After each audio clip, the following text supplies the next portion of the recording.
I think our discussion in these 5 talks will be rather more than usually important, for we hope to bring in a quantity of material involving principles and points of doctrine that we have never before discussed. And as a beginning, I would like to lay certain foundations. In the first place, however, we must bear in mind that it is very easy in an obscure area to fall into opinion or to interpret somewhat more broadly than the facts justify, especially if we work from some basic conviction of our own. Therefore, I'm not going to dogmatize any of these points, merely to bring out, where possible, the historical facts and certain almost inevitable conclusions. Each person, however, should weigh these almost inevitable remarks with the same criticism and judgment that they would use in evaluating any body of evidence or circumstantial record. I want to deal first with 2 very interesting and unusual centuries. That 200-year period from approximately 100 B.C. to 100 A.D.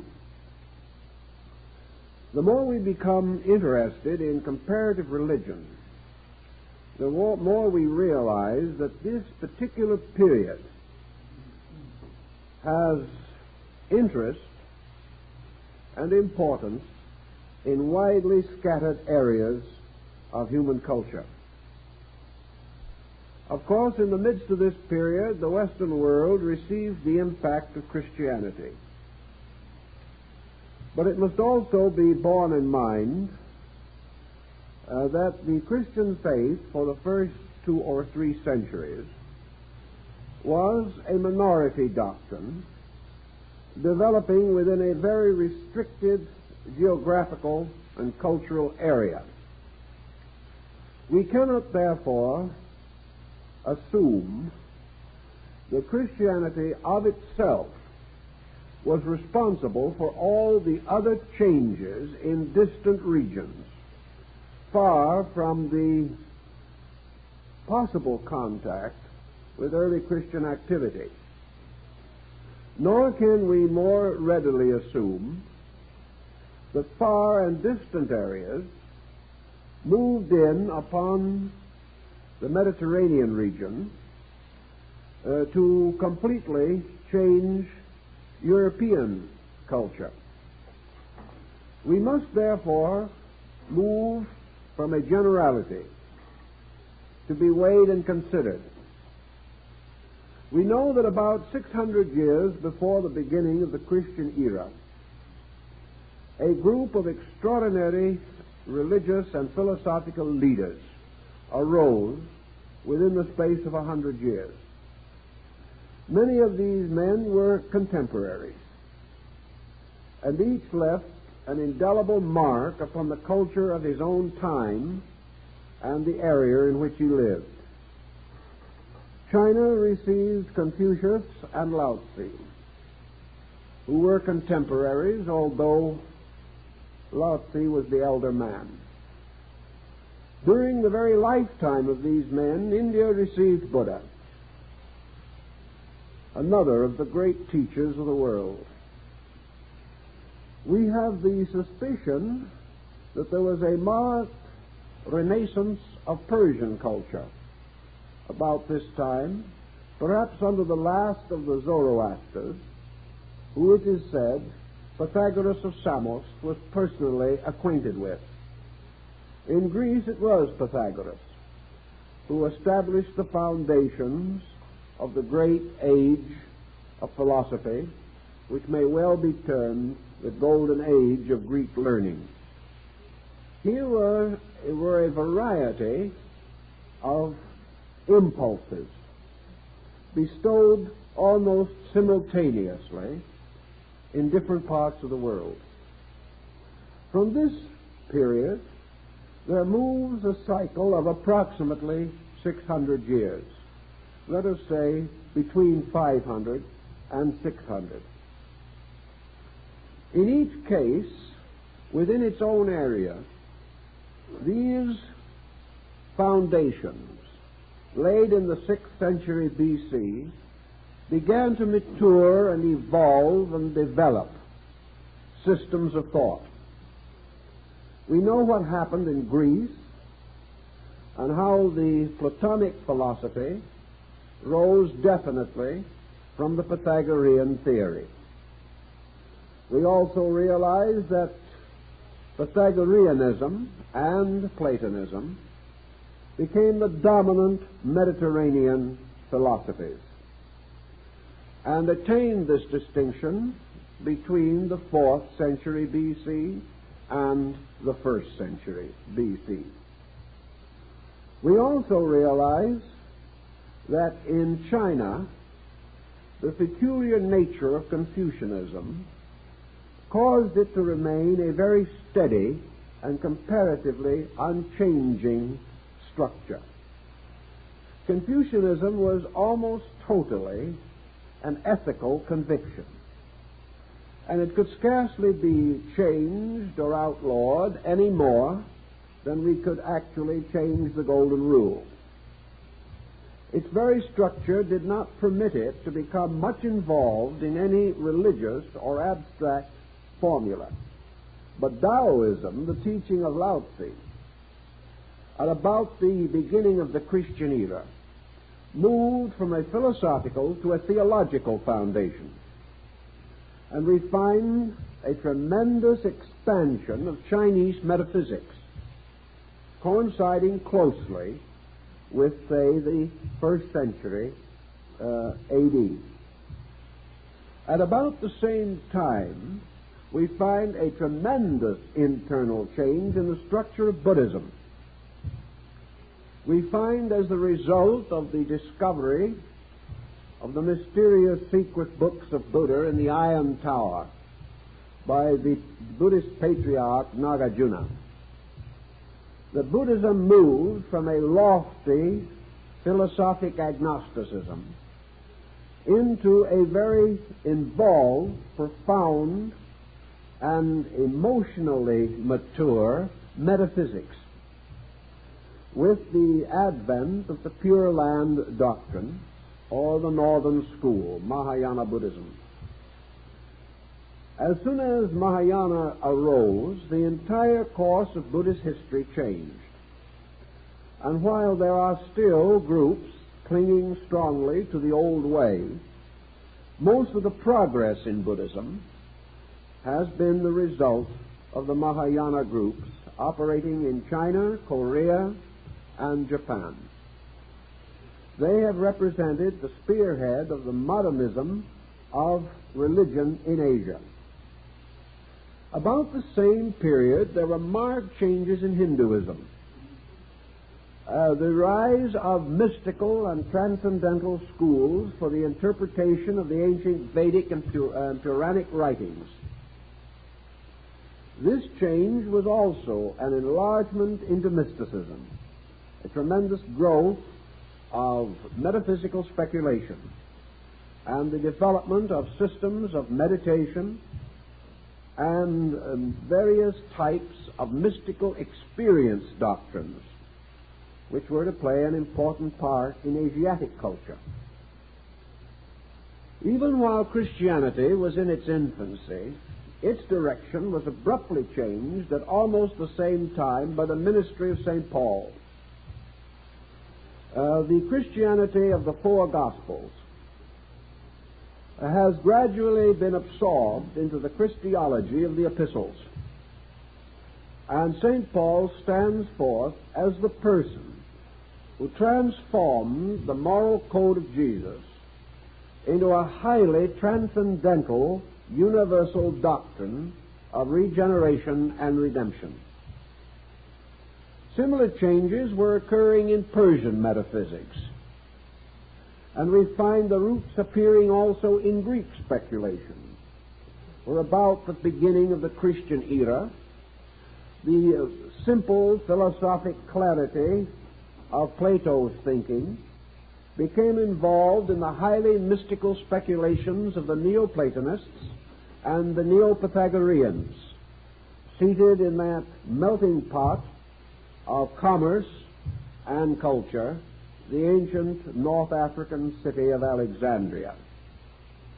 Also in this same time, cross groups began to emerge, mingling Greek thought with thinking of Christianity, and producing such peculiar groups as the Gnostics and the followers of Manes, the Manichaean group.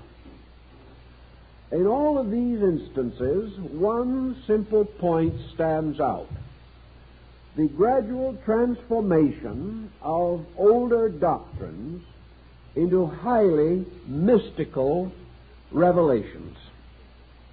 Revelations that had one essential purpose behind them, and that was to change the concept of the transcendence of deity to the concept of the immanence of deity. This is a very important philosophical point. The mysterious God of old, or the godlings of ancient times, living in their remote Olympian or Samurian heights, were a race of beings apart, inhabitants of heaven.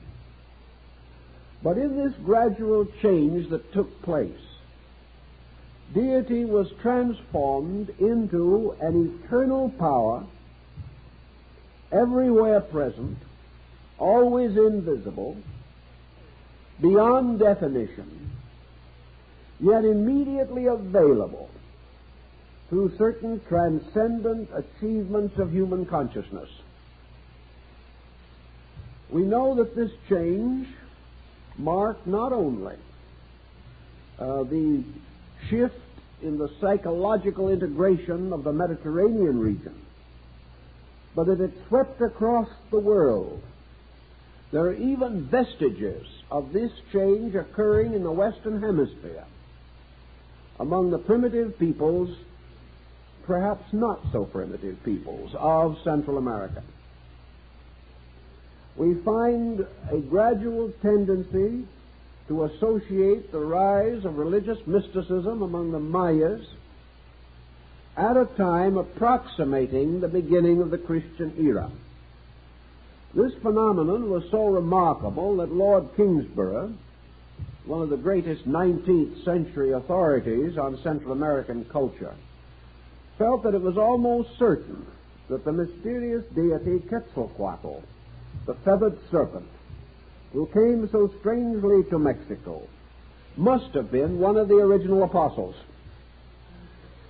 In other words, there seemed no other way of explaining this, because there was no common communication between these peoples. Yet at almost one time, they all came to an almost identical conclusion, changed their entire religious course, and transformed the structure of religion from its archaic form to the type of religious understanding which we share and enjoy today. Now, this obviously opens a very large area of speculation. There are many possible explanations, some rather impossible, which have still held a measure of favor. One broadly accepted doctrine relating to this, or explanation for the circumstances, is the idea of coincidental emergence. We have parallels of this in simpler ways. We frequently hear, for example, of an invention that has been offered to the world. And it is not uncommon that the same invention shall appear in different places at the same time. several persons coming to almost identical conclusions and at almost the identical moment. Therefore, the coincidence concept is not quite as loose as might first appear, for it is based upon the assumption that time is measured by a series of events, and that whenever a culture or a group of persons or a civilization passes through certain experiences, there are corresponding innovations in that culture, changes in its doctrines and beliefs. Perhaps the interval of 600 years between the advent of the great teachers and the beginning of the Christian era brought several nations or several culture groups to almost the same psychological platform. And there was no direction in which they could go except that direction which is most natural and common to human nature. Another explanation, which requires perhaps a little more investigation, is the concept that these changes were tied together, that actually there was greater commerce between these ancient cultures than we at this time assume to have existed. That it is quite possible that by the beginning of the Christian era, a degree of world thought had been established, particularly along the caravan routes. And it is interesting that most of these innovations rose in regions along the caravan lines between Europe and Asia. Therefore, it is conceivable that Asiatics did visit Western centers of learning. It is also quite possible that more Europeans visited Asia than we now realize. We know that Pythagoras was able in the 6th century B.C. to reach India. We know that the armies of Alexander the Great penetrated Asia. We do not know just how largely these motions contributed to world ideas. But one thing we can generally regard as undeniable, that the world of cultured, civilized nations came to about the same ideas at almost the same time. Of course, to the devout transcendentalist or metaphysician, there is no problem at all. All these things are handled by invisible forces beyond human comprehension. We do not deny such a possibility, but we also like to see, if possible, some more simple and explainable procedure. These transcendental solutions belong to the divine emergencies, and I would rather see first if we cannot find some common ground for assuming that these changes were made by at least partially natural means. And I think we can rather well establish this. Now, you may wonder why all this has a bearing upon the Cabala and the doctrines of the early Jewish peoples. The importance lies in this very circumstance, namely, that Kabbalism is perhaps the broadest term that we have for Jewish transcendentalism. Kabbalism is to the old Orthodox Jewish belief almost in the same relationship as Mahayana Buddhism to primitive Buddhism in India, or the theological Taoism to the primitive absolutism of Lao Tzu. In each instance, we see the arising of a new point of view. And in the case of the Kabbalists, this presents a semi-Western face for our examination. It is a rather compact package. It involves a limited group of persons, yet it is wonderfully symbolical of the entire world procedure. Not only are we concerned with these extraordinary coincidences and the timing, but we are also somewhat concerned with the internal symbolism of the various revelations that arose in a half a dozen areas of world culture at the same time.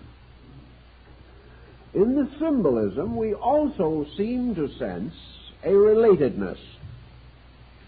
The symbolism would almost suggest that a number of people had read the same book or had become aware of the same basic facts or had attained to the same basic conviction and had then unfolded this illumination in terms familiar to their own people or in terms at least partly acceptable to the entrenched traditionalism of the areas in which they existed. Well, we must realize that all of these groups were opposed as they rose. They all passed through certain persecutions. They created resentments. They were declared to be heretical by someone. And perhaps it was this very persecution that gave to each of them the strong substance of survival. For we know things under persecution develop a tremendous strength and an integration that can never be found in more fortunate environments. So we have now a world situation, and I think that the Dead Sea Scrolls situation more or less fits into this. These scrolls are assumed to have been originally preserved or put away in the earth sometime in this interval between 100 B.C. and 100 A.D. We also have to remember that in these scrolls there are strong indications of a heterodox attitude arising among Jewish mystical sects. I am no way convinced that these scrolls are Essene products.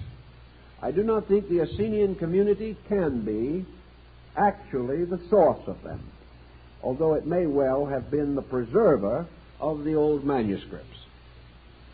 The Essenes themselves were a transition group between Orthodox Judaism and mysticism, and their entire history is noted only in these two mysterious centuries. After that, they disappear utterly from the pages of record and account. We do not know what happened to them, but they form part of this strange bridge of doctrines that seem to connect an old world with a new concept of life. How shall we distinguish this new concept of life, for instance, in terms of our Kabbalism? The great book of the Cabala, certainly its outstanding text today, is the Sefer HaZohar, or the Book of the Splendors. This was first given to the world around the 12th or 13th century by Rabbi Moses de Leon. He insisted that he transcribed it from an ancient work.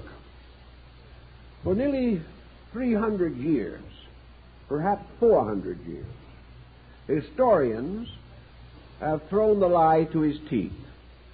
They have said that Rabbi Moses wrote the work himself, that it had no roots in antiquity, and probably little, if any, roots in tradition. However, in the last century, our broadening knowledge of world culture has caused a general change of opinion. and even so conservative a publication as the Encyclopedia Britannica, which can never be said to give much benefit to abstractions. Their article on the Cabala states as the modern point of view that it is very probable that Rabbi Moses of Leon either was in possession of an earlier manuscript or was in possession of a valid oral tradition, and that in all probabilities he was perfectly honest and perfectly sincere and entirely truthful in attributing the Zohar to a very much earlier date than the medieval scholars had admitted. According to Rabbi Moses, this work was actually written about the beginning of the Christian era, just at this particularly critical time during the reign of the Roman Emperor Vespasian. Persecuted by the Romans and by the more traditionally bound members of the Sanhedrin, Rabbi Simeon ben Yochai retired to a cave with his son. And in this cave he was visited by one of the angelic host. And through this angelic visitor and the intercession of the early prophets, he is said to have recorded the Book of the Splendors, the Sefer HaZohar. We have at this time no reason to doubt that this book is a genuine midrash of Rabbi Simeon. That is, it was a work prepared by him, or at least committed to memory as the result of instruction which he gave. This particular work changed the entire complexion of Jewish thought. It belongs just as certainly to this transition period as the wonderful books found by Nagarjuna in the Iron Tower in India at almost exactly the same date. All this adds to the concept that prevails in the writings of Rabbi Simeon and in a parallel group of material prepared by Rabbi Akiba. A little later, Philo Judaeus, the most articulate philosophical spokesman of the Greco-Jewish school, expanded this concept of Jewish mysticism far more than had been previously possible, and mingled its courses very closely with Neoplatonism. This was a very interesting time, a time of strange beliefs. Each people, in its own way, has explained the reason why that particular period should have produced these curious consequences. But there must have been some broader underlying generality which binds these together and makes them into one united idea.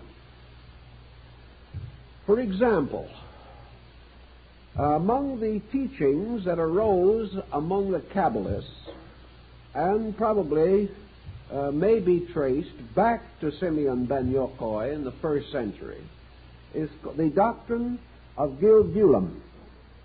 This particular doctrine is not commonly found in the West during the period of the so-called rise of Kabbalism. The word simply means the doctrine of rebirth.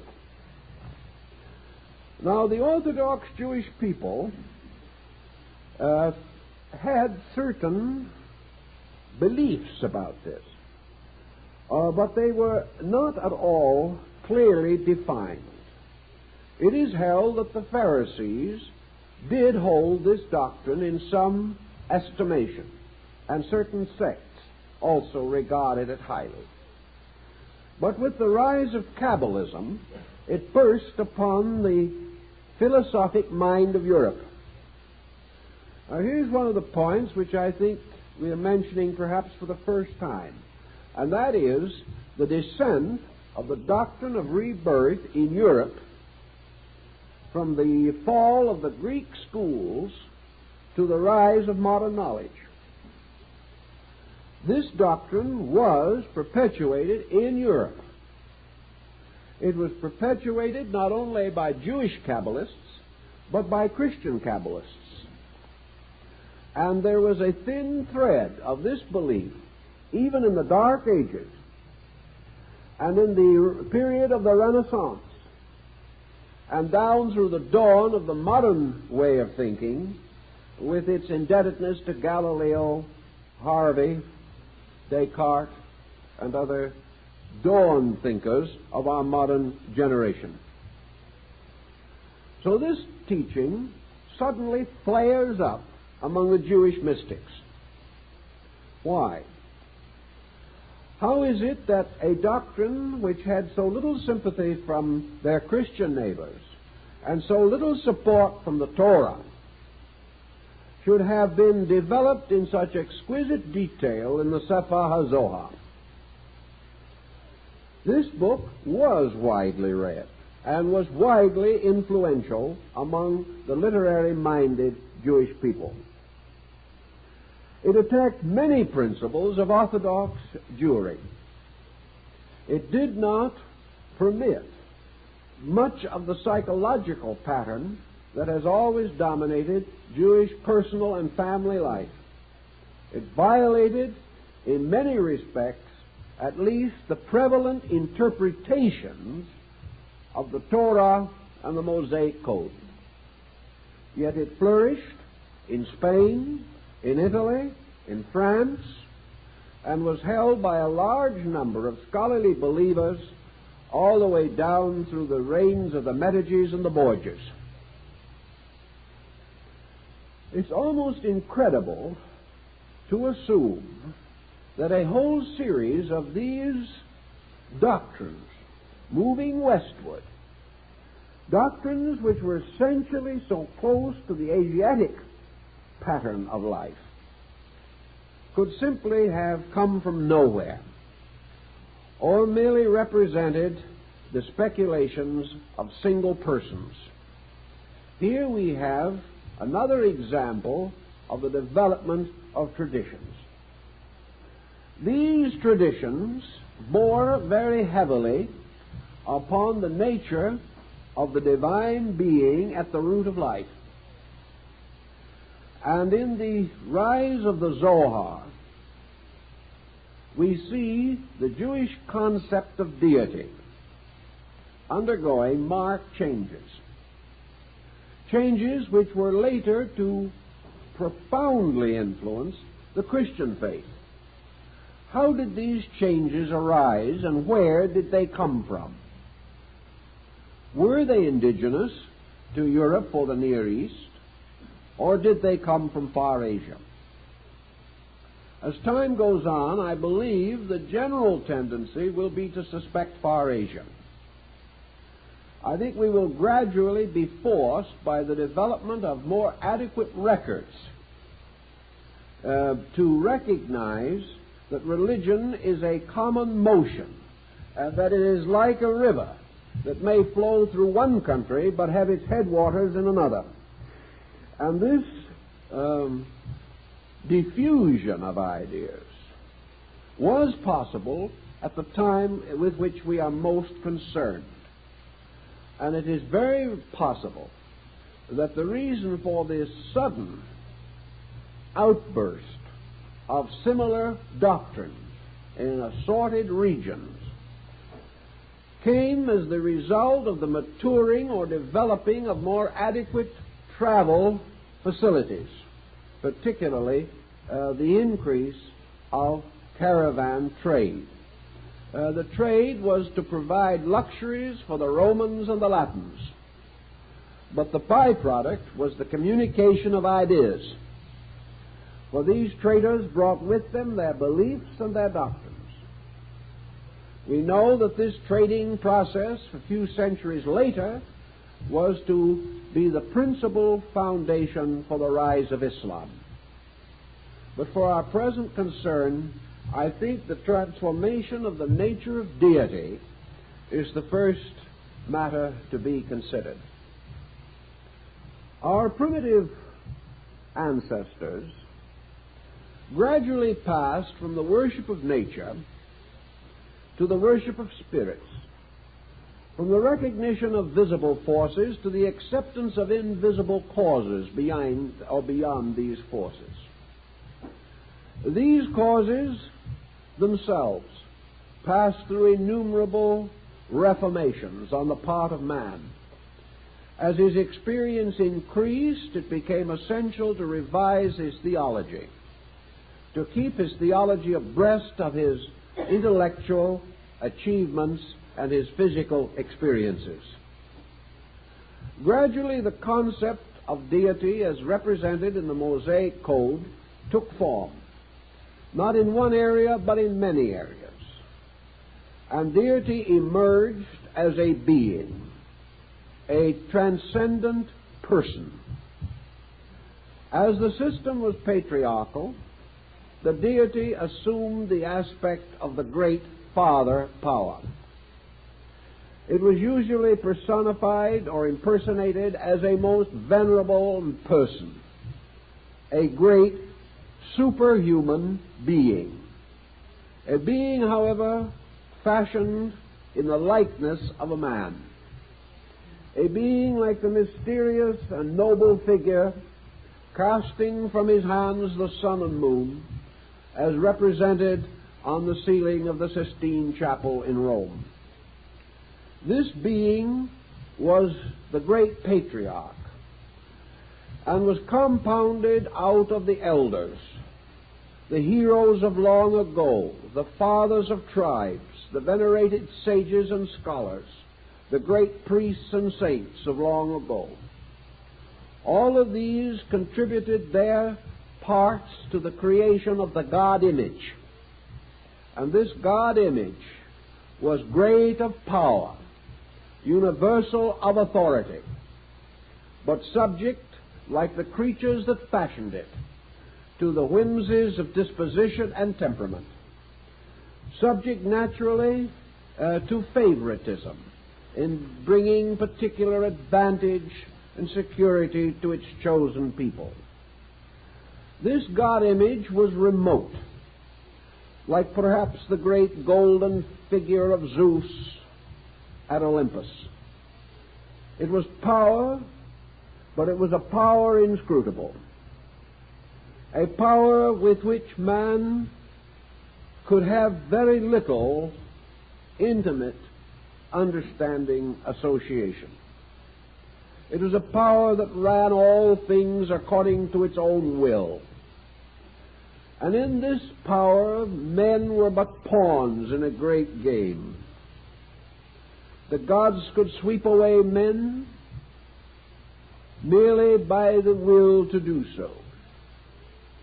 And these gods lived in a heaven world or region far from the abode of men, even though, like ancient Odin, they occasionally seated themselves upon the throne of all-seeing and looked out upon the world to see that it was still in order. We find this kind of deity not only arising in the Near East, but having already arisen in other ancient regions as Egypt, India, and China. We find roots of it in the nature worship of Japan, Shinto. We see, therefore, God as the ancestor. We see God as the ancient one. And we also lived in a world ruled by certain inscrutable laws and processes, an eye for an eye and a tooth for a tooth. This God was a God of justice and of vengeance. This was the deity whom men did not dare to offend. They could respect, they could fall in awe before the thought or image of this God, but they could not meet it with personal affection. It was too distant and too far, too high, too remote, to have any immediate part in the workings of the world. This concept also had another frailty about it, which men, as they grew wiser, began to contemplate. There was a weakness in this God. For this deity, living alone in an inscrutable internal remoteness, was assumed to be the parent of creation. In the first place, man was unable to explain how or even why God should create. There seemed to be no particular reason for it, and the more men studied the creation, particularly other men, the more doubt they had in the divine wisdom in creating man in the first place. There were many legends that deity so repented of this optimistic moment that he swept away his creation time and time again. This problem also caused the great question to arise: from what was creation fashioned? Did creation actually emerge as a result of a divine fiat spoken in space by some vast shadowy being, like that portrayed by Gustave Doré in some of his wonderful paintings? Was creation from something or nothing? From what did the eternal Creator fashion his world? Was the world created, or had it always existed? Was deity merely one of a body of immortal beings that, like existence itself, had no beginning and no end? The problem of trying to rationalize the fashioning of a world by this strange and mysterious power confused and confounded the ablest thinkers of old time. They could figure nothing more than a symbolical answer, like the tossing off of the sun in front and the moon behind. This, however, did not fully satisfy the rising realization of the principles of astronomy. There had to be some other explanation.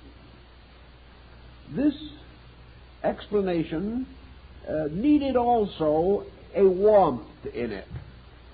And if we look back on primitive religion, we see that there was an astonishing lack of real warmth. Men worshipped, but some way this worship was like the respect of a small child to an over-stern parent. It was a respect of fear. This deity was wonderful and awful. It was a being which no one dared to offend. It was a father, however, in name only, for no one brought their troubles to this father. They brought offerings, they propitiated, they prayed, but they never felt a kinship with infinite life. This was long regarded as one of the basic weaknesses of Greek religion. Of all the religions of that period, probably the Greek was the most pleasant. It was the happiest.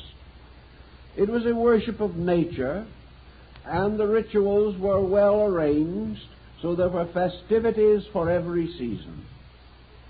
But even so, this did not represent a real sense of intimate experience. It was not until the rise of the Orphics that the human being in Greece had any real spiritual significance. He died and became a shadow. He had neither punishment nor reward in the world to come. He came forth as a flower and was cut down. And that was the story of him.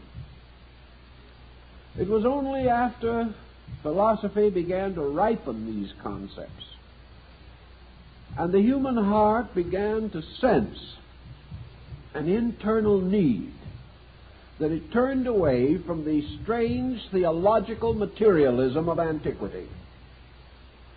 This does not mean that the ancients had no God, but they had no personal God experience. They only worshipped before the temple.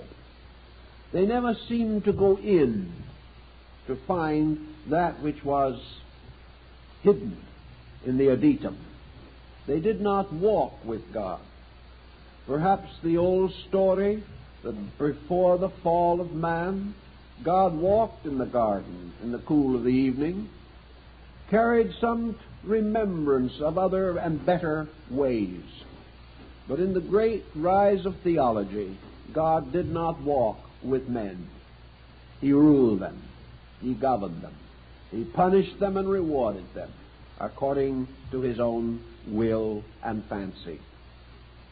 Now, it is quite possible that at a certain degree of cultural insight, many nations simultaneously outgrew this concept.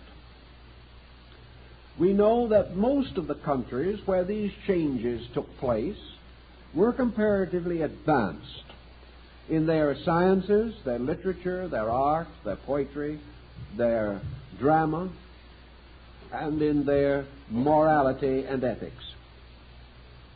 Regardless of this particular point, however, we know they all did come to this immediate sensing of a great and wonderful need. To meet this need, a new type of thinking had to be devised. For there was a very deep problem here, one that the modern world probably will never fully comprehend, or with which we may again be confronted one of these days when we make a sudden shift from materialism to idealism. If we produce a culture which remains materialistic for several centuries, and then this culture, out of emergency within itself, seeks to reestablish its own spiritual foundations, we may know something of what these peoples went through 2,000 years ago, because it required a tremendous shift of perspective. One of the important phases of this shift was the relationship between the individual and his own personal responsibilities. In the ancient world, the gods bestowed or withheld. Their ways were not only inscrutable, but as far as man was concerned, unreasonable. There seemed to be no particular way of explaining why the unjust seemed to flourish and the just to suffer. There seemed to be no reasonable explanation for the disasters and tragedies of human existence. Therefore, it seemed reasonable to assume that a deity, perhaps with insight beyond our own, was the administrator of all this wonderful complexity. But about the beginning of the Christian era, there came into existence the tremendous sense of personal responsibility for destiny. It shines out at us through all of these different systems. Man's fate moves slowly into man's own keeping. This was not a sudden move, but it was a rapid one. And in this concept, it was necessary to revise previous attitudes.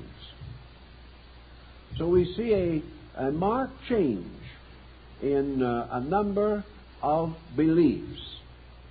One of these marked changes included the rise of at least an archetypal form of the messianic dispensation. All of these peoples suddenly became aware of a power of intercession in space.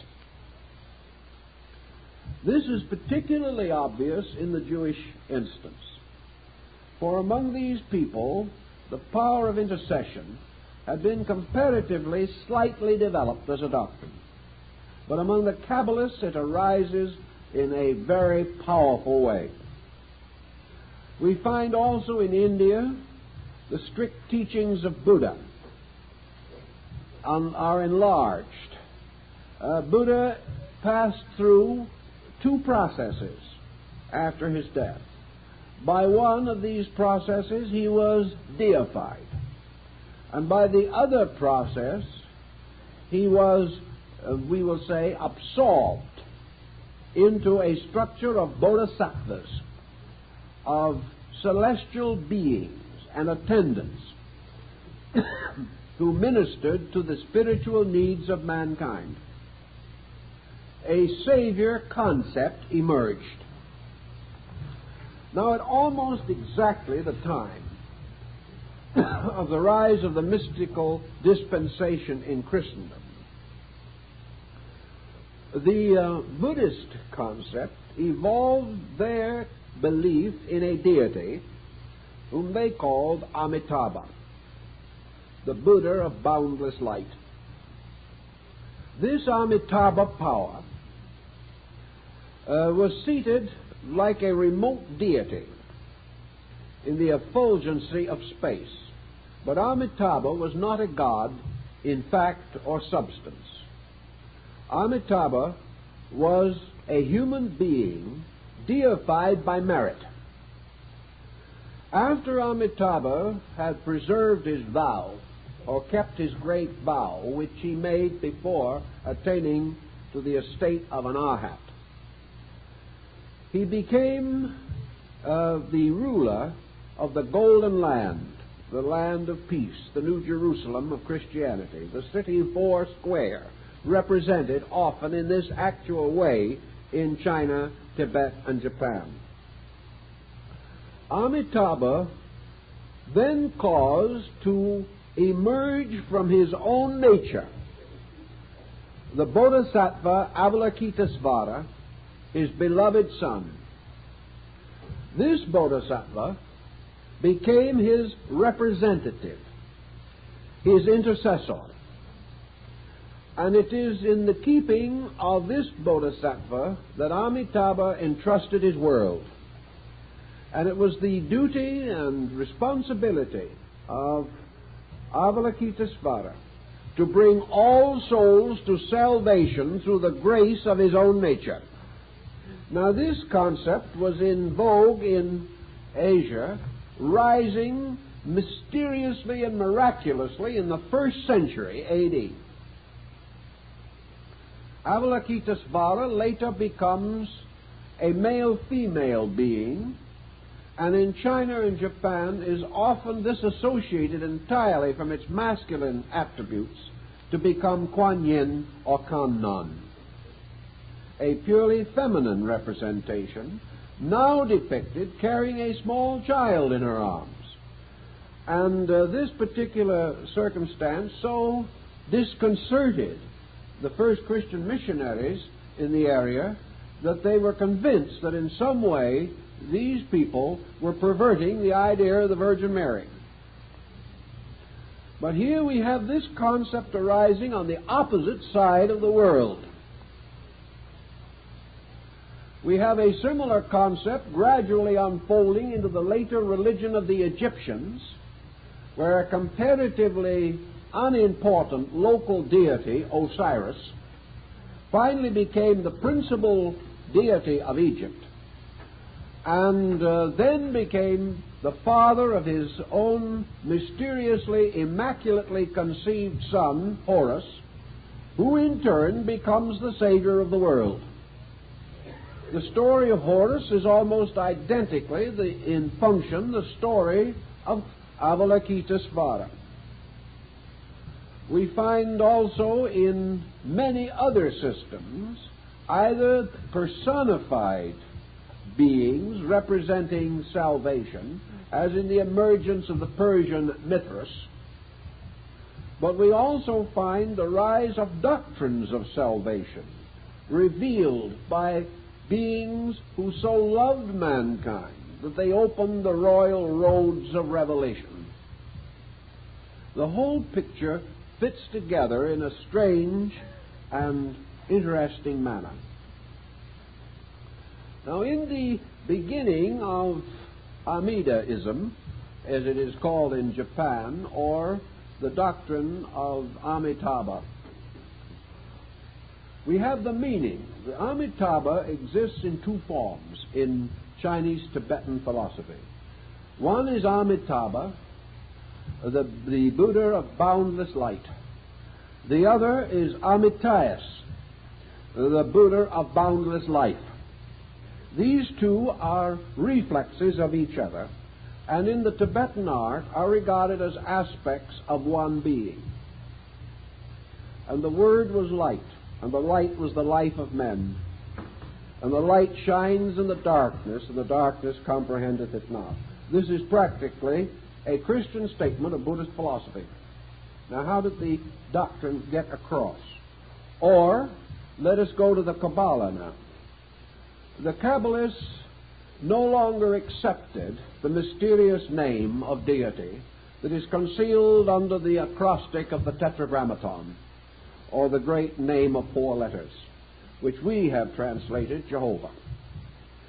They declared that the mysterious power at the root of life, the Ancient of Days, that power which is eternal and immovable, is of a triadic nature, represented by three words: Ein, boundlessness. That is that which is foreverness of its own eternal nature. That which goes on without beginning or end, representing an essence, a principle unchanging unto infinity. That never this power was born, that this power shall never die. But very much like the effort made by Aristotle to establish the causelessness of first cause, simply represents the fact that causation is itself eternal. That causation is both a motion and a substance, existing forever. This is almost identically the statement of Lao Tzu in describing the nature of Tao. And this was the same doctrine which at the beginning of the first century took over in China, at about the same period that we find it rising in North Africa, the Near East, and Southern Europe. Out of the nature of Ein comes Ein Sof. And Ein Sof is the boundless life. And out of the boundless life comes Ein Sofer in the ancient Cabala. And that is the boundless light. So being, life, and light constitute the basic triad of the Cabala. Being, life, and light constitute the basic triad of Mahayana Buddhism. There is no essential difference. There is only such difference as would be inevitably the result of translation from one language to another.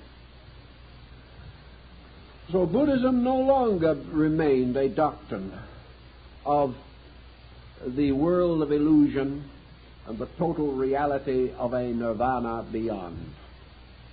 It now became a world filled with being, life, and light. And this triad became gradually further exemplified out of the nature of Amitayas, Amitabha, by the rise of this triad consisting of Amitayas, Avalokitesvara, and Daisechi. The being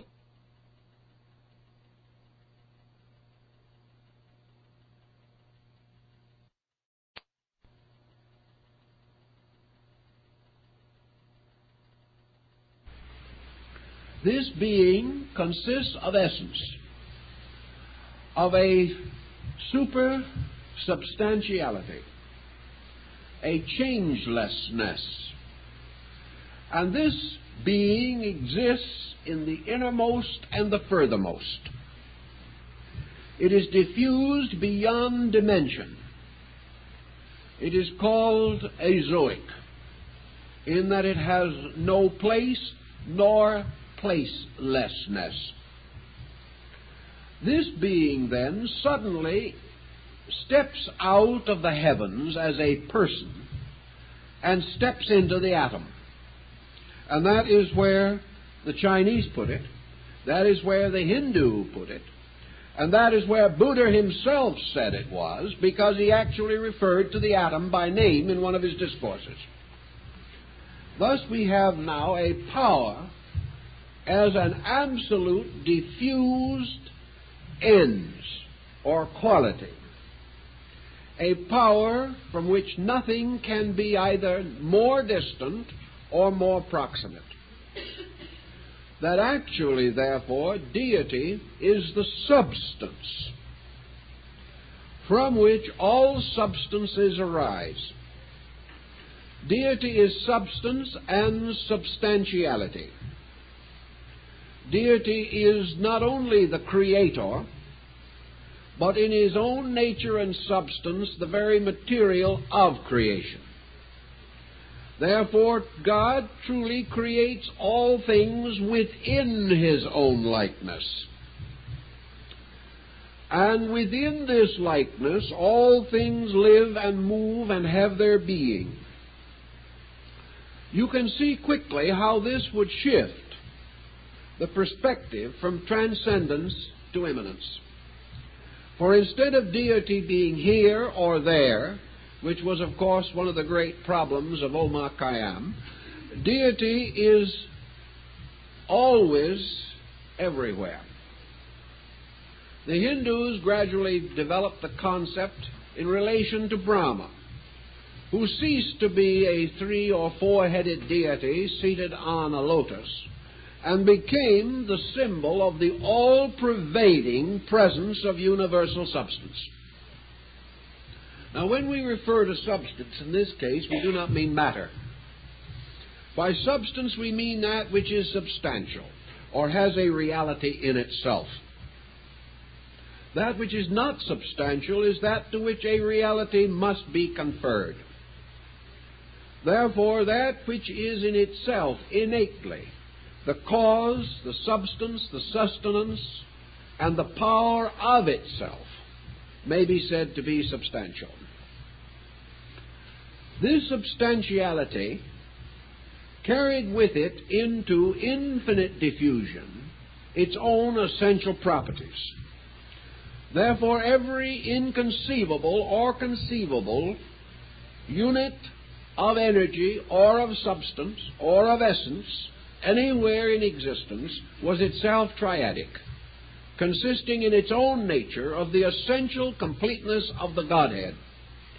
This Godhead being the principle of being, the principle of life, and the principle of light. The ancients, and especially the Kabbalists, of course, would never leave even such words as life and light without going into the gematria and the notarikon of them. They had to go into the mystery, for to them everything was a mystery. Every example of life was mysterious in this sense, as they themselves expressed it, that mystery is the vestment of eternity. Therefore, to discover reality, we must always penetrate mystery. If we penetrate mystery, we become wise. If mystery penetrates us, we become stupid. It is a very simple principle, but a very interesting one. Therefore, we are continually seeking to penetrate mystery. And in this mystery, we are seeking substance, essence, nature, being. To this triune nature, therefore, it became appropriate to bestow the term the Ancient of Days. It became a symbol of absolute antiquity, as a solution to a problem. For to man, the problem of cause was more significant and more difficult than the problem of continuance. It would be simple to conceive of deity as ever present under this system. But it would be more difficult to use this concept to explain first cause.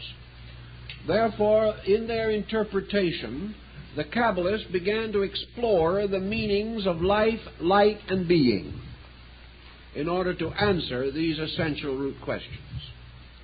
We have already more or less summarized their idea of ein, or being, the absolute profundity, the eternity of things.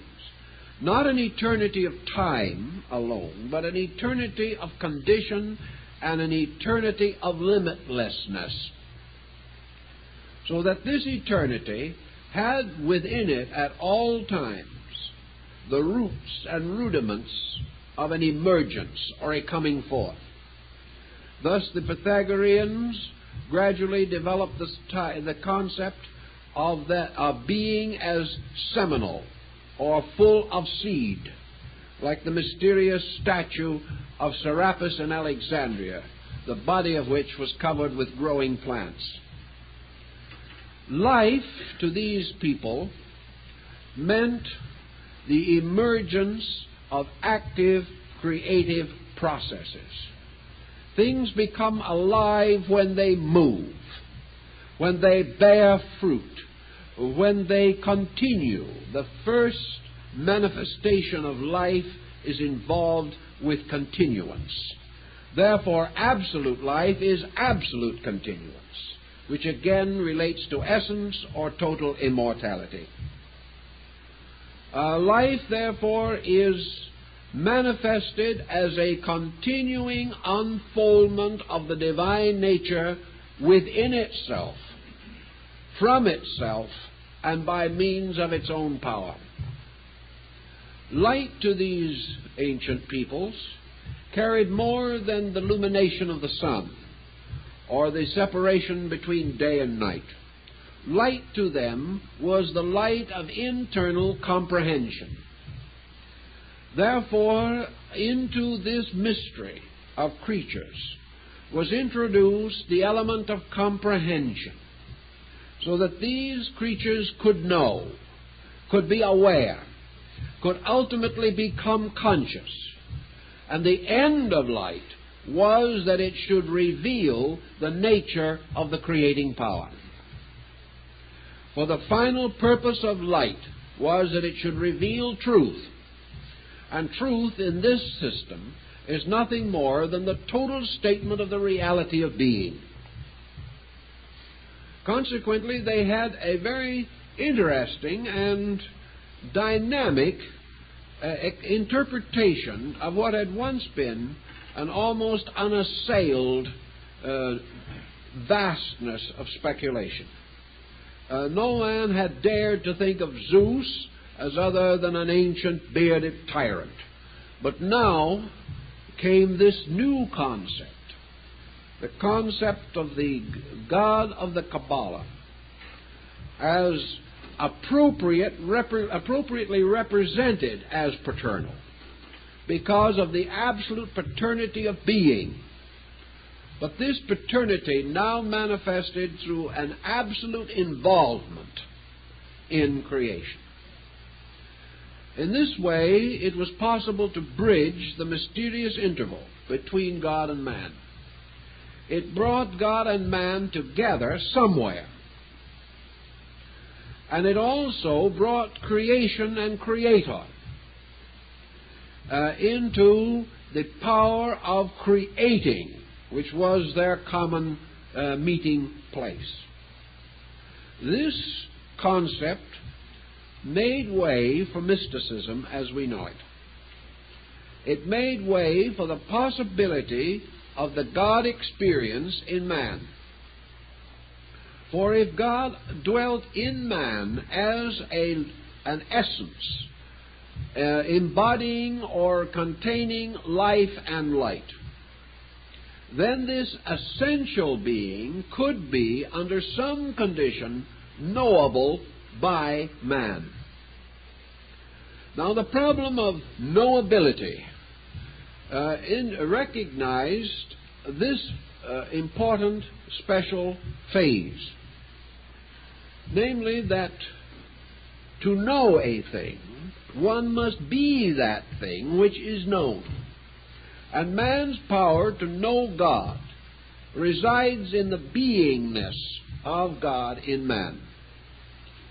Man is therefore truly an expression, interpretation, revelation, not of himself, but of deity. And all things are merely deity unfolding its own eternity. We find traces of Neoplatonism here. We find traces of Buddhism, of Hinduism. We find a whole variety of ancient beliefs moving in and forming a unit within this rising Kabbalistic concept of existence. The next point, naturally, was the effort to establish a practical working definition of deity. The Kabbalists evaded this, as nearly all other mystics have, on the ground of incomprehensibility. Actually, the only power which can be aware of itself is deity. All other powers have to be essentially aware of something that is not self. Therefore, man's inability to find his own source apart from God. The individual, trying to be himself, achieves nothing, because this self cannot be known apart from God, due to the fact that this true self is God. This was a Buddhist point also, that the individual, seeking to posit his own nature at the root of life, simply desecrates the divine nature. The individual who feels that he rises from his own causes has missed the essential principle of mysticism, namely that all things have but one cause in common, and that cause is the divine nature in themselves. We see this in Vedanta, we see it in yoga, we see it rising in the disciplines of Tantra. All these schools gradually converge upon these essential principles. The next point that perhaps might concern us is this bridging from the atom, which is God, the infinite atom of infinite greatness, the infinite atom of infinite smallness, both united, however, by both the state of infinite and by the state of structure. Both are strangely atomic in their institution, in their formation. To bridge this, how is it to be crossed? The Buddhists, the Taoists, the Kabbalists all come to the same conclusion, and St. Paul speaks loudly the same thought in connection with the experience of Christ, namely that there is only one way in which deity can be experienced, and that is through the individual gradually retiring into the innermost sanctuary of his own life, and there gradually ceasing to be himself. And in the complete cessation of himself lies the experience of divinity. Therefore, this experience is impossible to the egotist or the egocentric individual. This was one of the strong points of Buddhism, and is one of the essential doctrines of the Cabala, that the only way the individual can come finally along the 49 paths that lead to the mysterious ancient is a series of renunciations, a dropping away of humanity, and a corresponding enlargement of the experience of divinity. It is a reversal of the evolutionary procedure as we know it. It is a return to a primordial and eternal condition. Now, both East and West have their explanations for the significance of this journey. Some may say that as long as man has emerged from the divine nature, that man might as well continue to emerge and might go on and on and on to infinite individuality. Most systems have denied this, however, because this eternal continuance of self assails one of the absolute prerogatives of deity, namely that deity and deity alone is immortal. Therefore, any human being striving for immortality can attain this end legitimately only by re-identification with deity itself. A separate immortality was inconceivable both to the Kabbalists and the Buddhists. And to a measure, it was also inconceivable to the Christian of this period. It has still remained a very great question in theology. But most mystics have always assumed that the ultimate state of man has to be re-identification with deity, inasmuch as there is no other conceivable end. As all bodies must go down to the common earth, so all spirits must return to the common Father. There is no other end. This common Father, this eternal, unconditioned essence, as represented in both East and Western metaphysics, should have led and could have led to one of the most practical of all results, namely the recognition of the identity of all religious belief. But for some reason it didn't quite get there. The reason it didn't get there, according to both systems, rests in the concept of egoism. The concept that the individual has an enduring existence of himself and is able to confer this separate survival upon his own institutions, which he has never yet quite been able to demonstrate. It is to the individualist, therefore, that the concept of a desirable individual destiny holds the greatest attraction. But to those who have studied the most abstract forms of religious idealism are in common accord that the noblest religious concept that we have today must be, as Paul says, quoting from the Roman poet concerning the nature of God, we are his children. That it is like the parable of the prodigal son returning to his father's house, that in the end all things return to the earth or to God.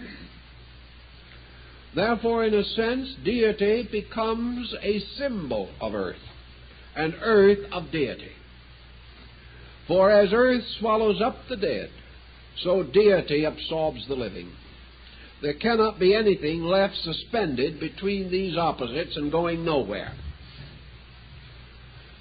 In the Jewish mysticism, the development of the great concept resulted also in a secondary God form. This secondary God form was called Macroprosophos, or the long face. The Macroprosophos represented the revelation of deity in the creation process.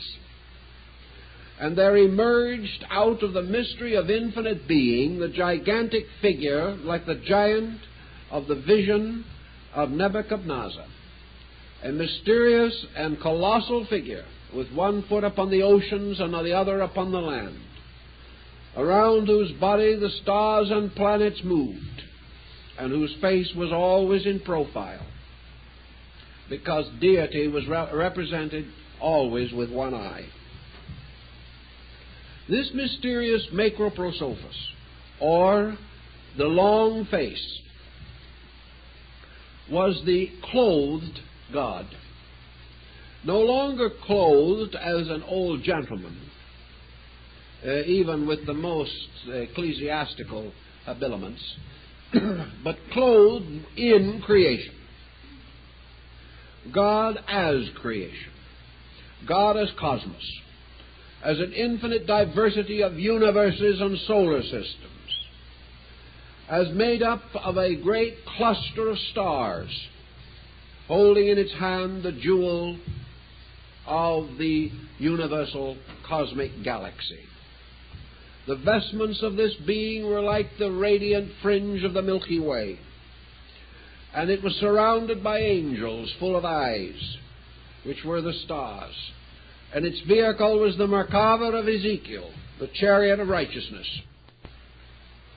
And in the midst of this great machinery of the universe sat the Ancient of the most ancients, the power at the root of all things, unchangeable and in its own visage unknowable.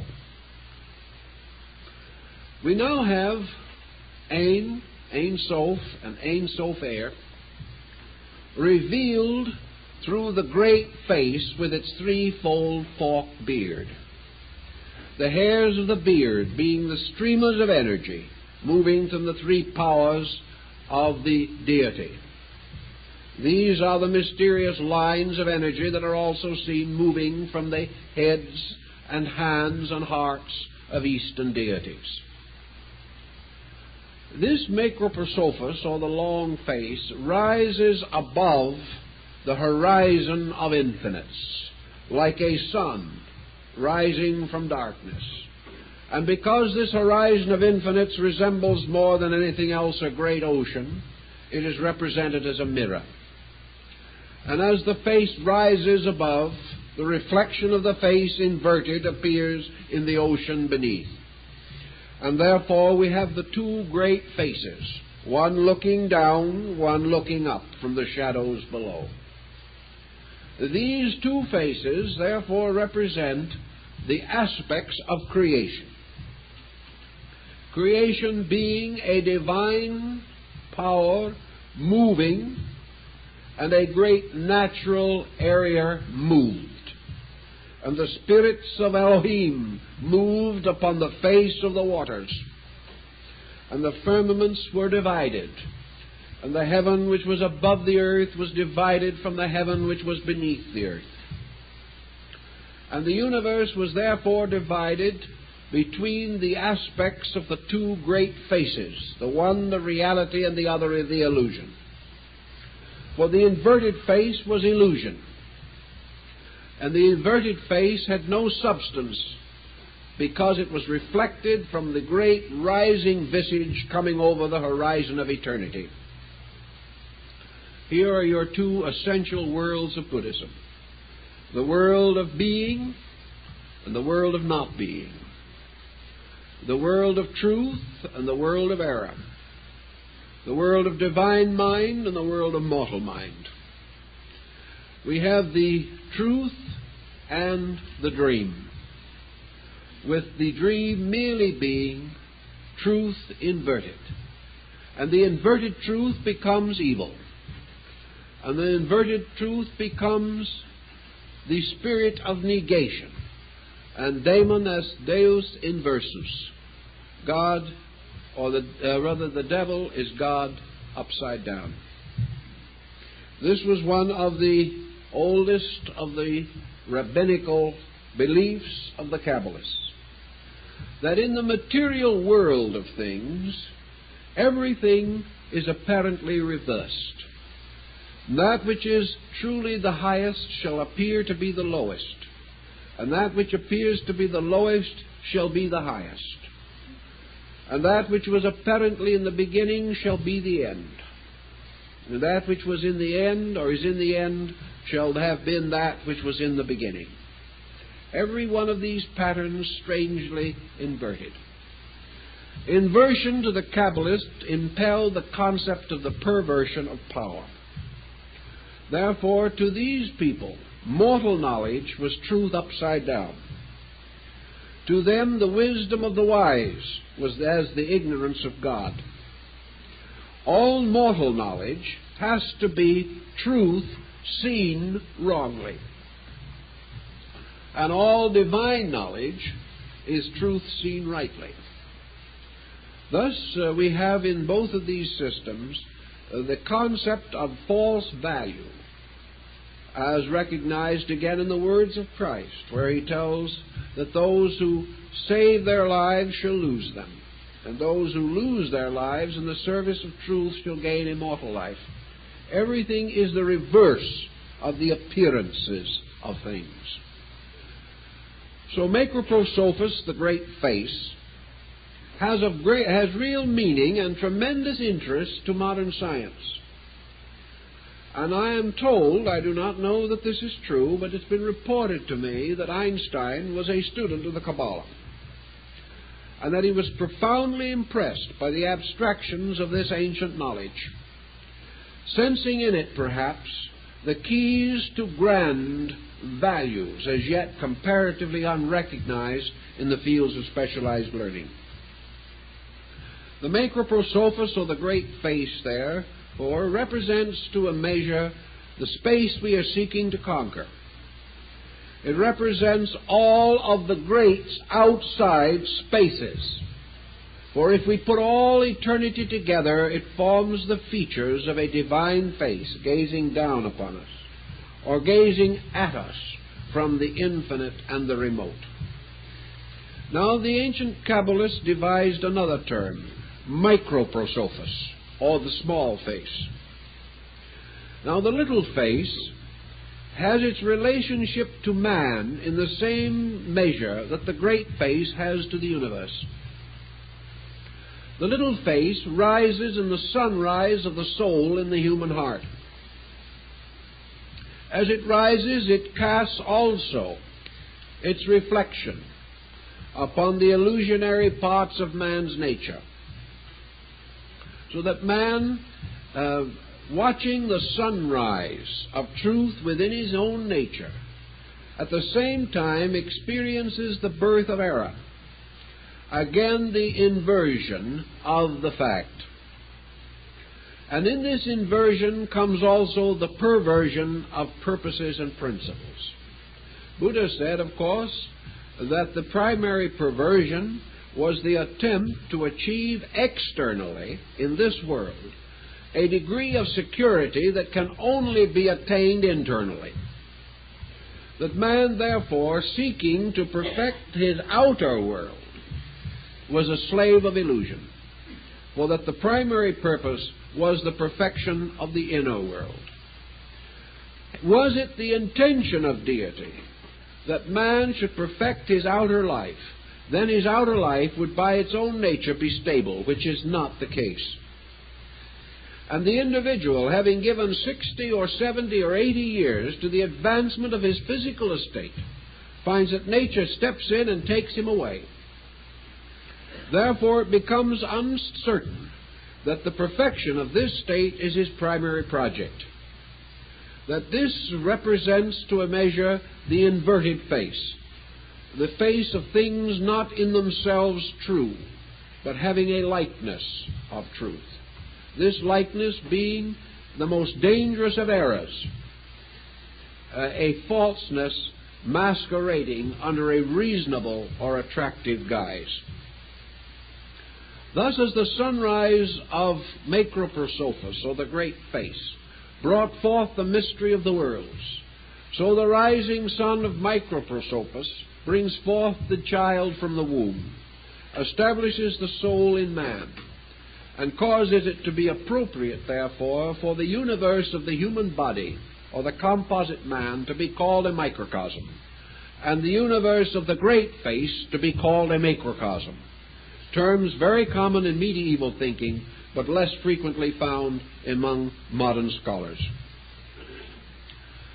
The next situation that suggests a little thinking would therefore have to do with this entrance of a mystical factor, which is to bridge the interval between God and man.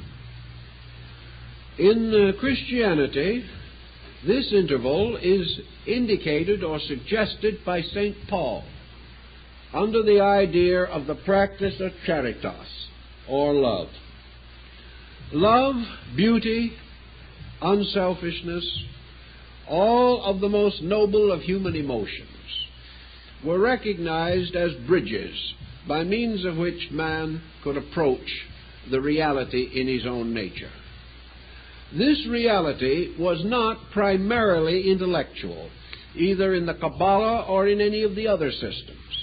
This reality had to be experienced, and an experience is that of the senses or of the emotions rather than of the intellect. The mind can attain to certain distinctions, but it cannot achieve the direct experience which is reserved for what the ancients regarded as sacred love, or that love which is permitted by religion, that love which is without corruption, selfishness, or decadence within its own nature. So in this mystery of compassion or love, the ancients everywhere established their mediator between heaven and earth, between God and man. And in the Kabbalistic system, this principle is also present. And in one of the later discussions we will go into it, but all we want to express now is the fact that in the Cabala an instrument or a vehicle was set up whereby the soul of the righteous might find God. This vehicle, or the chariot of righteousness, had its grounding or its foundation in very deep metaphysical principles. In the Buddhistic system, this embodiment of love, of course, is found in the figure of Kuan Yin or Kanman, Avalokitesvara, the deity of compassion, signifying the regeneration of all passions and the fulfillment of the vow of selflessness. Other faiths also have this embodiment. Sometimes this principle is embodied as a person, sometimes it is presented as a vehicle or a kind of means of travel, like the Chinese ship of the doctrine, but in every instance it is made possible because of a great unselfishness, that there is some one being so perfected above other beings that it may intercede for the common good of human natures. This is, of course, also conveyed in the Maitreya concept and in the Horus concept in Egypt. It is certainly the very soul of St. Paul's interpretation of the Christ ministry, and it is found in a slightly altered form, but equally valuable in the Kabbalistic story. Thus, deity becomes in the Cabala the most comprehensive aspect of God that perhaps we can conceive of. The interpretation goes on and on and on into infinite diversity, but it is a total concept, a concept in which there is no need for beginning or end, no need for the explanation of how things started or how they will be completed. All things, being in themselves infinite, unite in the nature of the sovereign infinite. And this sovereign infinite consists of the 49 paths of the Sefer Yetzirah, which it is said Moses, the beloved of God, walked the 49 paths, which were the mysterious numbers of the 7 times 7. And at the end of the 49 paths, Moses went to sleep on the mountain of Moab, and the angel of the Lord took him into the heavenly region. The Cabala said that there are 50 paths. Moses achieved 49 of these paths, but was not privileged to enter the Promised Land, the Promised Land being the equivalent of the Buddhist nirvana. In order that the 50th path may be achieved, there must come another who shall follow after Moses, but shall be preferred before him. And this other one, the Messiah, will be permitted to pass the 50th gate, and in so doing will open the way of salvation to all men. This is one of the elements of the Cabala. Now you can see how this does break through and make ground for the messianic idea, or the mysterious one who is to come.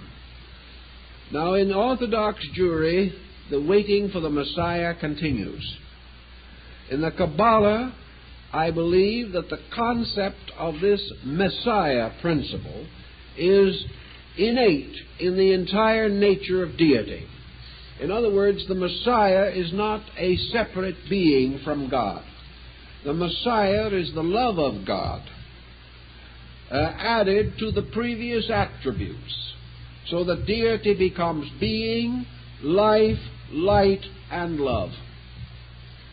And this mysterious power of love is the mysterious hidden fourth head of Brahma, the power that is not to be seen in the beginning of things, but ripens out of the fullness of the mystery. For this love, again, is like the Merkava of righteousness. It is the power of the soul. And this power of the soul, though latent in deity, is that part of the divine mystery which must be completed by the creature and not by the Creator.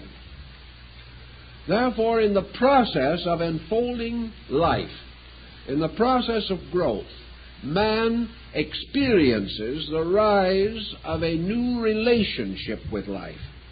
And as he matures, love is born as a soul in him. And it is this soul power in him which will ultimately be his Savior. And it is present in deity, or it could not be born in man. But its birth in man is a voluntary act. And the cultivation of this power is where determinism comes into what would otherwise appear to be a locked cycle of God's will. This determinism being the fact that man has the power, or will develop the power, to fashion from his own nature the very bridge upon which he must cross in order to reach the other shore of truth. The power of this bridge is the seed in him. It has always been present. But whereas nature will perfect his body and reason will perfect his mind, only man's own internal dedication will perfect the bridge, by means of which he crosses from one state to another. This is the ship of the doctrine that is formed from the body of the holy Bodhisattva. This is also the nave of the church, for the ancients regarded the ecclesia, or the church, as the ship of this salvation. And they therefore regarded it as the symbol of concord, a design set up by God to carry all souls to their ultimate reunion with deity. In this, then, the soul of man becomes something that is called the immortal mortal. It becomes like the hero gods of the ancient times. For this soul is something that has a birth in time, but a continuance in eternity. This is the only thing which is born but does not die. There is a belief, of course, that in a mysterious way it does die, but the soul power of it does endure and does continue. The identification by the Christian Kabbalists of the soul principle with the crucifixion of Christ is, I think, also worth noting, because in this case, Christ, representing the power of the soul, does die for the sin of the world, but is restored or resurrected in due time. This concept of soul, therefore, forming a bridge, permits another aspect to arise, namely the shadow bridge, or the bridge of the inverted face. For the soul, if perverted, becomes the angel of self-destruction. And the perverted soul becomes the bridge to Gehenna, the symbol of the bridge to limbo or destruction. Thus, upon our affections or our loves, according to the ancient peoples, we build the power to conceive the nature of God. And that which does not love cannot know God. And that which does not love its fellow man which it hath seen, how can it love its Father in heaven whom it hath not seen? So to the ancients, regenerated affection, represented by the vow of Amitabha, the unselfish dedication of the human being to the service of others because of a great love for God and man, this becomes the bridge of salvation. The Cabala is very explicit on this point. It tells us very definitely of this machinery, and that therefore man is building the bridge of immortality by the unfoldment of his own natural dedications, that he cannot think himself to the other shore. He can only experience himself there by self-forgetfulness, by the dedication of life to the service of life. He moves triumphantly upon this mystery. For it is said in China that when the great sage Daruma, or Bodhidharma, patriarch of Zen, resolved to visit China, he stepped out upon the leaf of a plant, and in meditation upon the needs of China, he was carried upon this leaf across the sea, so that he was described as the sea-walking Brahman. And when he came out of his meditation, he found himself in China, having crossed the waters without a ship. And this was because in his meditation he had asked that his life could be devoted to the unselfish purpose of making possible the improvement of the spiritual understanding of the Chinese and the instruction of these people in the mysteries of the true doctrine. As a reward for that, he was carried untroubled across the ocean. This is the same concept. In the idea of love, man crossed the ocean interval that divides this shore from the other shore, the mysterious river we all must cross in the old Christian hymn. So in the Cabala, this growing, unfolding soul power of man becomes the mysterious Merkava of righteousness. It is therefore the dedicated conduct of the person that forms within itself the immortal mortal. And it is this immortal mortal that guides the traveler through the mysterious underworld of the mysteries of Greece and Rome to the final presence of the Hierophant, the Lord of the mysteries. It is the same concept again as the figure standing in the midst of the candlesticks of Revelation. And the entire symbolism of Revelation has to do with this mysterious journey from worldliness to godliness across the mysterious ocean of doubts. It is another wandering in the mystery lands of Dante's Inferno, the journey from ignorance to truth, carried or led by Virgil, and in this case Virgil representing the human soul, for Virgil was the poet, not the philosopher. He was the mystic, not the intellectual.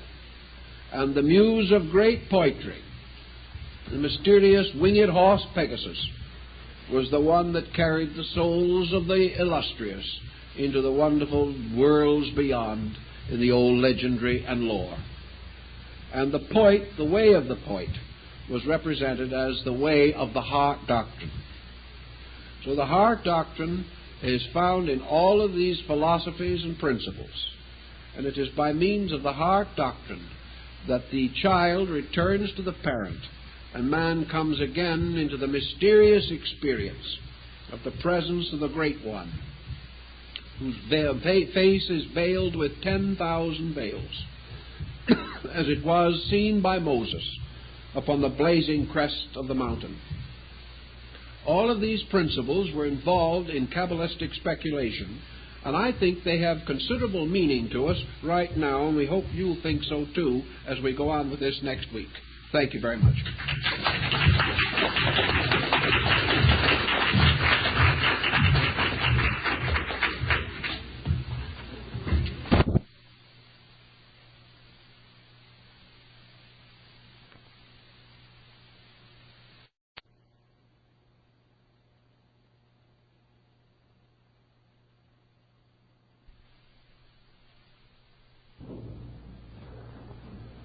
The story of the descent of Kabbalism from its older foundations is in itself a rather interesting and intriguing account. Of course, during the medieval period, from, say, the 8th to the 13th centuries of the Christian era, Kabbalism was introduced into Europe, probably from among the Arabs, who developed quite an elaborate system derived, for the most part, from the older Jewish mystics. After the Renaissance, the Kabbalists became an intellectual group. They had some distinction and were counted as scholars of importance. Their rising sphere of religious influence, to the degree that this began to affect the interpretation of the Torah or the law, resulted in some mild persecution and considerable ridicule. Both the persecution and the ridicule came principally from Orthodox Jewish people, who felt that a heresy was arising in their midst, inasmuch as many elements of lore and metaphysics came into the Kabbalistic pattern and might be regarded as producing the same effect then as some pseudo-mystical work might produce in modern Christendom. By the 15th or 16th centuries, Kabbalism had really reached its maximum sphere of influence. By this time, it had attracted to itself quite a number of learned Christians. And these scholars became not only faithful interpreters of the Jewish writings, but began to interpret them in terms of Christian religious philosophy. There is no doubt that the principal church theologians of the Renaissance period were influenced by Kabbalism, and it was even taught in some of the Christian theological seminaries. Men of the caliber of Noah von Rosenroth devoted their lives to the study not of the Cabala in its transcendental or magical sense, but in its philosophical meaning, sensing that somewhere in this compound was valuable and practical knowledge. With the rise of the modern scientific method in the 17th century, Kabbalism began to decline. But before it passed into comparative obscurity, it mingled its streams with alchemy and, to a measure, the 17th century Rosicrucian mystery. The Kabbalists also gained a new kind of fame, becoming Faustian types of scholars who were supposed to have pacts with demons and to be accompanied by familiar spirits. Many legends and much lore accumulated, and somewhere along the line the infamous 6th and 7th books of Moses were invented. This invention was comparatively recent. In Germany, Kabbalistic books were publicly burned, not because of anti-Semitism, but because they dealt with subjects of demonology and witchcraft. After this situation, Kabbalism in the non-Jewish world almost completely faded from view. The remaining Kabbalists were mostly in the ghettos of European cities, especially in Germany and Poland. And most of these Kabbalists were rabbis, but they were not particularly well thought of by their own communities. They were not the good Orthodox kind of rabbi, but strange, wild-eyed scholars dealing in magic and abominable arts. They were feared, and a certain amount of superstition that has always followed in the train of Jewry gave them a vestige of importance. Many persons regarded themselves as bewitched. Many kinds of magic were practiced in a time when these practices were held to be valid, and when some Jewish magician found himself hopelessly involved in either a genuinely magical or a psychologically metaphysical situation from which he could not extricate himself, he would usually quietly seek out one of these ancient scholars for help and perhaps for delivery from possession by an evil spirit. This situation continued mildly and faintly up to the 19th century. By this time, the entire subject was more or less considered as extinct. Not much was heard about it. We know there were still scattered scholars, a few enthusiasts struggling to preserve what they held to be an ancient, authoritative revelation. But with the rise of modern science, the younger men, both among the Jews and the Gentiles, found little interest in these abstract theories about creation. They were inclined to follow in the ways of Darwin and Huxley and Spencer and explore the new materialistic universe that was unfolding around man. By the last quarter of the 19th century, however, certain reasonable doubts had arisen as to the completeness and adequacy of the scientific position. Science was answering many questions, but it was causing more questions than it could possibly answer. And each new scientific discovery opened a world of mysteries for which no reasonable solution could be immediately found. There was also a gradual sense of fear arising. Men began to wonder if this universe that had been torn away from its divine footings was actually progressing in a positive direction, or whether it was merely falling into a new kind of superstition, the superstition of godlessness.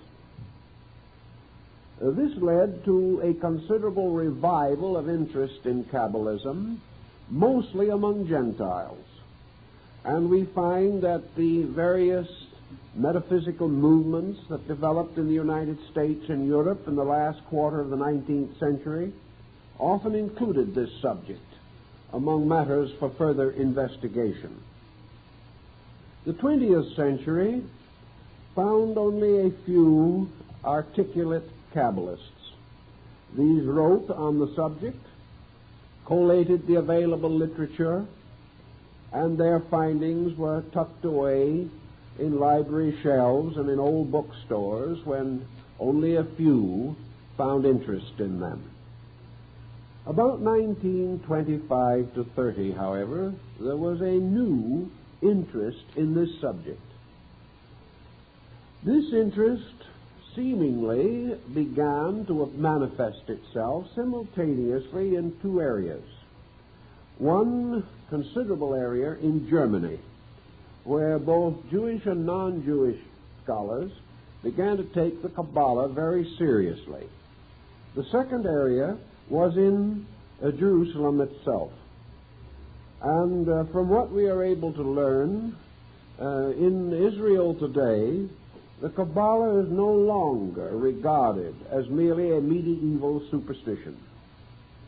It has become a legitimate area for research and thought. Perhaps one of the helpful things that happened was that man's increasing scientific knowledge and his ability to cope with world literature on a more intimate basis resulted in a new attitude toward Kabbalistic interpretation. It became possible that in the Cabala would be found scientific material. The structure of the doctrine was highly mathematical. It seemed almost archetypal. It appeared to have been impressed upon the Jewish folk mind as a pattern or an ordered revelation. To many scholars, it was perhaps the very flowering of Jewish religion. It certainly represented the motion of a religion away from a simple state of faith into an elaborate area of research, a tremendous effort to rationalize, understand, and interpret the religious doctrines of the Jewish people. Again, this might have been helped by an increasing tendency of both Jewish and Christian scholars to question the literal translation or the literal meanings of Bible statements. It became increasingly difficult, for example, to accept the opening chapters of Genesis as a literal account of creation. Also, scholarship seeking for a justification for the extraordinary respect in which the Old Testament was held began to experience difficulty in sustaining this respect on the level of the prevailing teachings and opinions. Just as Christian mystics found it necessary to their own inner consolation to seek for a mystical meaning to their scriptures and to enlarge the area of their spiritual consciousness of religious truths, so the same happened among the Jewish scholars. And to a measure, this was important to Christendom also, inasmuch as the Old Testament is an essential part of the Christian Bible. As a result of the Cabala, it was possible to reconcile a great deal of the difference between religion and science. In the Cabala, religion revealed certain powerful scientific aspects. It seemed quite conceivable that the Cabala could sustain and support not only our more recent opinions about the nature of the universe, time, space, existence, generation, life, and death, but might even reach into the mystery of this electronic age, describing and unfolding mysteries long concealed in difficult and archaic Hebrew words, which when adequately and properly translated and interpreted in the proper context and sense, suddenly become meaningful, become intriguing and inviting of further thought. So we now find that most scientific and educational and cultural groups do not regard the Cabala today as an old superstition. I can well remember when even progressive thinkers would hardly consider touching this subject because of its involvement in magic and sorcery. It belonged in the very outer edge of the lunacy fringe. But now, this fringe has taken on an orthodoxy, a reasonableness, and an intelligence. And we are beginning to realize that the so-called foibles of one generation become the solid facts of the next. Thus today, to bring the subject to focal point, the study of the Cabala is for the most part regarded as respectable. There will still be a number of very orthodox Jewish people who will view it with fear, who will consider it part of a divine mystery which should be left alone. But then there are also a number of Orthodox Christians who feel that any effort to question or interpret or penetrate the outer surface of the Christian Scriptures should be regarded as little less than heresy. So we have the jots and tittles followers on both sides of this situation. But the more liberal scholar, the leader in his field, the influential intellectual, is now Cabala conscious. And I think we will observe in the very near future an unfoldment of a trend now beginning to be evident, of a large and generous literature appearing upon this subject, perhaps a literature that will excel in quantity at least the material bearing upon the Dead Sea Scrolls. Now, why is the Cabala suddenly of interest? It is of interest because modern science is still faced with the same problems that are said to have contributed to the suicide of Aristotle. Namely, that all of the research that is being accomplished deals with secondary processes in nature, essential processes. The principles at the roots of things are as obscure now as they were 25 centuries ago. Science has many explanations for many things, but it has never touched the problems that are dealt with essentially by the Cabala. This does not mean that the Kabbalistic answers must be correct, but they invite a thoughtfulness because no better thought is available. If this be the case, it is quite certain that modern physicists will become more interested in the subject. I have mentioned before that it was reported that Einstein was much concerned with the early philosophy of the Cabala. It was a kind of religious science, a science dealing with divine things, and it handled certain problems which perhaps we can summarize in a few statements. First of all, the Cabala, together with most religious beliefs, moved upon the assumption of an eternal God, a being in all things sufficient, an essence, principle, or power enduring and sustaining itself by itself throughout all time and space. This power was innately and intrinsically all good and all-knowing. It was absolute and in its authority, and before the face of this one there was no other. Thus, existence seems to emerge from a sovereign intellect, an intellect by its own essential condition and quality, unlimited, unrestricted, and inevitable.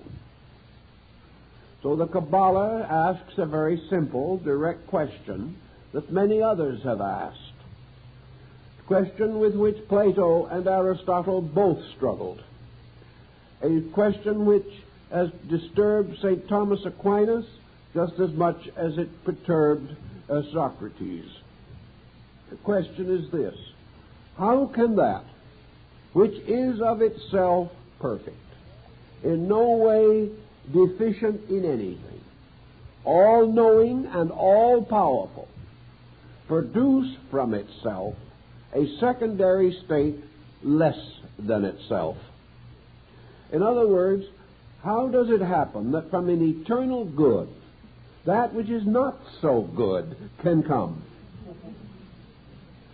How is it, for instance, that any part of creation can be ignorant if it exists within a nature eternally all-wise?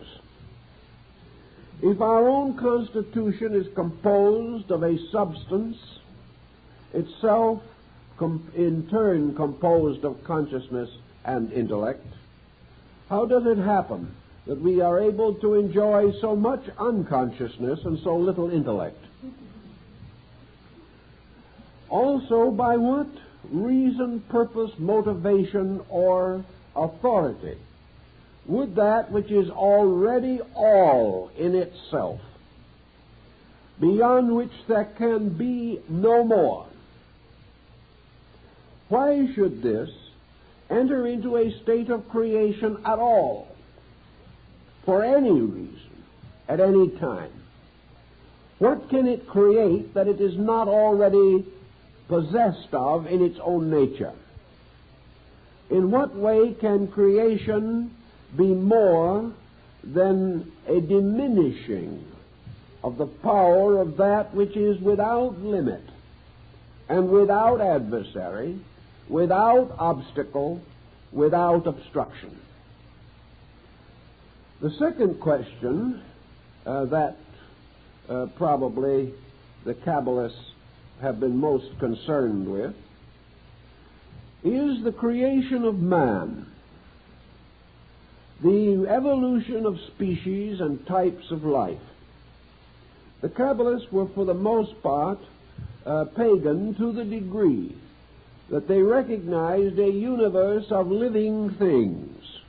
The law of evolution perhaps was not so defined by them, but it was certainly inherent in their doctrine and tradition.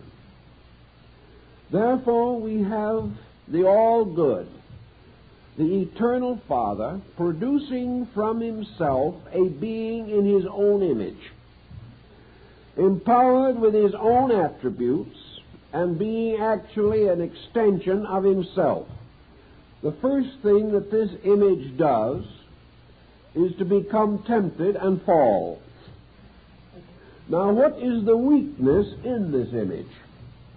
Why is this image unable to maintain its own divinity? And how does it happen that an all-knowing and all-powerful deity permits a creature which it has fashioned in its own likeness to be exposed to a fall, or to fall, when in all substance and essence its condition must eternally be fully known by its own Creator? The next question, that seems to be rather reasonable and logical, then has to do with the problem of the redemption of this creature, the power by means of which this creature is brought back again to the state of its own divine nature. This redemption is a slow and arduous process in which the creature, struggling desperately through the mystery of the creation, must ultimately be reunited with the substance of the Creator. This was an elaborate formula in itself. There were other points, but these are perhaps the dominant ones, and it is still questionable whether science has any answer for these. It is doubtful whether the average Orthodox theologian has any answer. It is very questionable if the various religions of the world today can come together and agree upon even a mutually acceptable hypothesis. This then seems to justify the Kabbalists in their desperate effort to relieve their own minds and hearts of these reasonable doubts concerning the mystery of the divine nature. The problem then of the eternity of deity can only be approached in one or two ways.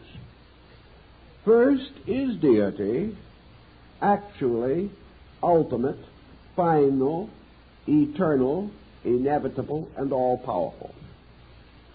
It would seem that one or more of these qualities must be compromised in order that creation can take place. There must be some deficiency in deity, or this deficiency could not result in a deficiency in the creation. If there was an imperfection in deity, then the creature fashioned in its image might also be imperfect. If there is an imperfection in deity, the process of creation itself might be imperfect, or subject to certain accidents or circumstances which were beyond the control and government of the divine power. Obviously, this solution invites only a doubt about deity and begins to reduce or limit the power of deity. Some groups, even among the Kabbalists themselves, tried to wave this question aside with the simple concept that the nature of deity is unknowable. Therefore, the circumstances incident to the beginning of existence are simply incomprehensible by man, who must accept that which he experiences and observes, but cannot attempt to analyze the ultimate causes for these experiences. The second solution to the problem perhaps was most essentially Kabbalistic.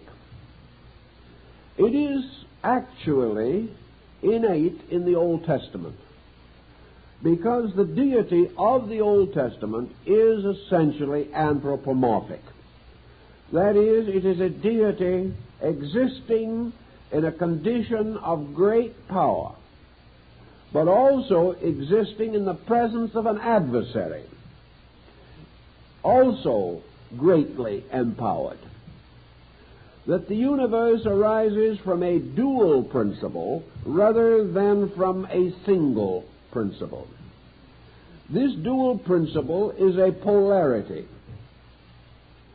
This polarity suggests, therefore, that there is both energy and resistance everywhere in space itself. That energy is forever moving, which is the power of God, and resistance is forever impeding, which is the power of the adversary. Now, it would seem that, especially in the old Jewish beliefs, there is abundant ground to assume that the deity worshipped by the Israelites was not entirely a perfect God.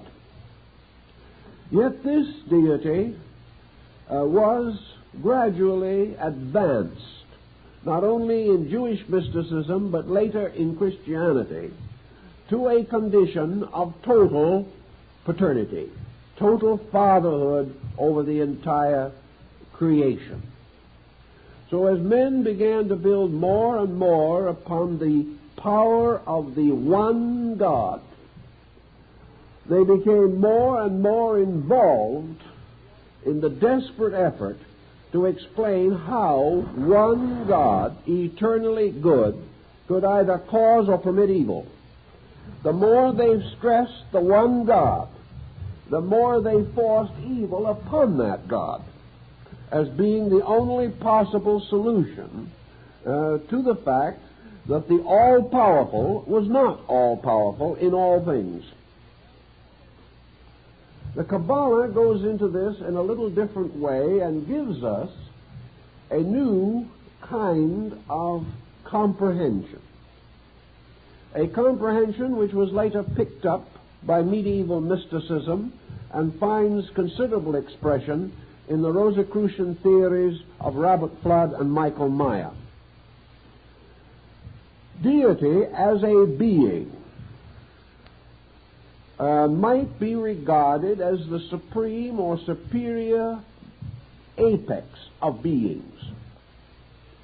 Deity was not regarded in this concept as being merely an ultimate, abstract absolute. Deity was considered to be a great being, or as Plato called it, an animal existing in space. This supreme being, so-called, was certainly the leader of the creations which came from it. But this being, it also existed in something. And this in-somethingness apparently had to precede being itself. In other words, if a being exists, it exists in time and space. If it has a beingness, it has an abode. It has a certain assignment of area in space. We may assume, for example, that being is infinite, that space is infinite, and therefore that the two become one fact. But the Cabala points out the possibility that the infinite being and the infinite space do not have to be identical, but that actually infinite being is an infinitely evolving power growing in infinite space. This is not unscientific, but it gives to the problem this situation that as man, born in this world, abides in a certain place, living in a community, city, and united with others to form the inhabitants of a region, so as we look forth upon the heavens, with the infinitude of stars, with the vast pulsing mass of the Milky Way, with the galaxies extending beyond even the most powerful modern telescope, we may well be looking upon a populated firmament, an area which is peopled with gods, each of which, in its own turn, is the inhabitant of space. Within the nature of this God arises its own creation, even as within the nature of man is sustained a vast order of life. To us, the small lives within the corporeal constitution seem little better than the minutest of microbes. But in the various dimensions of space, we do not know. Perhaps the very cells and atoms and electrons of our own bodies have their Platos and their Socrates. We don't know.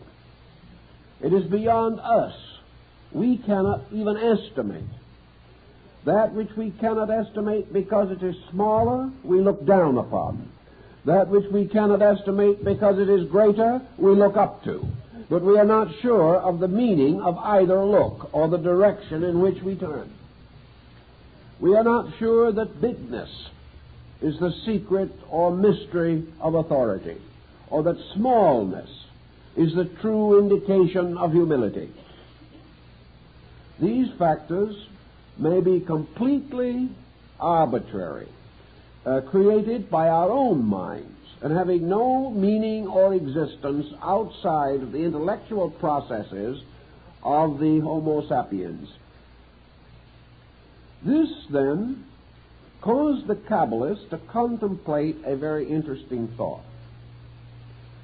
If deity and all the great heavenly beings whose wings filled with eyes are the very stars of space, this magnificent creation, this Merkaba of righteousness, this chariot of mystery, This creation all exists within something. Now we can proceed by Aristotle's process of regressive evasion to come to the simple conclusion that the only answer is that our God lives in a greater God, this in a greater God, and so on until our inquiry is exhausted, but nothing is answered. The Kabbalists did not feel, however, that this was exactly true. From my researches in the subject, I believe that they felt that there was another kind of existence apart from being. Now, this might get us into trouble with Parmenides and a good many other classical thinkers. And so all we can do is blame the early rabbis working by their oil lamps. Is there something that has an existence apart from being? The possible use of two terms might explain this or give us working language. This may have little to do with the dictionary, but it may be useful for us in the next 3 or 4 evenings. And that is to define or divide or differentiate being and existence. Now, we can do this in a rather simple manner. Being certainly suggests a creature, a being of some kind. Being suggests an objectivity of life, a state of coordinated or integrated activity. Being suggests the opposite of not being. But not being itself does not necessarily suggest vacuum. Not being suggests a state in which a not beingness may have its own natural condition. This we will term existence. For existence does not necessarily suggest God, but being can, especially if it is capitalized. So the Cabala seems to tell us that in the beginningness of all beginnings, being rested in existence. This existence came into manifestation as being. But this existence is not merely another kind of God that must keep on retiring into some higher order of hierarchy until it goes beyond reason or intelligence. This existence is simply the infinite potential of life, energy, time, and space. Now, these in themselves do not have to be persons. They can be like the surface of a vast ocean. They can be rich in substances and even in essences. But they may have in themselves no self-awareness as we know self-awareness. This existence may slumber forever. And there is something very reminiscent of it in the more rarefied strata of higher Buddhism, where it seems to come very close to the Mahaparinirvanic state. This state, as Buddha himself tells us, is a continuance with non-existence, as we know non-existence, non-beingness. It might almost be called a kind of existence without being, going on and on and on. Now, this in itself doesn't solve too much, but perhaps it gives us a kind of wedge. And this brings to our attention some of the earliest speculations of the Kabbalists, as set forth in the writings of Rabbi Akiba and later the writings in the medieval period of Isaac the Blind. This essence-ness, like the ocean, cannot be regarded as a god. Even the Greeks had to create an ocean deity and give him domain over the seas. The deity ocean was not identical with the physical substance of ocean. But what was it that dwelt forever?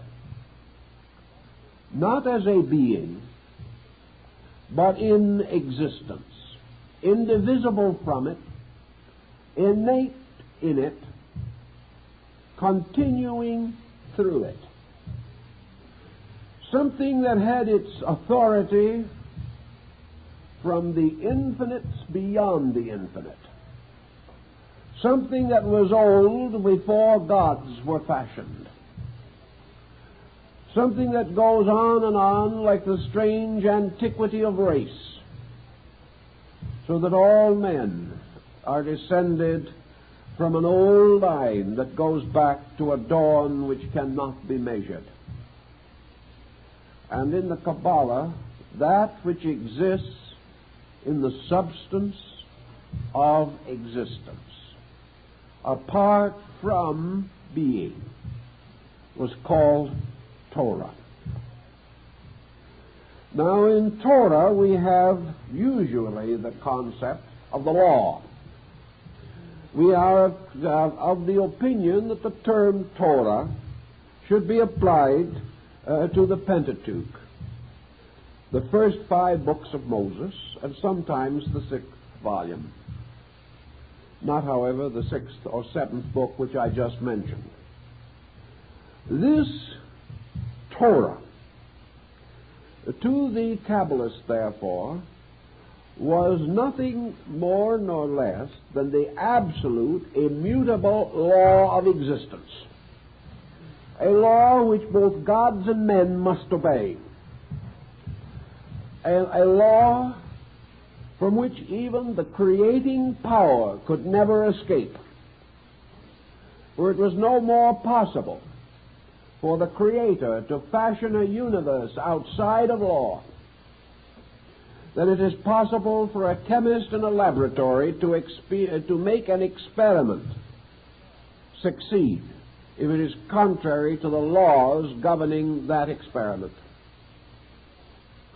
Thus the law becomes, to a sense, existence.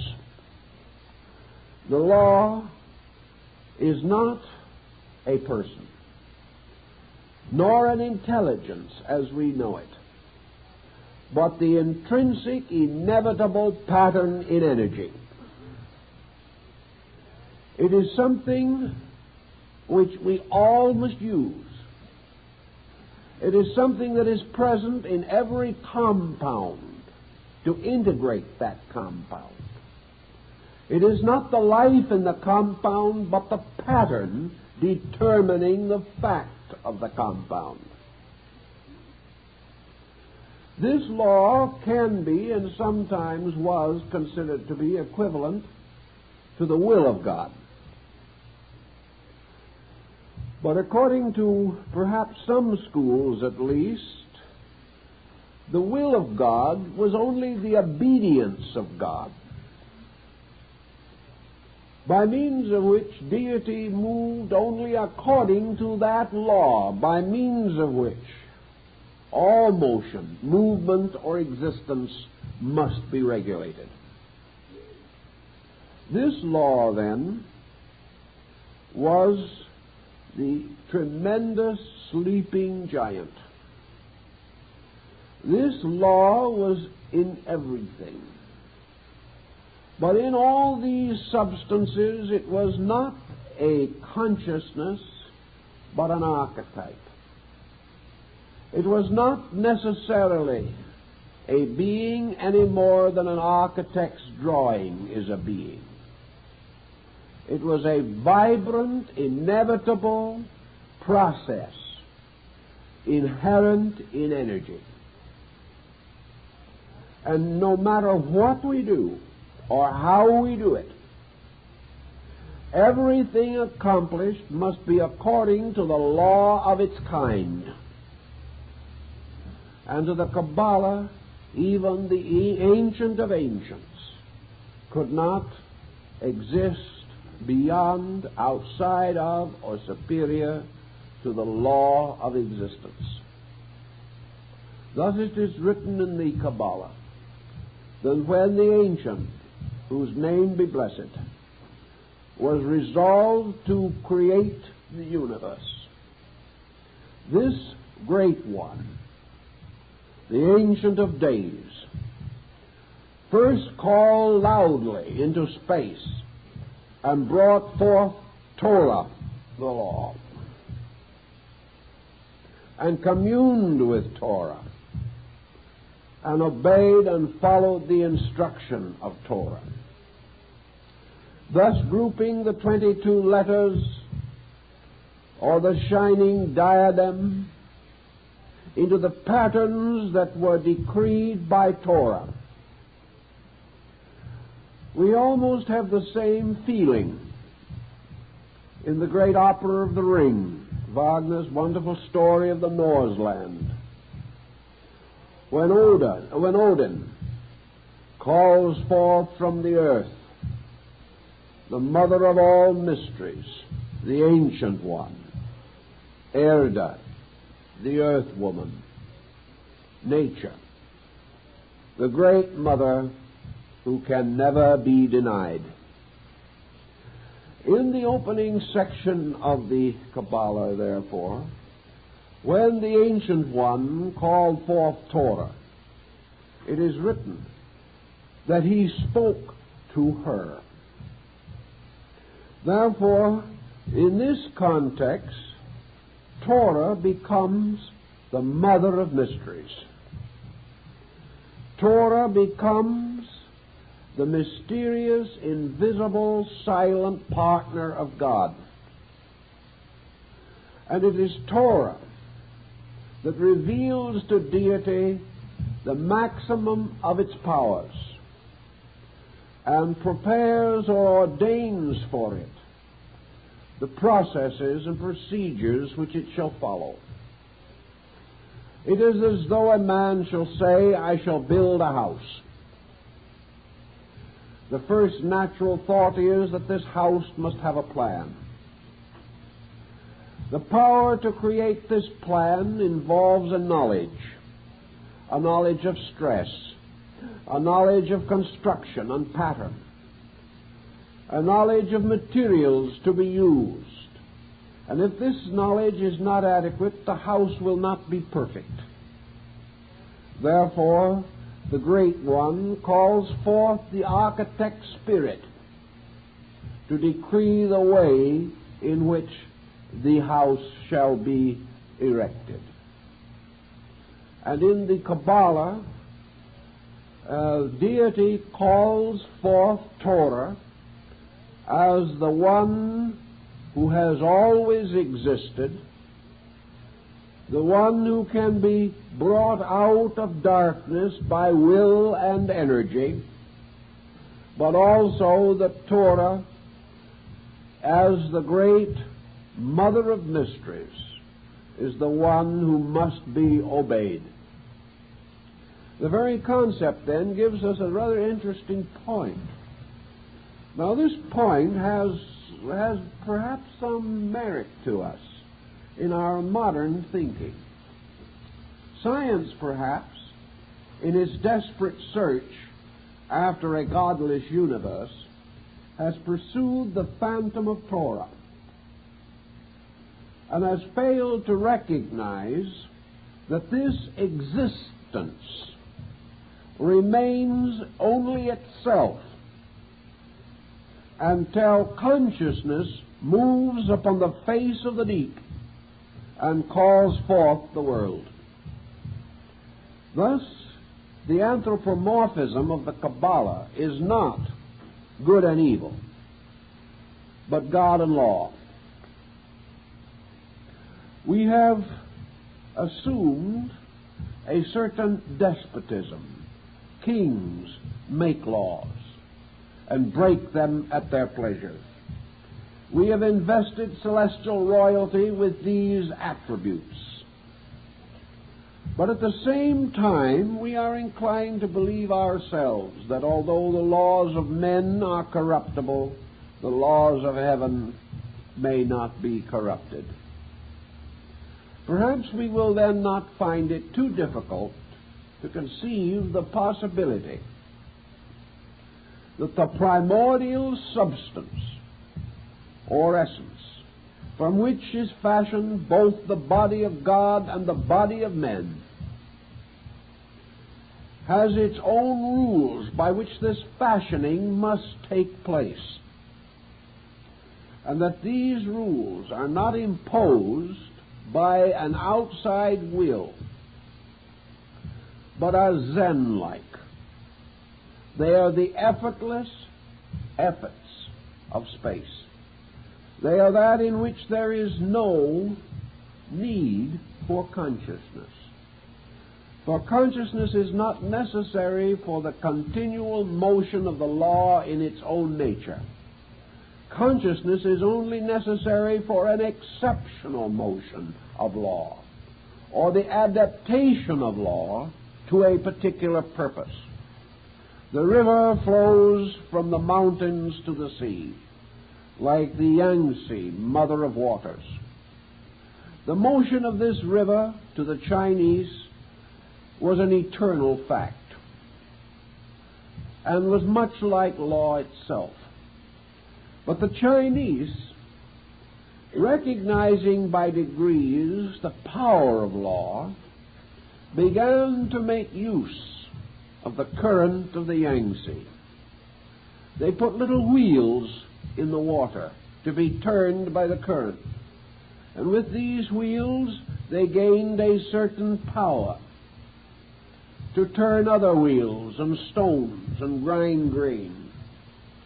Later also they sought to irrigate their fields by turning the waters of the river. They created dams and channels. Now, as soon as they began this activity, consciousness took over the use of the waters. But this consciousness was not all-knowing. And as a result of that, many of the efforts to use the waters led to tragedy for man. And this water, which also supplied him with his water of life, was the same in which he could drown. So in the great mystery of space, the Blessed One, the Ancient of Ancients, whose name be glory, as the sovereign conscious intellect, called upon the law to use the law. And the law, in its symbolic sense, made a covenant with the Ancient of Ancients, and said in substance, not verbally, but in principle, obey my rules, and I will make you the greatest of the kings of the world. Disobey my rules, and I will destroy you utterly. Therefore, God, being of all wisdom, possessed the wisdom of obedience. God, being all good, used law only for goodness.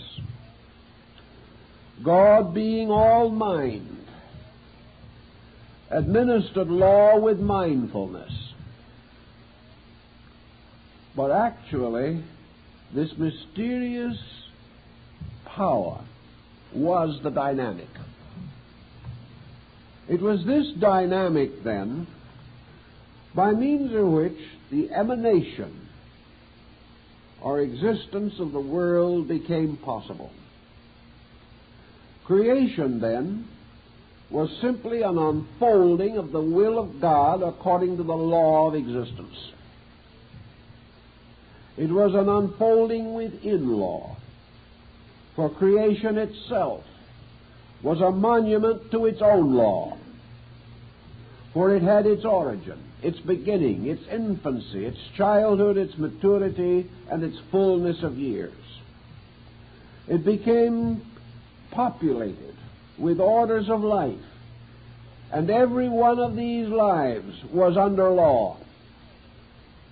And there was no power within these lives to raise their hands to heaven to ask to be released from law. Therefore, all that heaven could do was instruct man in the keeping of the law. We may not fully agree with all of this type of thinking, but we must admit it was a rather grand idea. It was tremendous in its implications. The law itself, by its own nature, created the concept of good and evil. Law was not good because it was not a being. God, by cooperation with the law, might be termed good, because good is that which wishes, desires, or impels the fulfillment of truth. But the law itself was neither good nor ill. It was simply of its own kind, its own nature, and its own eternity. While eternity rested, law was not obvious. And Böhme, the German mystic, brings this out very clearly. There is no manifestation of law until the processes of creation begin. Then these processes flow according to law and are molded by law into the everlasting likeness of itself. Now, law also, because it is not a being, because it is not of ambition or of thoughtfulness or of any particular plan or purpose for its creation, for the thing that it does, law simply operates while creation exists. And if and when creation ceases, law retires into its own unmanifested root. For without creation there can be no manifestation of law. Therefore, if a creating power determines the end of its own creation, then the laws governing that creation simply subside again into existence. The creation cannot exist without law, but the law cannot be knowable without creation. And law in an uncreating state is simply silence, the eternal expanse of unconditioned potential. In the Cabala, this concept of space law was held to be feminine. And perhaps in this sense of the word, the average ardent feminist of today will not object to the usage as being detrimental. This is no disparagement. Actually, it seems to tell us that even God must obey, that this eternal mother principle is therefore supreme in space. Now, why would we assign this concept to a maternal polarization? Obviously because the existence of existence itself sets forth the area in which a creational process can occur, and the operation of will upon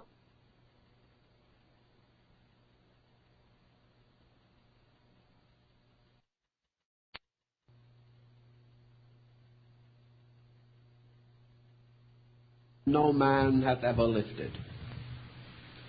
So the veil of space hides within itself one half of the Torah. One part of the law is always revealed and the other part is concealed. And even the Ancient of Ancients was not permitted to see the hidden half of the law. Again, like Odin in Nordic mysteries, who was not able to read in the works of the Norns and the Fates the mystery of his own destiny. Torah rising became, so to say, the bride of consciousness. They were united in a strange, mystical, magical betrothal. And out of this union there came forth the radiant power of a new being, inwardly invested in law, outwardly invested in glory.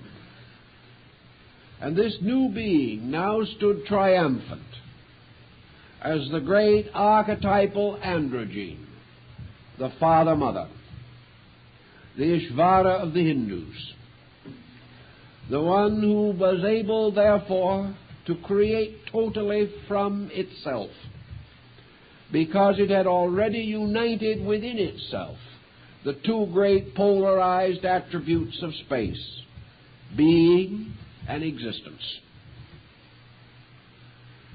Torah also plays another interesting part in the story of the Cabala. Torah, in substance and essence, is forever concealed. But by the very act of divine creation, Torah is caused to become revealed. Therefore, that law which in its substance is hidden is in its manifestation revealed through all creational procedure. Thus one may behold the veiled form of Torah in the mountains and in the oceans and by the shores of the sea. Torah is shown to us in the turning of the wheels of industry, in the building of our great institutions, in the laws of policy and statescraft. All of these are but the gradual revelation of Torah. For that which is revealed by the process of creation is the immense pattern of framework laws upon which creation hangs, and without which the conscious being is unable to fulfill its own purposes. We have the same again in the mystery of the microcosm. Man, coming into birth, according to the Cabala, came into manifestation as the result of the uniting of consciousness and existence in the form of the energy fields of its parents. And where these fields met, a strange vacuum, which was actually a blending in perfect equilibrium of these two principles, formed the door through which the soul entered into generation. But once it was born or conceived, this soul begins to manifest the law. And the law of existence begins to take shape in the embryo. The law of existence begins to fashion the bones and the sinews. The law of existence, as the great architect, designs the whole strange compound fabric of our bodies, our emotions, and our minds. And finally, when man stands forth, his consciousness is still hidden, but the law that fashioned him is revealed. It is himself. Yet this law is not a being. Man does not say to his bones, obey me. Man does not say, I will have them differently. Man says, these are my bones. This is my flesh. Therefore, these are my attributes, and with these I will labor. So man accepts the pattern devised by law, brought forth by law, guarded by law. And he must go further. He must give his final allegiance to this law. For if he corrupts it, breaks it, or violates it, then the power of his consciousness to function is correspondingly diminished.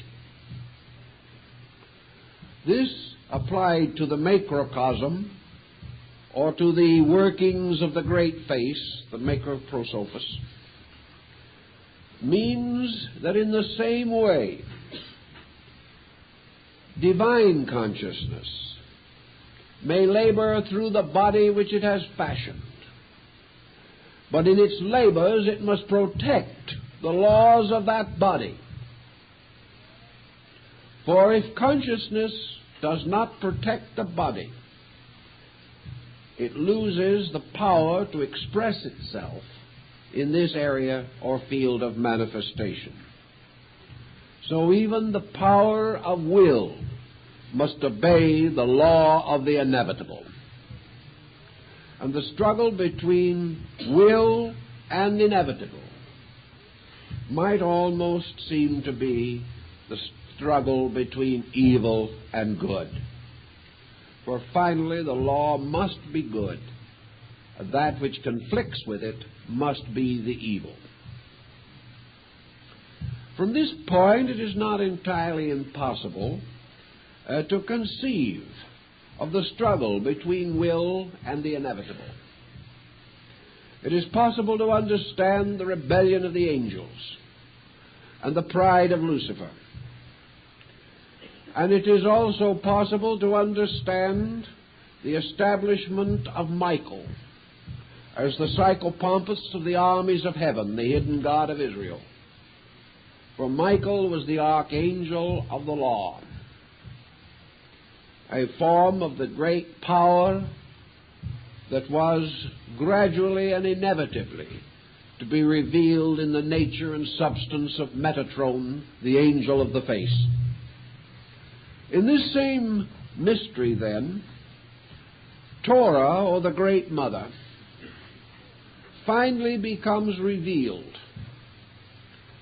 in that all parts of things which are of themselves organic, or functional, or arise from compounds, which in nature are dissolvable, and must be sustained by will and law. This mysterious existence becomes even more than the rainbow of Noah, a symbol of a covenant. For the fact that we are, the fact that we exist as we know ourselves, proves that we have a covenant with law. And it is also the same type of proof which, by reverse, outlaws the lawless and causes them to vanish from the face of the Lord. When, however, the law is carried forth in glory, not a glory luminous because it is constantly emanating visible splendor, but glorious in the sense that it is not necessary, as Lord Bacon says, for God to convince man by extraordinary means, inasmuch as the most ordinary means are themselves sufficiently magnificent.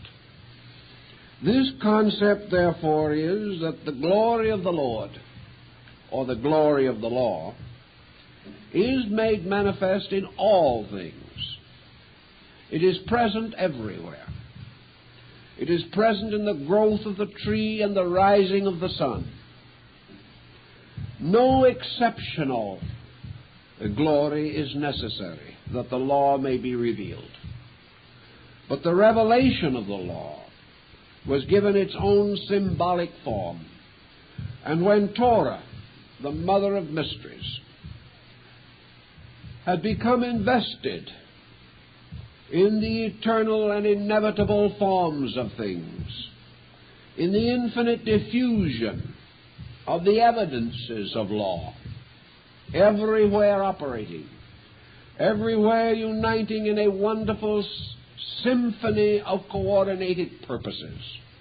When this glory strikes upon the consciousness of the mystic, when he is suddenly filled with the wondrousness of it, it is then said that the glory becomes Shekinah, and that the Mother of Mysteries is known before the face of the world as the Mother of Splendors.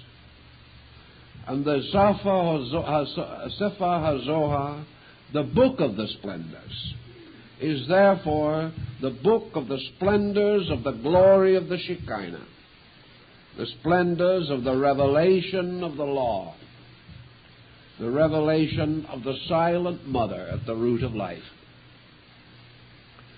Now, if we realize this interpretation of the Shekinah, we shall know why it stood as a column of smoke by day and a pillar of flame by night, and how it led the children of Israel out of bondage across the mysteries of the Red Sea and finally to the Promised Land.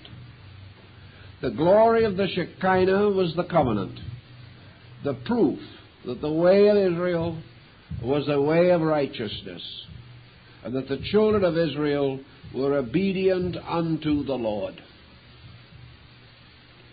This glory of the Shekinah, according to the medieval Kabbalists, is peace among the peoples of the earth. It is the good crop rising from the ground. It is fertility, the laughter of children. The Shekinah is faithful men, not only bending their heads in prayer, but bending their backs side by side in the service of each other and the common good. The glory of the Shekinah is that peace, order, tranquility, by means of which is revealed that that people have kept the law.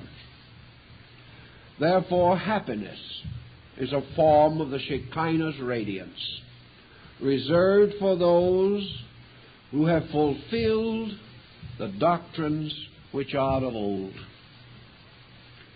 If, however, man breaks his covenant, then the Shekinah's glory fades, and man wanders in darkness and in the desert of waiting, and he knows not where to go, for the face of the Lord is turned from him, and he dwells in evil.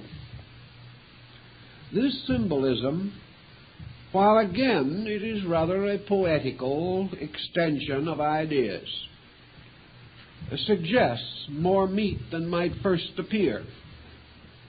It suggests a relationship in life between the individual who plays now the part of God and the inevitable with which he is surrounded and to a large degree permeated. That man is truly not a free agent, nor was God. Both God and man have a power of limited determinism, and this power gives to each the right to use the law, to use this infinite supply, which corresponds very strongly in the early symbolism of the building of the everlasting house, as a strange and wonderful reminder that Solomon, the Lord of Israel, played the part of the great Jehovahstic God, and the mysterious friend, Hiram, king of Tyre, who joined him in this undertaking, symbolizes the mystery of the concealed pattern, the Torah, whereas the architect of the temple was the revealed law, moving into objective manifestation and building the house according to the law. so the great one of antiquity, the ancient face, built the house of existence in existence, built the house of his own being according to the law. And because it was built according to the law, it was acceptable before the law, and the living God dwelt therein. This concept, therefore, points out several important situations of which I think Buddhism adds a certain clarifying note. Actually, if law is in the ultimate, superior, and in its own nature totally suspended, then in the Cabala we can understand why even the Great One, the Holy of Holy Ones, could demand nothing of the law, but could only entreat it, could come to it only requesting a favor. And the law, rising before the face of the Ancient One, did not reveal her face even to God,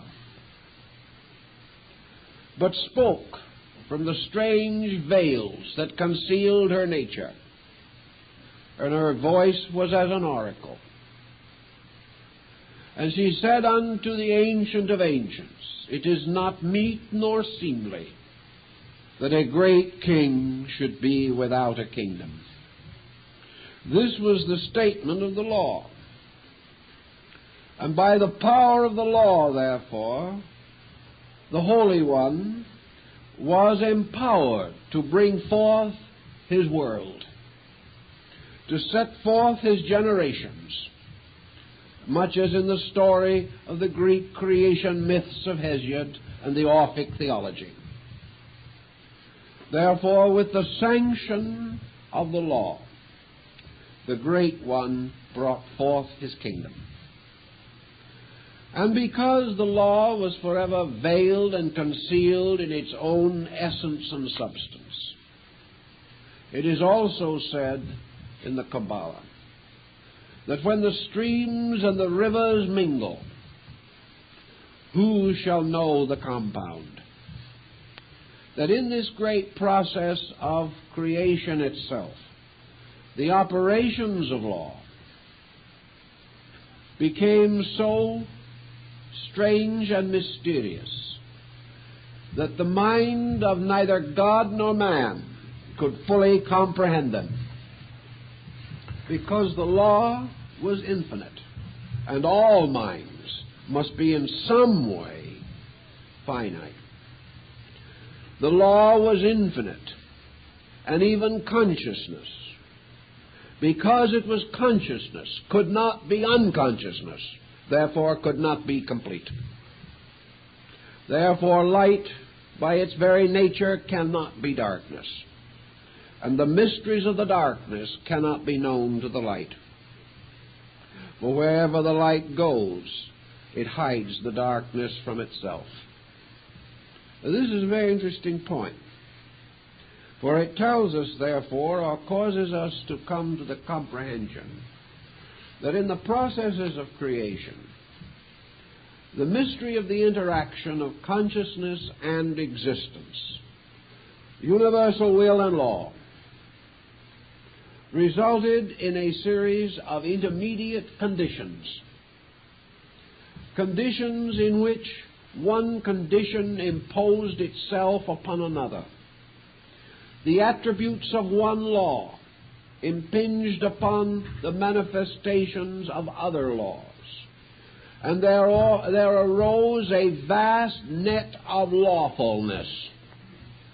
This net was not evil, but it was the strange interweaving of infinite law in its infinite manifestation. And this strange and wonderful interweaving brought with it a strange complexity in which life itself could not quickly untangle the threads of this snarl of cosmic process, so that even man today, where the analogy is always brought back to man in the Cabala, that man himself, though of the greatest righteousness and of most saintly nature, even Moses himself, could not in all things keep the law.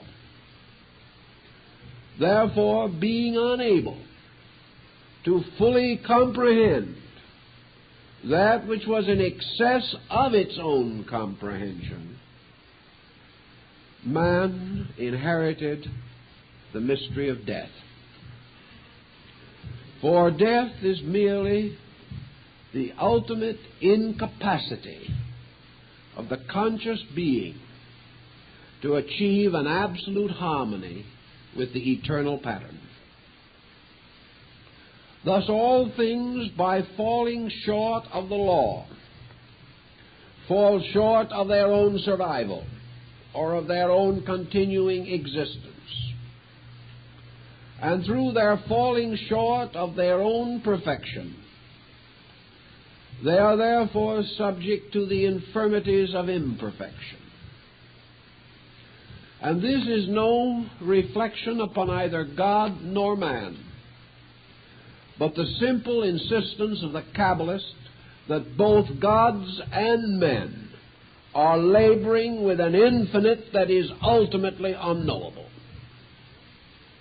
But that this infinite, instead of being a person hiding knowledge, or a being suppressing its own good, is a vast network of available energies, by means of which creating powers on all levels, whether a God creating a universe or a musician writing a song, all these things come out of this infinite reservoir of potential. But there is no being that knows the end and substance of this reservoir. Therefore, there is no being that can absolutely and certainly and infallibly determine the ultimate purpose of law. This is concealed within its own inevitable nature, and its veil no man can raise. The path of virtue in the Kabbalistic way of thinking is therefore the path of gradually increasing intelligent cooperation with law. It accepts the absolute autocracy, not of an arbitrary deity who hardened Pharaoh's heart, but of a principle beyond which there can be no appeal, the absolute existence with law co-eternal with and in itself. This, then, out of law is the infinite productivity. All forms emerge from law. All patterns, devices, structures arise from law. Both the body of God, which is creation, and the body of man, which is the microcosm. Because, therefore, this existence is the womb of all things, it is the great mother. For all seems to come forth from her, and abiding its time returns to her again. Most ancient peoples had this belief, and they regarded the mother principle not merely as negative or matter, but as the infinite world-bearing existence, within which the seed of conscious being was sowed and brought forth the vast majesty of the cosmos. Now, what does this have to say in terms of modern thinking? Do we have hold of anything that might be valuable to us? Is there a reason, for example, why we should differentiate between atomic energy and God? Is there any reason to assume that this vast exploration of space has as its ultimate end the discovery of a being? Or has this exploration for its assumed end the realization of the dramatic archetypal pattern of inevitables by which all things are governed? Has this modern search, therefore, on a scientific level revealed to us certain, we'll say, aspects or attributes of an interlocking structure of inevitable principles that cannot be violated? The violation of these principles is a sin against law and, in a sense, a crime against man. This violation of principles is also a continuing detriment to universal consciousness. Universal consciousness, however, according to the Cabala, cannot step in and by a gentle gesture of its spiritual scepter nullify man's violation of law. The Cabala, therefore, now has at least a working hypothesis to explain why deity cannot suddenly terminate the lawless state of man. Now, a big theological situation can be built upon this. It becomes the only reasonable answer that the old Kabbalists, at least, could devise, for it was the only answer which did not compromise the essential goodness of deity, did not in any way reflect upon the reality of virtue, and at the same time did not cater to any form of the delinquencies of created things. This concept sort of left everything honest. It did, however, achieve this end by assuming that there was a pattern co-eternal with God and not identical with God. The anthropomorphism raises its head again, but of course in a very highly abstract way. We know that Buddhism, of all the religions in the world, laid the greatest stress upon law. Buddhism went almost so far that one or two Western scholars have said Buddhism has no God, but if there is anything that may be likened to a God in the general reverence of Buddhists, it is law. For them, law is that which God is to the followers of theistic faiths. Buddha made a great point of the complete and total obedience to law. In this he broke from Brahmanism and the worship of the Hindic divinities. Brahma appears in Buddhism, but in a subsidiary capacity. Brahma as deity and as consciousness in space in Buddhism is subject to law, which of course is an interesting phase of Eastern religion.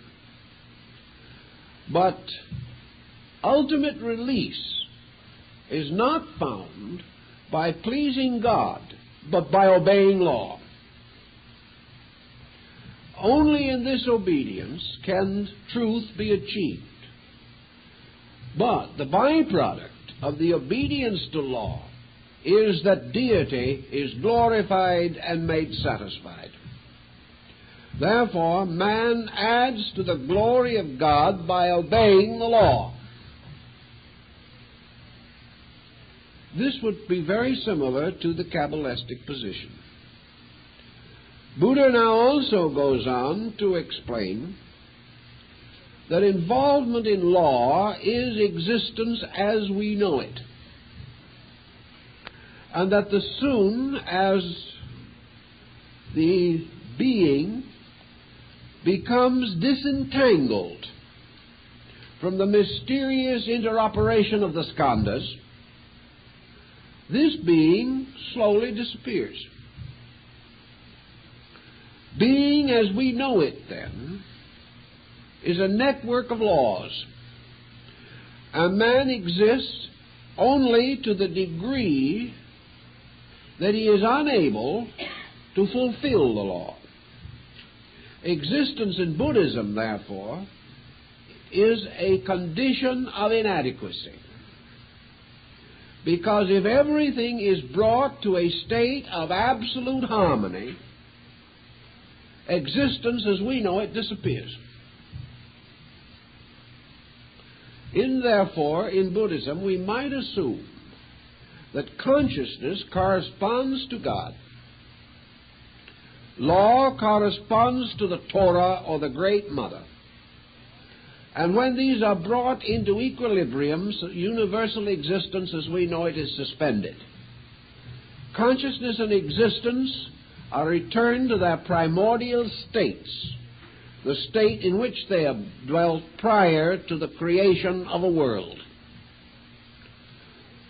In the suspension of these two, therefore, there is not the reestablishment of a one God theory, but there is a return of consciousness to the field of law, where it remains until such other time as it is called forth again. In the Cabala, consciousness is of a nature different from law, in this, that consciousness is an evolving being, and through infinite manifestations, from the least to the greatest, it has grown up in space like a great tree. If this tree shall die or fall, then from its acorns new trees will rise, and the growth of the forest goes on forever.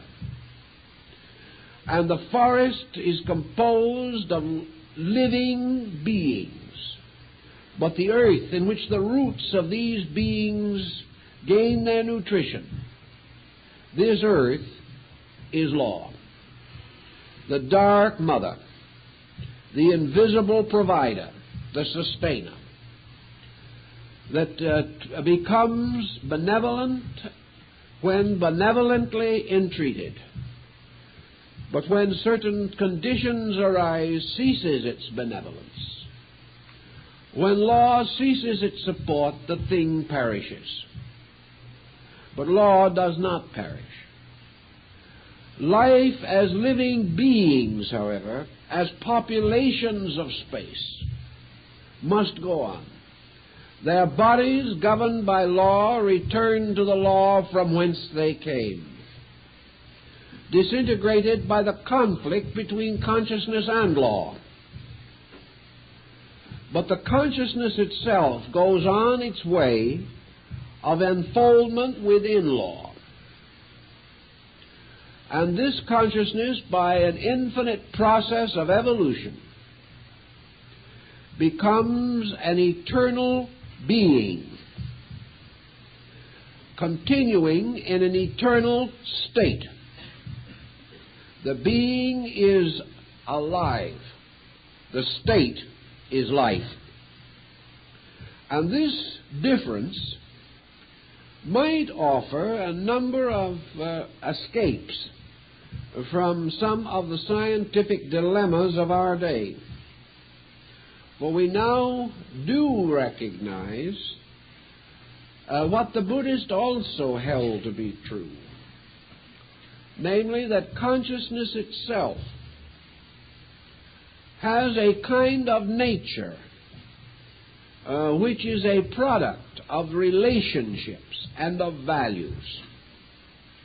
But at a root consciousness, unknowable to the objective sense, also has a kind of seed existence beyond our knowing. Beings return to being. Things return to existence.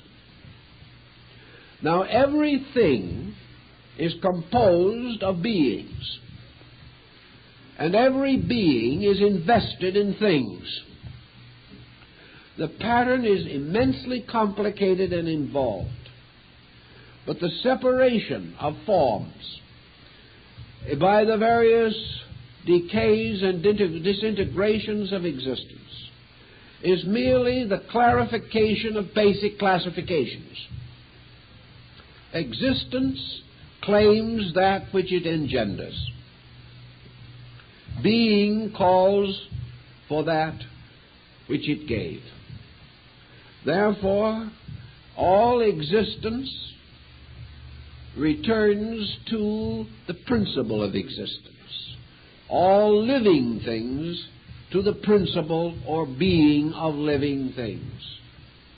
In primitive times, our remote ancestors described this situation as return to God and nature. And in the funeral service we say that we return to the earth that which belongs to the earth, and to God that which belongs to God. This, however, was not the full meaning in the ancient commentaries of the rabbis.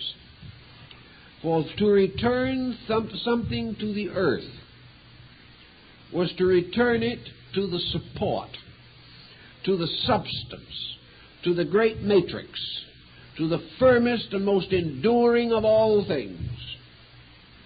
And in their speculations, the Kabbalists sought to reverse the form or pattern of the world. They considered space to be the true earth. That actually man, as the tree of the Sephiroths, was an inverted tree.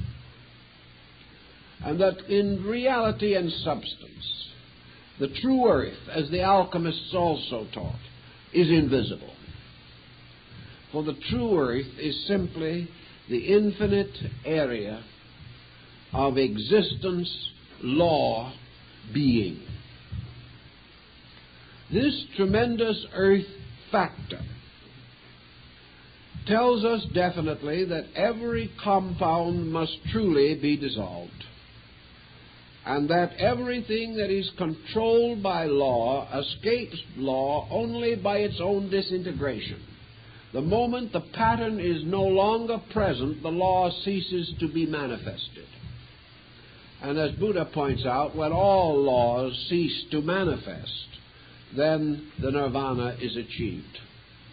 All conflict between structure and principle has been overcome. In this same concept, therefore, deity is now presented in a slightly different situation. And we begin to sense the significance of the messianic factor in its relationship to law. We have a polarity now consisting of the Ancient of Ancients, being, and the Torah, existence. And when being and existence unite, they produce creation. But what is the only begotten of the Father? What is this mysterious something that arises also in the union of God and the law? In all the Greek and other classical schools of philosophy, there was this mysterious being corresponding in the Sephirothic system of the Kabbalists with the point of Death, where the vertical and horizontal bars of the tree cross. This mysterious other beingness that comes into existence, the Son of Man and the Son of God, the mysterious messianic power is there and is present as an intercessor between being and existence. An intercessor between the inevitable of the divine will and the inevitable of the immutable law, and the inevitable that these two shall conflict. This principle is not compromise. It is a principle of mediation. It is the Gnostic aeon of the Sota, which stands glorified between the Ancient One and the splendid form of the Virgin Sophia. Again, the Mother of Mysteries. In this struggle, then, between man, let's say again now, as his will to create, and man as laws operating through every bone, sinew, and nerve of his body, which cannot be violated. There has to be some kind of a middle ground here. The ancients regarded this as the soul, the firstborn of heaven and earth. And the psychic factor has still remained essentially a mystery. And in the Cabala, the mystery of the soul was given a great deal of a very patient consideration. But being naturalists by their general thinking, and rather practical people in spite of their broad abstractions, the Kabbalists took a simple example from their own way of life. Here is an individual, a consciousness we call man. Here is, we will say, resistance. Force, power, will, energy, meeting resistance. The resistance of circumstance, or on the higher level, the resistance of violated law. For when man violated the law, Torah rose in anger to the face of the Great One and demanded that the lawbreaker receive appropriate punishment.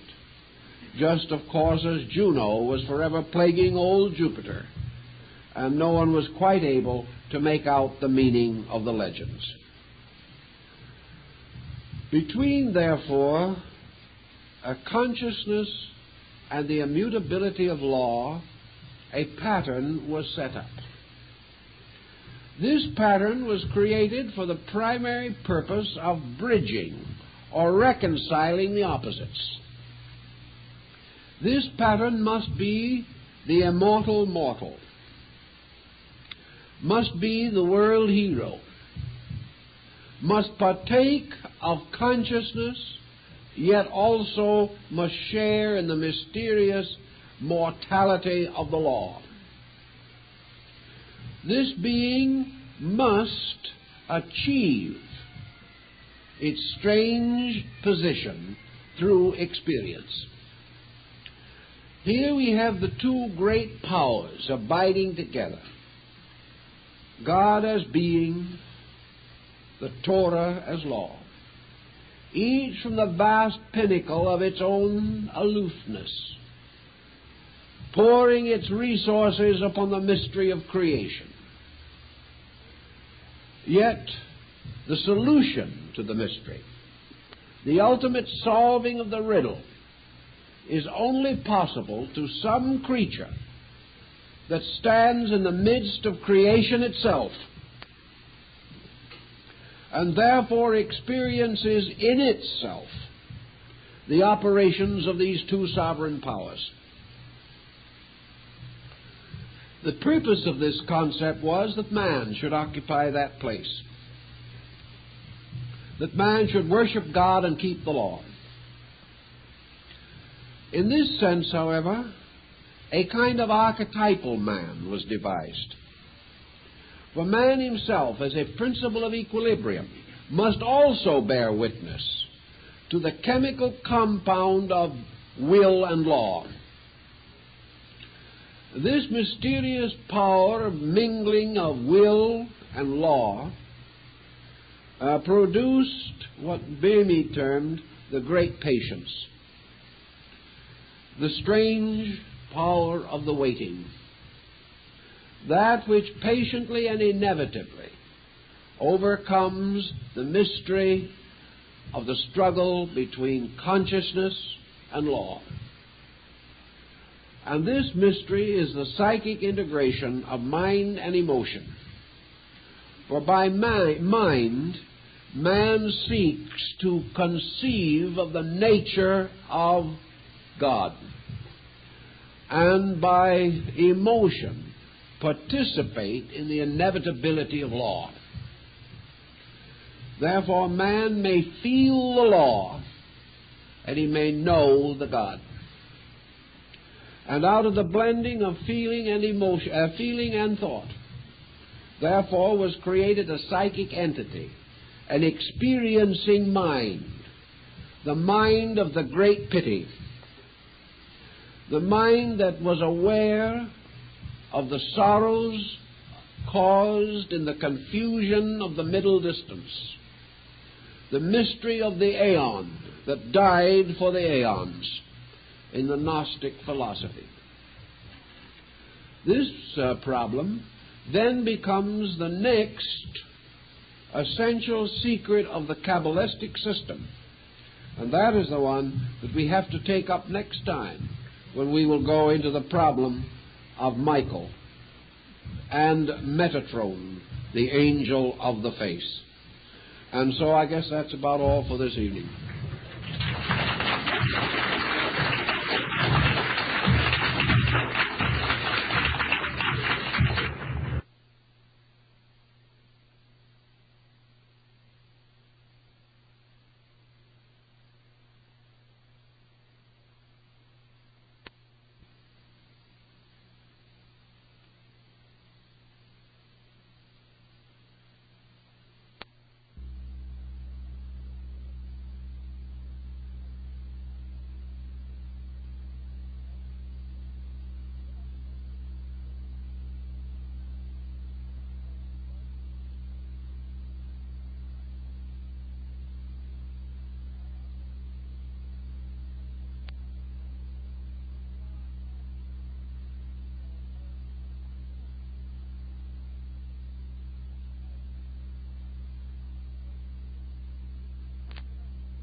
The old Jewish doctrines can simply flow into Christianity and be reconciled by whatever means is available.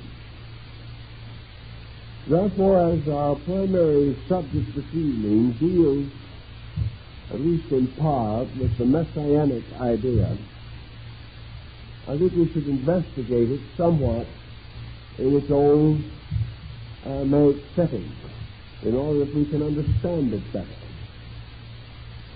Our word Messiah comes from an ancient word meaning the anointed.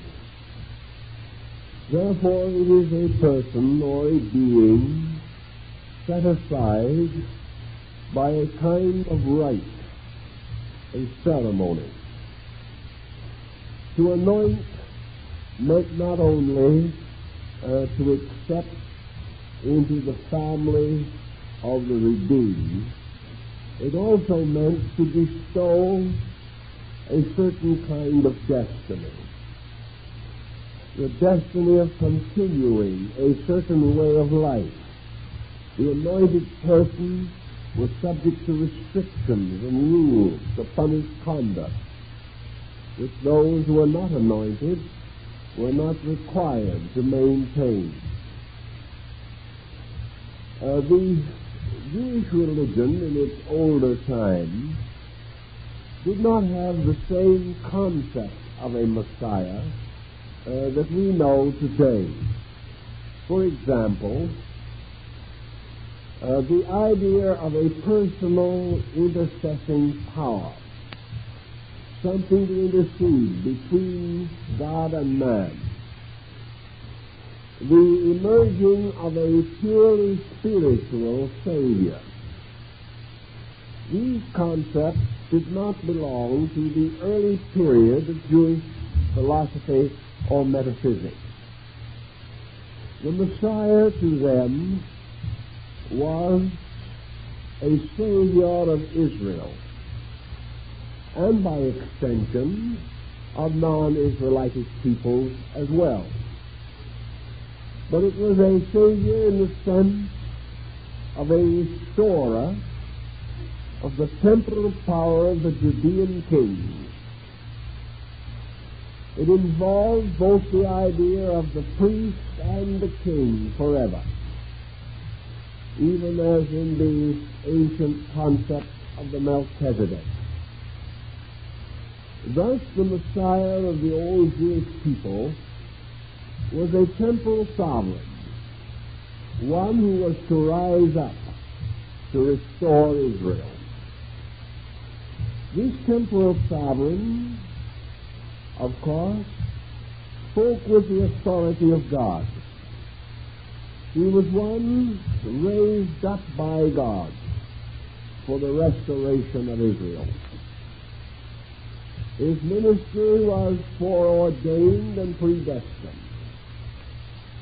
But he came not primarily as a teacher, but as a king, as a great princely person who should rule righteously over the tribes of the children of Israel.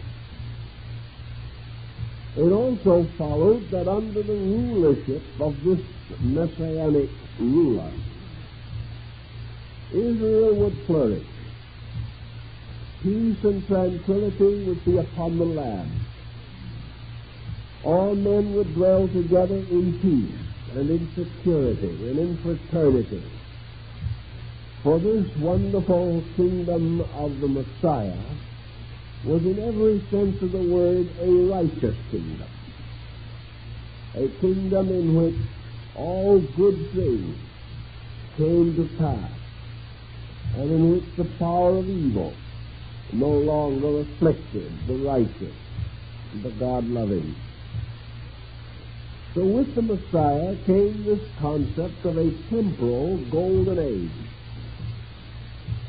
an age unto foreverness, in which the people would go on and on under the wise king and those who came after him, his proper and legitimate successors. and there would be forever peace upon the world, and the struggles and the sorrows of ancient days would be no more.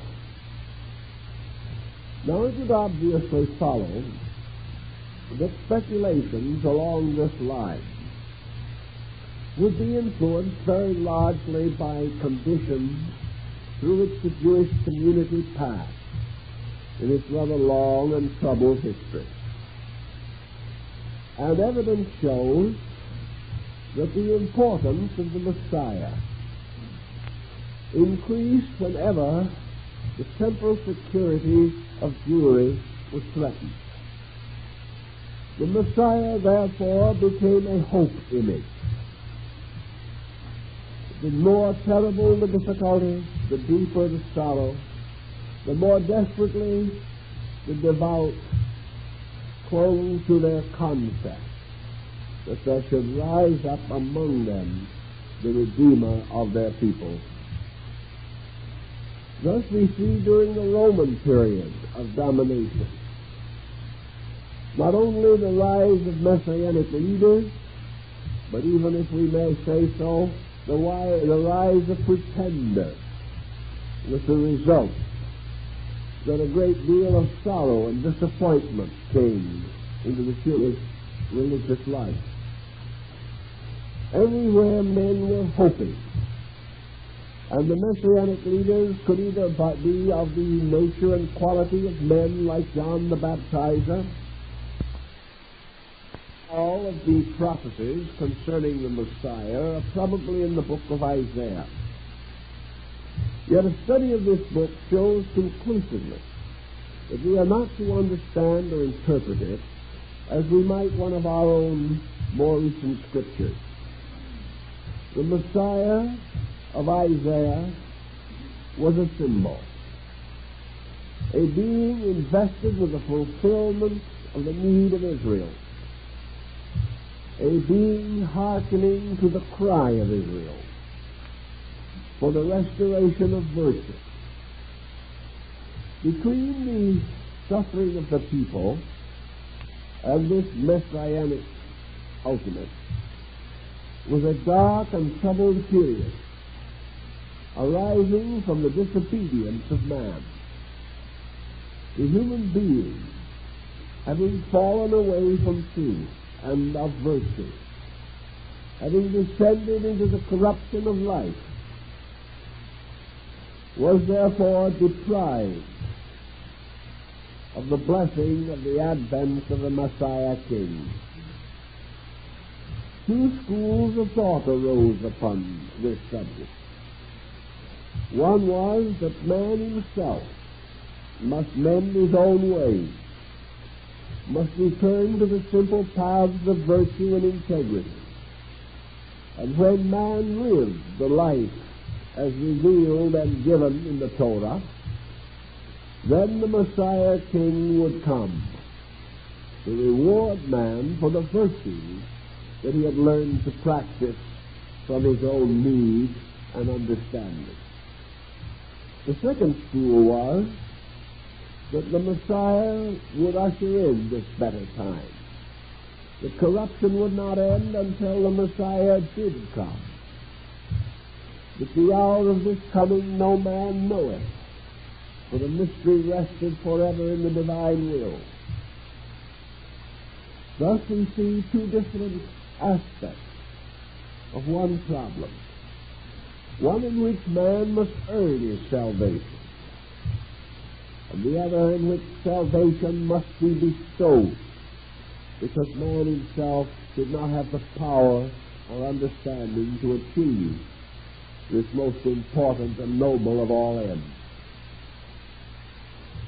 As time went on, and Jewish mysticism began to mingle its streams with Islamic metaphysics and the rising theology of medieval Europe, we see the Kabbalistic position emerging more and more strongly, which again is a highly mystical or metaphysical tradition.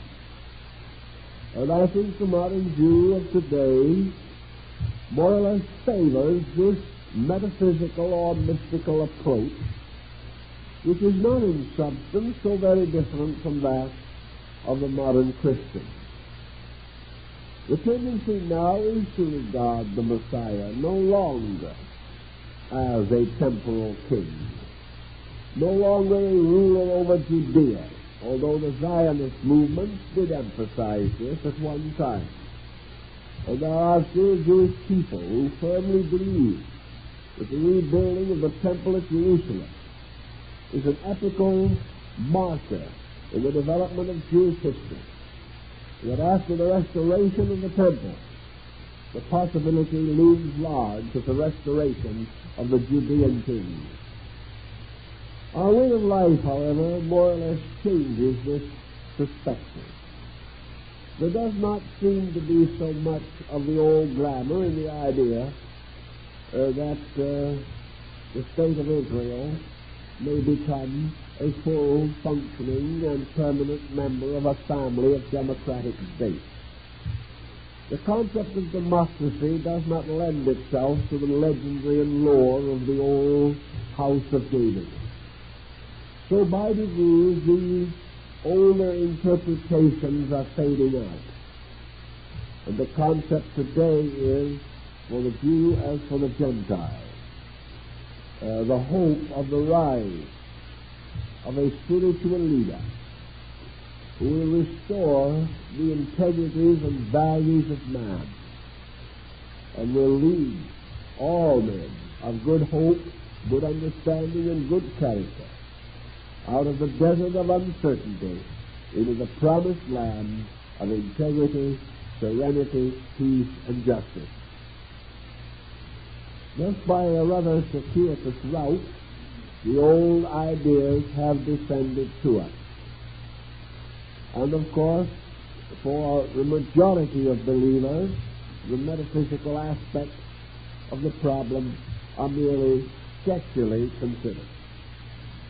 There is not much emphasis upon them because they seem to lead into strange byways which are not productive of immediate good. Yet these metaphysical phases have their own natural importance, not only in religion, but in philosophy and in the modern science of psychology. So we want to pause for a little while and examine some of the neglected areas of thinking relating to this very interesting and truly remarkable subject. Among the Jewish people, the highest of all the hierarchs of spiritual beings was the most magnificent angel called Metatron. Metatron was called by some the angel of the faith, others the angel of the present. Still others regarded Metatron as the herald of the Eternal One. He moved forth out of the presence of deity and carried the story of deity and the divine will throughout all the parts of the world. The origin of the angelic being, Metatron, is not very clearly set forth. But there is certainly evidence that this being was known, recognized, regarded, and included in the religious philosophy of Israel, at least as early as the 7th to 10th centuries B.C. Therefore, it belongs to one of the old beliefs and traditions of the people. Now, there is also a belief current among these older mystics that the origin of the story of Metatron came from the mystery of Enoch, the mysterious one, the prophet of old, the teacher who was permitted to walk with God.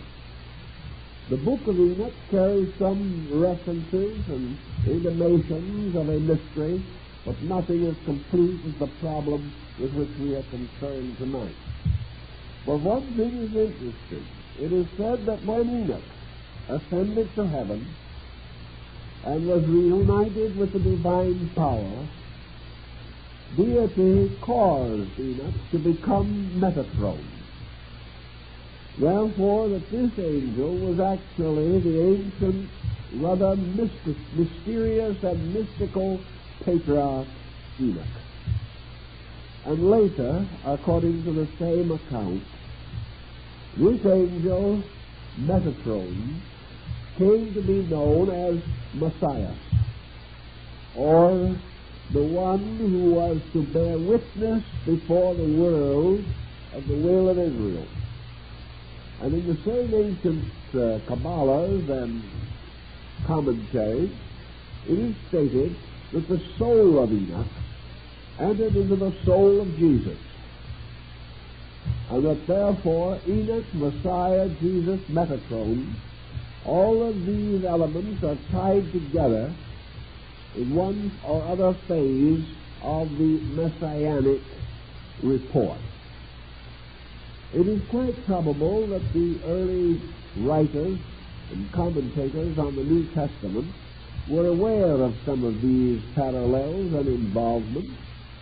And it may also quite have been that some beliefs or traditions relating to this were particularly current or held unusual interest at the time of the birth of Jesus, inasmuch as he was born in one of these critical periods in which the messianic concept was pushed forward very heavily by the Jewish people in their great temporal calamity. All of these points cause us then to attempt to go still deeper to see if we can what the basic underlying philosophy bearing upon this problem might well be. We know that this philosophy will have to be drawn from more than one source, even as old Jewish philosophy was drawn from more than one stream of cultural descent. One of our most helpful contributing sources will be Egypt, where a great deal of the wisdom of the old Jewish people seems to have originated, especially as we are told definitely that Moses was most learned in the wisdom of the Egyptians. Last week we took up the phase of attempting to understand the rise of an anthropomorphic universe, a universe in which two principles or powers held certain sway over the state of existence. The positive and aggressive principle being in this case the power of deity, and the so-called passive principle being the power of law. Deity operating through and with law, bringing forth creation. So that throughout all structure, creation was a lawfulness. We observe in the old Jewish writings a considerable lack of what we might term emotional warmth. The old scriptural writings are very much the idea of the law and its inevitable pressures and meanings. The law is summed up in the Decalogue, or the Ten Commandments. It is also summed up in the powerful concept of an eye for an eye and a tooth for a tooth. And down through the involved structure of both the Babylonian and Jerusalem Talmuds, we find Jewish jurisprudence and the legislative phase of Jewish religious philosophy. And in these brackets, we observe the sternness, the heavy burden of principles dwelt upon, intensified by study, so that everything becomes a series of precedents about principles or convictions or revelations. And the learned body of the Sanhedrin, sitting in meditation upon the Torah, upon the law, listening to the elders, upon the interpretation of the law. This process determined the moral life of Israel. Now, it is rather obvious that a people growing up through a series of emotional catastrophes would have certain needs of consciousness which could not be fully expressed in the concept of the eye for an eye and the tooth for a tooth. That there had to be something greater, something by means of which man was bound with a strong tie of friendship to the divine powers that administered his destiny. In the speculations about these things, the being Metatron seems to come forth with a strange and wonderful dignity. We might also mention this other factor that was involved in this, and that was the relationship of the Archangel Michael to the entire mystery of Jewish religious philosophy. Some of the medieval Kabbalists were of the opinion that Michael was a kind of secret god of Israel, that while the populace and the people worshipped at the great altar of the geovestic concept, the learned, the deep, the mystical, the enlightened recognized the Archangel Michael as the psychopompus, the Lord of souls, the most powerful and mysterious of all the agencies of heaven. Michael and Metatron were sometimes intermingled, and their various attributes confused. But out of the general confusion, there arose a representation of a secondary power arising in the interval between God and law. That God and law simply were not enough. That between these two there had to be an equilibrating force, a balance set up in space. And that the purpose of this balance was essentially to reconcile the manifested attributes of God and law. In essence and substance, God and law were reconciled. But as soon as law began to manifest, deity correspondingly ceased to manifest. The universe became very largely a manifestation of law, not of God. The oceans and the tides and the irregular risings and settings of the sun, these were manifestations of law.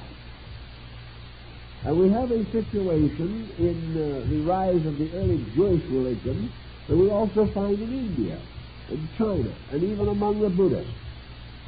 Gradually, the primary deity is forced back to an almost unknown estate, almost unrecognized. And in its place comes forth a new concept of deity, a concept closer to men's understanding and contemplation. Now we have, for example, in Christendom, a great many houses of worship. The majority of these houses of worship, however, if you go rather carefully and study them, are not dedicated to God the Father.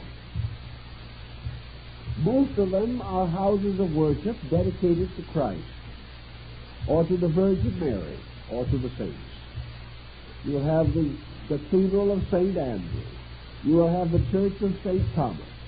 You will have the Ecclesia of St. John the Baptizer.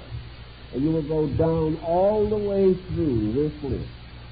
But on very few of the cornerstones or inscription tablets will it say simply, dedicated to God the Father. The paternity of deity sort of disappeared in Christian worship. It disappeared also in Hinduism, where Brahma began to lose prominence and Shiva, or Vishnu, became the principal deity of the pantheon. This is probably due to a phenomenon that you can observe yourself, namely that in your own experience, if you take two processes such as divine will and divine law, and you look around you, or even look within you, you will see many manifestations of divine law. But you will have difficulty in distinguishing or separating manifestations of divine will apart from law. In other words, perhaps simpler words, the inner consciousness processes of God are exceedingly difficult for us to conceive, whereas the so-called external creative powers of deity, by which worlds are fashioned, by which great processes occur in nature, these come more immediately to our recognition. So we become more aware of deity veiled in laws than we do of deity apart from these laws. In fact, there is some question as to whether we can conceive of deity totally apart from the vestment of processes by which it operates in the procedures of creation. In any event, men gradually seem to feel or to sense a certain difference in their religious insight. There was a distinct concept of man rising up to assist in the bridging of the interval between deity and creation. Man as a creature sought to know and understand his Creator. He found it necessary, therefore, to bridge this incredible interval of quality. He raised up his hands to the heavens, but he did not find the Creator. He found only symbols of sky and light. He sought within his own nature, but he did not find Creator. He found merely the strange longings and yearnings of his own heart. Everywhere he turned, seeking to find the way to union with his God, he found this way barred by mysterious processes. And of these mysterious processes, perhaps the most dominant and difficult to understand were the very processes of law. He found cause and effect, good and evil. He found the various principles of energy. But he could not bridge this mysterious distance that led him or intervened between him and the conscious experience of the life principle of God. So along the way he began to experiment with this. And among his own experiments, one of the most simple that he made was the establishment of a priesthood. At a very early time he recognized that among his own kind there were some who by their very natures and characters seemed to be set aside for the worship of God.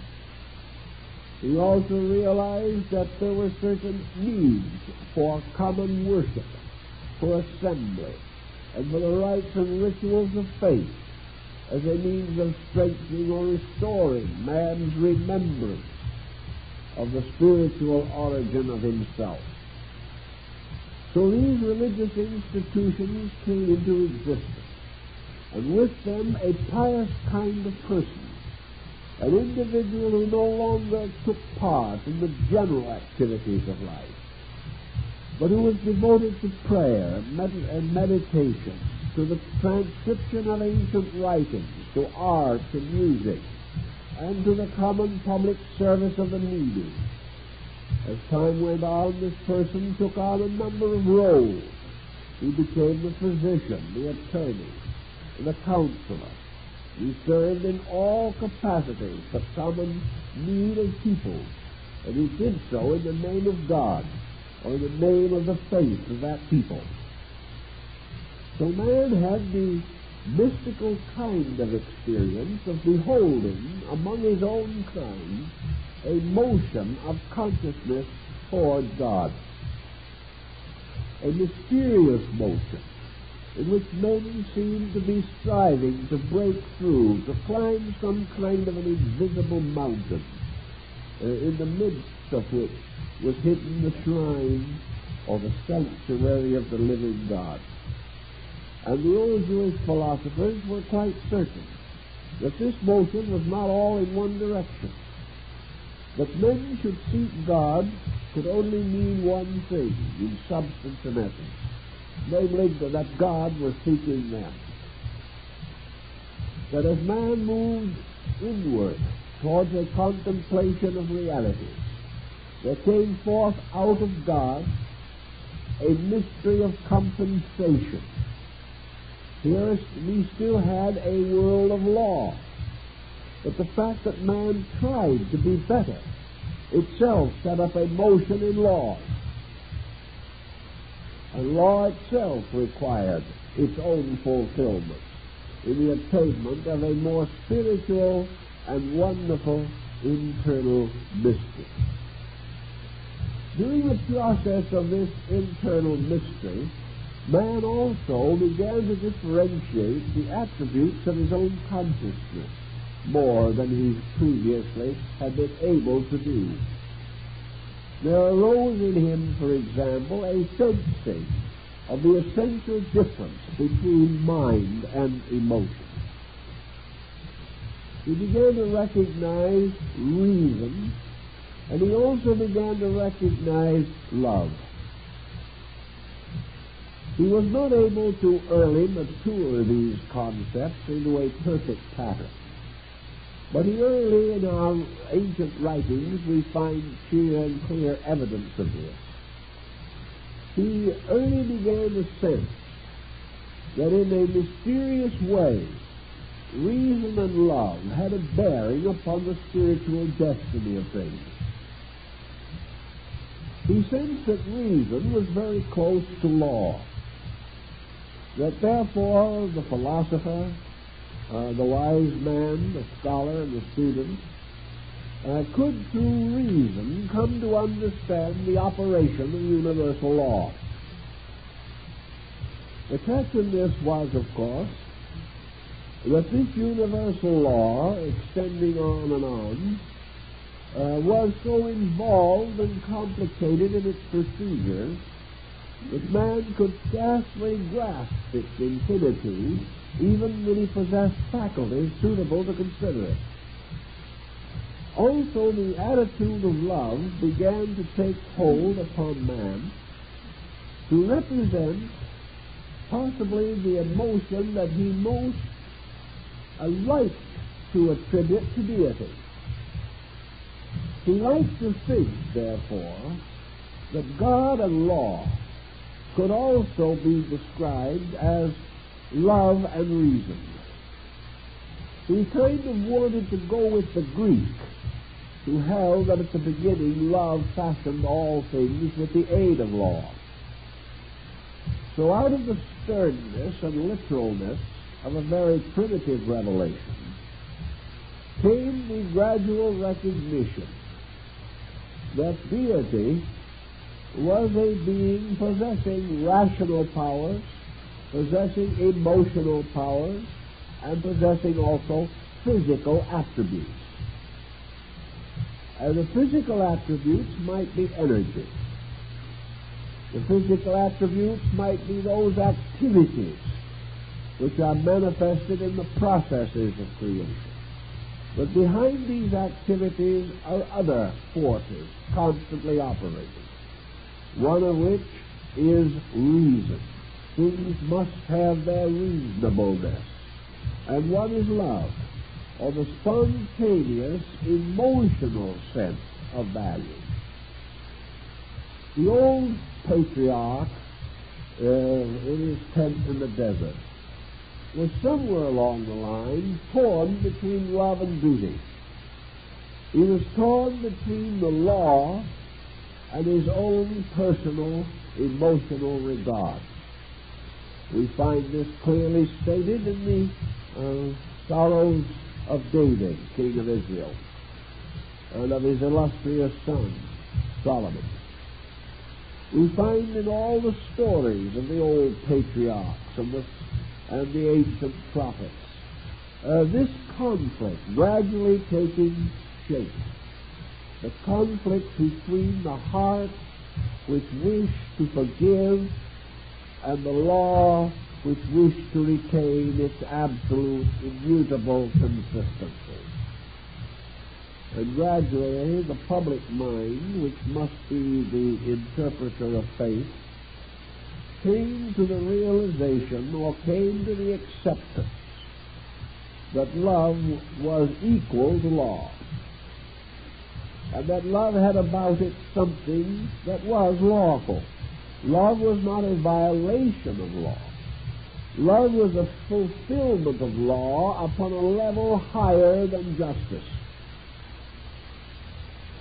Also in love were the qualities of true parental emotion, or parental thoughtfulness, or care. And in this relationship we see the gradual civilizing of religions. For at various times in all parts of the world we have seen deity suddenly warmed up or becoming toned or colored by the tremendous pressure of the emotional maturing of people, so that the old gods, sitting quietly upon their stone thrones, gradually vanished from our spiritual experience, and in their places were deities of participation, deities who were sensed as near, deities who understood, most of all, deities who were patient with the weaknesses of men. This arises in the contemplation of the old rabbis. And out of this entire procedure undoubtedly came forth the messianic concept. The concept that was created, as one old scholar said, by this one simple problem, or one simple thought. Man observing some vast operation of nature says in his own heart, if I was doing this, I would do it more kindly, more gently. I would not punish men this way. I would realize their frailties and forgive them and give them another chance. And very often we find in religions even today people who have outgrown their faith. Their own personal understanding is bigger than their doctrine. And everywhere along the line of religious life, this has happened. And wherever it has happened, there has gradually come into religion new elements and new factors and new values. So the old doctrine became primarily, in almost every so-called advanced culture, a Trinitarian doctrine, a doctrine of three powers forming deity, not simply one power. These three powers were considered to be will, or the divine agent of creation, wisdom, the process of creation, and activity, the transformation of creation to matter and the gradual extension of the material diffusion of life. So will, wisdom, and action, or consciousness, intelligence, and force, or Father, Son, and Holy Spirit, or wisdom, love, and action. These different polarities were sensed in the divine nature. Out of this came gradually in the Christian concept the doctrine of the Father, Son, and Holy Ghost. The three persons, one person. Three aspects of one power. But these aspects necessary because man had discovered and differentiated their influences in his own conduct. Therefore, they could no longer be denied to the conduct of universal power. The Creator is then rounded in his own concept and in man's concept of him. He not only fashions, thus bestowing his life upon creation, but he becomes the truly human parent, who also becomes the continual protector of that which he has created, providing in space not merely a furrow in the ground into which seed is cast, but a home in which all the elements of a moral society are envisioned as existing.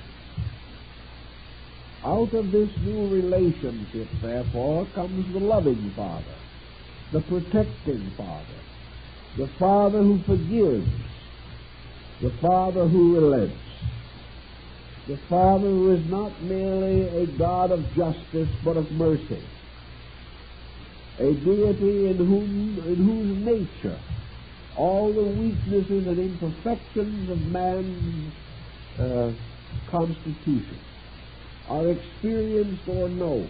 For whereas man may not know God, God, by virtue of its own divinity, may and does know man. And it's the power of the superior to know the inferior, which, as Buddha points out, causes the superior always to assume a full paternity, an attitude of greater understanding and greater love and patience. So in this situation, the ancient mystical concept was that out of the spiritual experience of deity and out of the spiritual experience of man searching upward, a miracle of circumstance occurred.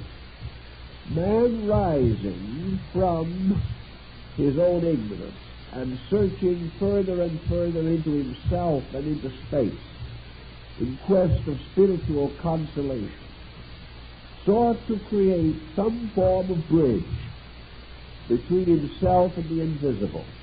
This bridge was his own rising psychic nature.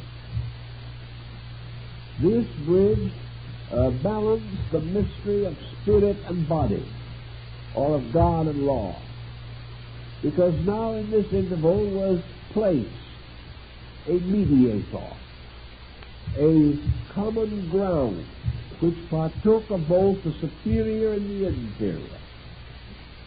At the same time, there rose in the divine nature also this spirit of mediation, this spirit which could not manifest in man if it was not already in the power which created man. Therefore, if man can seek a fuller and more sympathetic understanding of life, it is only because he has been endowed with faculties which make this possible. These faculties rise also in the divine nature. So in the nature of deity there came the mysterious power by which it began to understand man. That the relation was no longer that of a king and his people, but the king put upon himself a disguise and went forth, as did Solomon, to wander the streets of his cities, to know how his people lived. In other words, the divine autocrat began to disappear, much as in the case of Akhenaton in Egypt. And the king as the responsible leader of his people, the king as parent, the God king as father, began to take clear shape in the formation of religious convictions. To do this, therefore, deity had to gain this mysterious awareness. And it is said in the ancient writings, to achieve this end, deity took flesh and dwelt among us.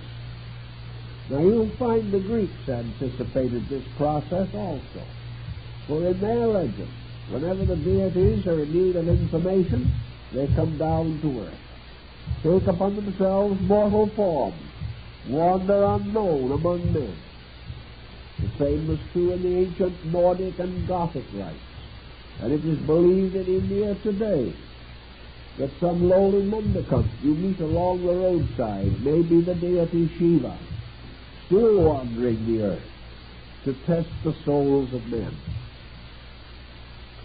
So in the old beliefs, this supreme sovereignty projected from itself attributes or aspects of its own nature. These became embodied for the purpose of exploring into the psychic mystery of human life. Just as surely as we, under some conditions, may search in a foreign land to find out how other people live, and having discovered the truth, become very much concerned with this discovery and try to solve the problems that beset others. So in the ancient belief, it was held, the deity became more and more mindful of its people, just in the same ratio as the people became more mindful of deity. And out of this mutual mindfulness, there was built the world soul, which was the mindfulness of God, and the human soul, which was the mindfulness of man after God. Now this point is rather intriguing, because it would indicate that the structure of the soul might be subject to further analysis. The soul actually represents, therefore, a reaching out towards something necessary. It is a reaching out to experience something. And the very substance of soul is, therefore, its experience capacity. The soul of deity, the universal soul, is reaching downward into the mystery of the abyss, of that which is unknown. The human soul is reaching upward into the mystery of space, and that which is not known. All material things seem to be reaching out toward the mystery of eternity.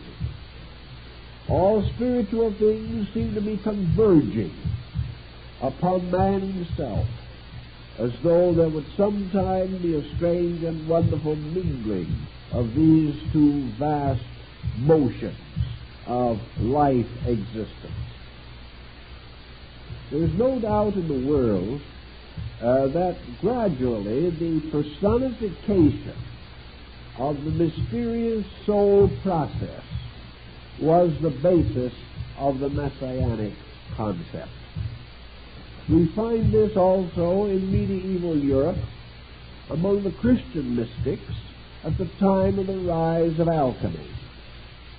We know that the alchemical researches and speculations, the strange, fantastic accounts of the gold makers, that these were primarily explorations of psychic life, the discovery of the soul power, and in all instances the stone or the mysterious elixir of life, the universal medicine, the agent of transmutation of base metals into gold.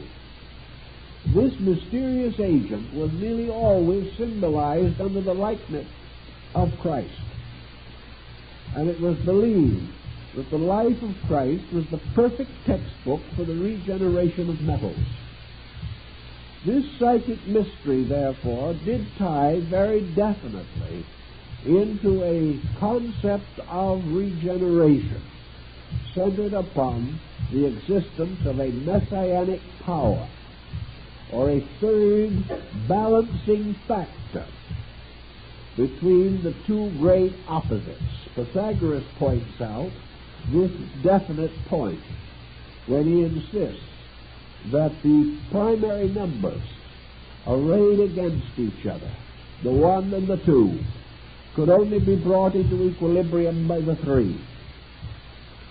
That the 1 represented God, the 2 represented matter or law, and the 3 represented man or soul. Therefore, that man actually, because of his unique position in nature, is the embodiment of this psychic middle distance. That man is born a living soul. That as a soul he is an inhabitor of a middle land called Midgarden in the old writings. That man therefore has as his own nature and proper birthright the power to exist in a material state by virtue of body, and also he has the birthright to live in a supermaterial state, or a divine state, by birthright of the spirit within his own nature. In man, spirit and body are also linked by the compound substance of mind-emotion, or the psychic vehicle. Man is therefore as much a part of the Trinity as the other parts. For God is truly the embodiment of spirit, the universe is truly under the laws governing matter, and man is under the integration which we call soul. And the 3 parts of creation are spirit, body, and soul. And man is the peculiar, mysterious symbol of soul in the Western philosophies, just as in the flower arrangement of Oriental mysticism. So, being the soul of itself, man represents 2 things. He represents the psychic rising of his own nature, and he also represents the psychic diffusion of the universal soul in space. Thus, in the old Hebrew speculations of the Cabala particularly, the Messiah is man. The Messiah has the number of the man. For the Messiah has the number of Shaddai, which is the great, the most powerful, the number of man. Man, therefore, is the eternal symbol of the eternal soul power in space. And man, attaining to his full dignity, becomes the living soul which binds heaven and earth. Man, therefore, not only visibly but invisibly, is the psychic bridge between God and nature, the psychic bridge between will and law, the psychic power or bridge between creator and creation. This important discovery had a profound influence upon the ancient mystics. For if this Messiah, therefore, represented a soul power available both in man and in nature, it naturally followed that the root of this messianic principle was in deity, in the heart of God. And the manifestation of this power in the story of human activity was in the heart of man. So that which arose in deity as archetype becomes manifested in man as fact or as circumstance moving into conduct. It would then naturally also follow that man passed from an old dispensation to a new dispensation. He passed from the dispensation of will law, or the ancient concept of the Creator and the Creator's retributional power, and passed into a new relationship with existence, in which he becomes, so to say, the firstborn of life and law. Not only is he thus the reasonable and proper child of heaven and earth, as in the Chinese philosophy, but he is the heir to heaven and earth, according to certain of the old Christian mystical traditions. The Messiah, consequently, is both the Son of God and the Son of Man. The Messiah as the Son of God is the deity's psychic integration. The Messiah as the Son of Man is the human being's psychic integration. These are interrelated, but they form, on both levels, the bridge, the link. They form the connection between cause and effect. They form the middle ground across which one nature may pass to the consideration of the other. Therefore, the saving of man, the salvation of man, is always represented by the patriarchs, the prophets, or the messianic beings that have come from God. And the power which emerges from deity is its own archetypal psychic entity.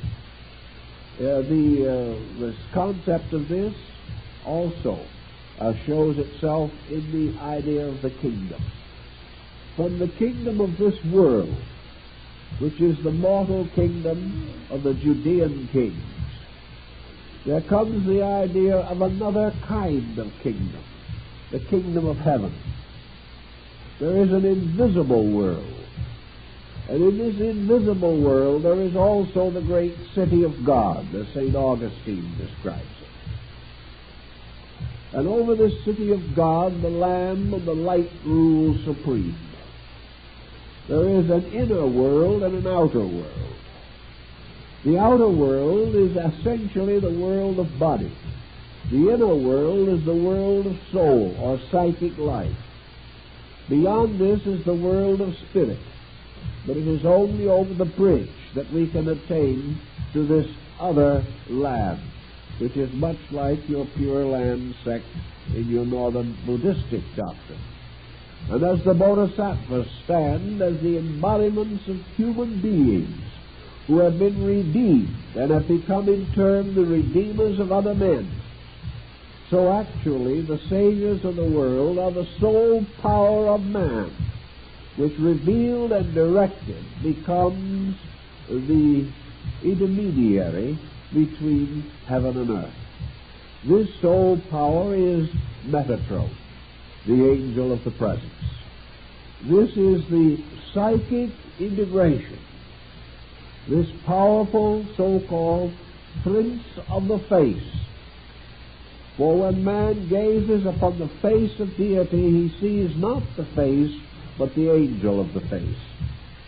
He sees not the face of God, which is invisible, but the vast psychic face of the moral world, of the world with its real spiritual attributes, visible as qualities, but we cannot pierce the veil into that which is at the root of quality and remains forever invisible to us. Now, the power of the psychic entity over natural law and over the will of God, this situation has also called upon mysticism for a long time. And the old scholars among the Jewish people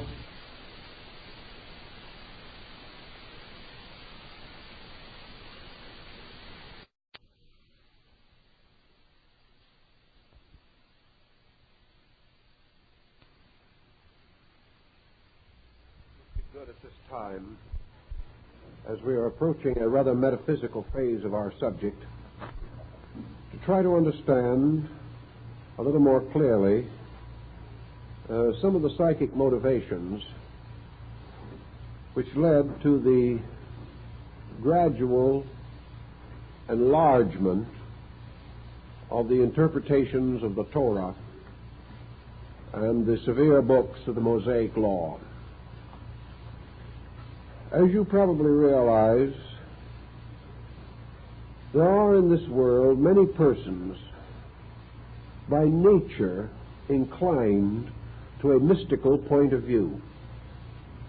They arise in all nations and among all religious groups and in every time of history. They constitute usually a minority.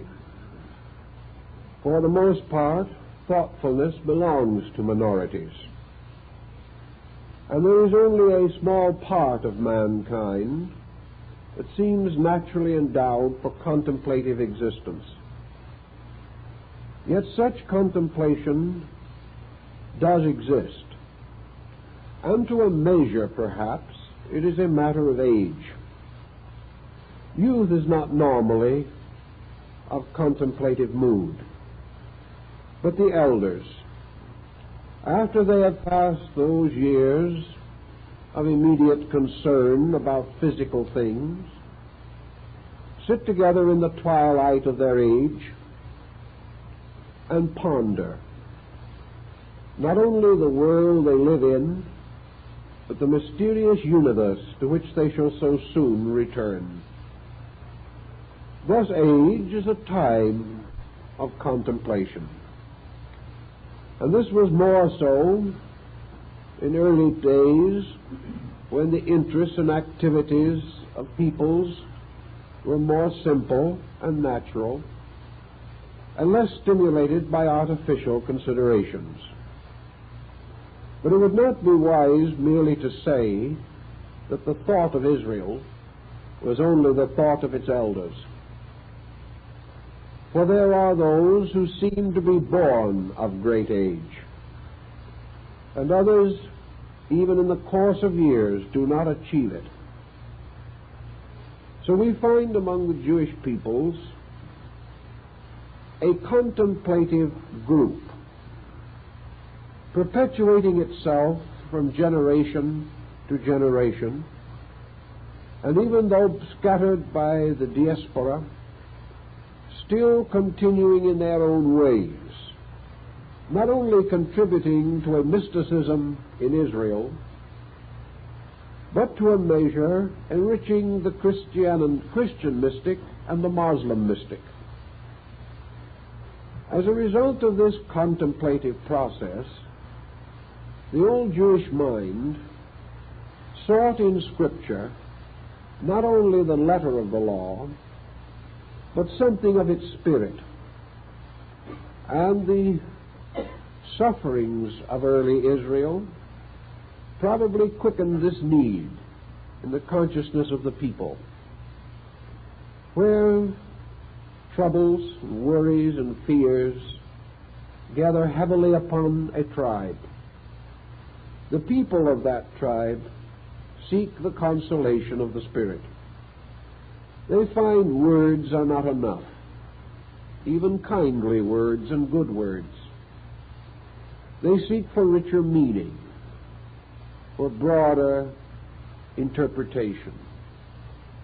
Also, in the course of centuries, the letter of old law has a tendency to become obsolete. Matters which were of great interest at a certain time may lose their interest in future times. And it is not good to be in the presence of a sacred book that belongs only to the past, to ages dead and conditions no longer relevant. Yet the jots and tittles, the words and letters cannot easily be changed. But man, by his own moods, can alter the meaning to his needs. Thus interpretation comes in, enriching tradition, and in turn enriched by tradition. And in Israel there has always been this mysticism, come down from the prophets, come down from the day when the judges judged in Israel. And Israel, of course, had a very peculiar type of spiritual teacher, a living prophet, a holy man walking with his brethren, yet divided from them because he had received the anointing power of divine insight. Thus there were prophets in Israel, men of vision, as in the story of the visions of Ezekiel and Isaiah.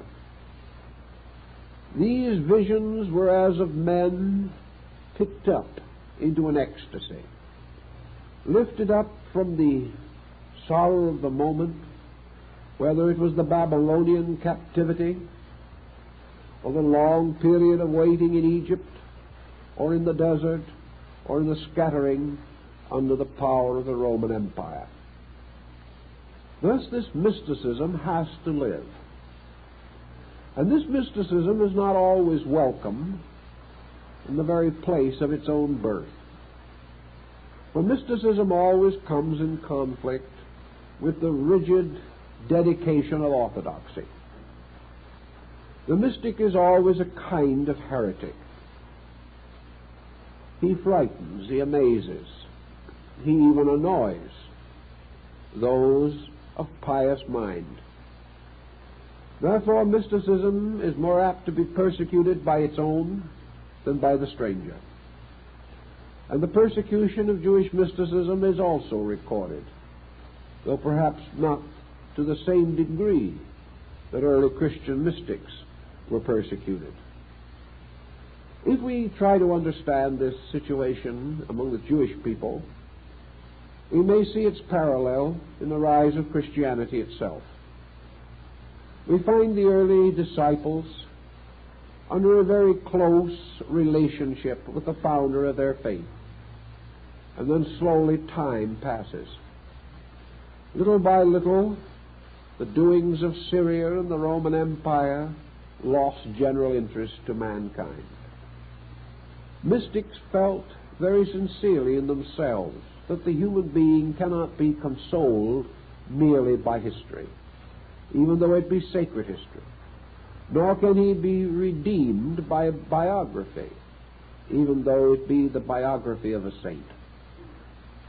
The need for a continual living faith was early experienced in Christianity, which fortunately was able to provide an excellent instrument in the epistles of St. Paul. For in St. Paul this mystical quality was already clearly manifested.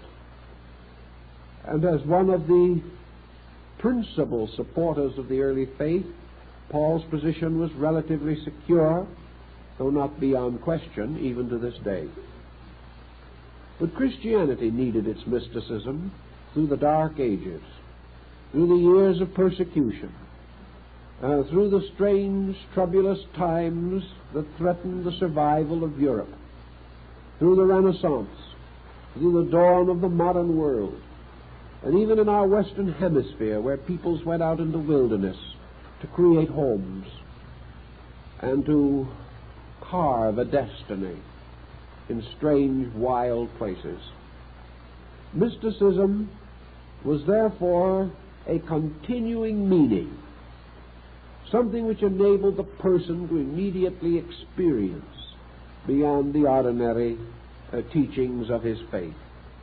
Many sects have been born of mystical experiences, of visions and of dreams. These have played their parts, for in each instance they represent a struggle away from the limitations of literalism into a world of greater emotion, of greater spiritual satisfaction than could be found in the jots and tittles of orthodoxy. So we have this experience even today, where the effort to bring Christianity into focus in our present world crisis is demanding better interpretation, deeper meaning, and the restoration of contemporary significance. These messages must be dislodged from the ancient wall of history. They must be brought directly to us to be a present help in time of trouble. So among the Arabs likewise, who came in contact with the early Kabbalists and early Christian heretics who were cast into the desert for their mysticism. And out of these various rootings and others still older, mingling perhaps with streams of Asiatic thought, the mystical sects of the Near East found their encouragement, inspiration, and substance. So we have the dervishes and the Sufis and the Druzes. We have all these strange, melancholy poets of Arabia. We also have the deep, strange, subtle stream of East Indian metaphysics. Everywhere that faiths have come, men have been impelled by these faiths to draw something more out of themselves. And this which they drew from themselves, they assumed to be the very substance of the faith they believed. It never occurred to them to assume that the interpretations were their own. These new interpretations were the real meanings, long obscured, long hidden, long misunderstood. So it is perfectly proper and right that the old Jewish scholars should have some concept of a mysticism, particularly necessary because of the ritualistic, formalistic austerity of their orthodox thinking. It was not enough for the elders to sit together and gravely contemplate upon the sins of Israel. It was not enough that they should constantly reiterate and re-examine the structure of the Mosaic law. It was not enough that they should try to expand the words of the Talmud to cover every phase of human conduct. Something much more significant was needed, and that was the expansion of meaning to the consolation of spirit. These people needed the warmth of a great mystical tradition. We do not know exactly when this tradition rose in the parallel structure of the Bible, but I think it is reasonably safe to say that it was present at least 1,000 years before the beginning of the Christian era. Probably in the very early time, there was not as much need for it as later developed, but the foundations were already there. And the early students of Jewish metaphysics were convinced that their great mystical traditions descended from Moses, who had received not only the tablets of the law and the formal structure of Jewish religious jurisprudence, but had also received upon the mountain the secret and mystical instructions of God. That there was not only a doctrine for the mind, but one for the heart. Not only a revelation for the multitude, but a revelation for the few, who gathered in prayerful contemplation of the great mysteries of life. By this passage, by this thought, we see that another constantly jogging factor was present. Every day in his experience of this world, man learns something new. Man passes through experiences his father never experienced. And as these changes come, he must find somewhere in his faith a place for the new.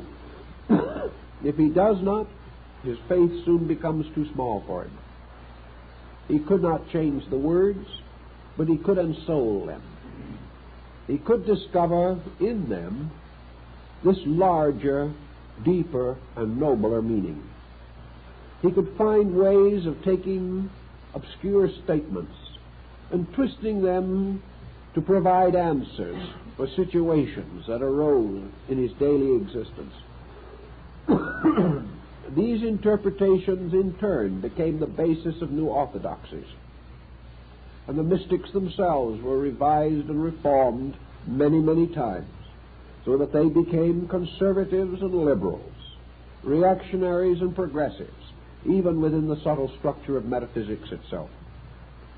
Perhaps one of the best summaries we can call upon to straighten this situation to the average person is by contemplating the definitions and ideas of Rabbi Maimonides upon this problem of the metaphysics in Israel.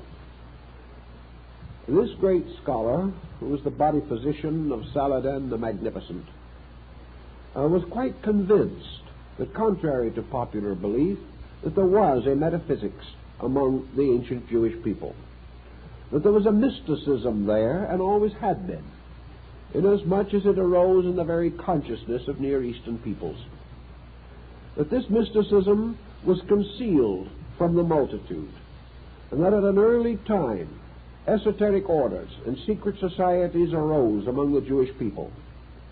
And admission to these was by a kind of invitation only, and only those who were the most advanced, the most comprehending, the most subtle in their thinking, the most dedicated in their lives, were ever permitted to share in what might be termed the secret doctrine of Israel. That this doctrine existed, Maimonides was fully convinced. He was not certain, however, just exactly what areas it covered. He was inclined to suspect that the mysticism of Israel was concerned first with an effort to understand the invisible universe, that part of creation which, ascending from the spheres of the known and the comprehensible into the ever more attenuated realms of the divine, was populated in its own way by angelic hosts and archangelic creatures, by mysterious beings that never appeared in our mortal world at all, and that there was some kind of a magnificent universe, far away in quality, but perhaps immanent also in value, wherein dwelt divine things, the roots, the keys, the sources, and the substances, from which illusions, shadows, forms, and mysteries are suspended into the physical world. Philo-Judaeus, following the ancient mysticism of his people, found that it mingled conveniently with the mysticism of Neoplatonism and the metaphysical systems of the Orphics and the Egyptians. And he even went so far as to suspect that perhaps this mysticism of the Jewish people originated during their captivity in Egypt. Probably, however, it was older, for such mysticism was also to be found in the valley of the Euphrates, among the ancient peoples of Assyria and Chaldea. This mysticism has always been, for there was always a poet who went out at night and sat under the stars and tried to understand life. These poets were the carriers of the mystic way, even as the troubadours, the poet musicians of medieval Europe, perpetuated the mysticism of early Christianity. Thus, with the presence of this mysticism, we come into a series of interesting symbols. Symbols that have to do with more than one quality or condition. And we must first establish the meaning of a certain bridging. Whereas in our modern way of life, especially in Western Christianity, we have been inclined to regard as God wrapped in a mystery this spiritual source of ours, I think the old Jewish rabbis were a little more courageous. Instead of considering deity to be simply inscrutable, never to be fathomed, that the laws of God and nature were beyond the understanding of man, that providence was something before which man could only bow and about which he could never question. This attitude does not seem to have prevailed so completely among these elders of Israel. They really believed that if this mystical universe of causes existed, that if region and realm extended far beyond the visible and the knowable, that their prophets were lifted up, as in dream and in vision, and in some strange majesty of power, and were carried into these invisible worlds, that it was even possible for man to approach the very presence of God and return to earth alive, Moses had done from the blazing crest of the mountain. These peoples seemed to feel that man could wander into the inscrutable regions of the divine abode, that it was possible for man, as the beloved child of heaven, to come into his Father's presence. And out of this came an interesting dual philosophy. And this philosophy centers around a symbol which I think is of value to us. And that is called the Merkaba, or Merkaba, the chariot of righteousness. This first appears, probably in fairly clear statement in the Bible, in the vision of Ezekiel. And here suddenly a strange and mysterious vehicle presents itself to our consideration. It is a strange floating thing, different from any structure man has ever conceived. It was full of wheels, and the wheels were full of eyes. And it was guarded upon its corners by the 4 cherubs, and their wings formed a throne. And in the midst of this strange machinery sat the Ancient of Days, a strange, mysterious being, aloof and alone. And this great chariot, accompanied by its attendants and by the hosts of heaven and by the angels and the archangels, appeared to the prophet. And after the vision had been accorded, it returned again to its own remoteness in the heavens.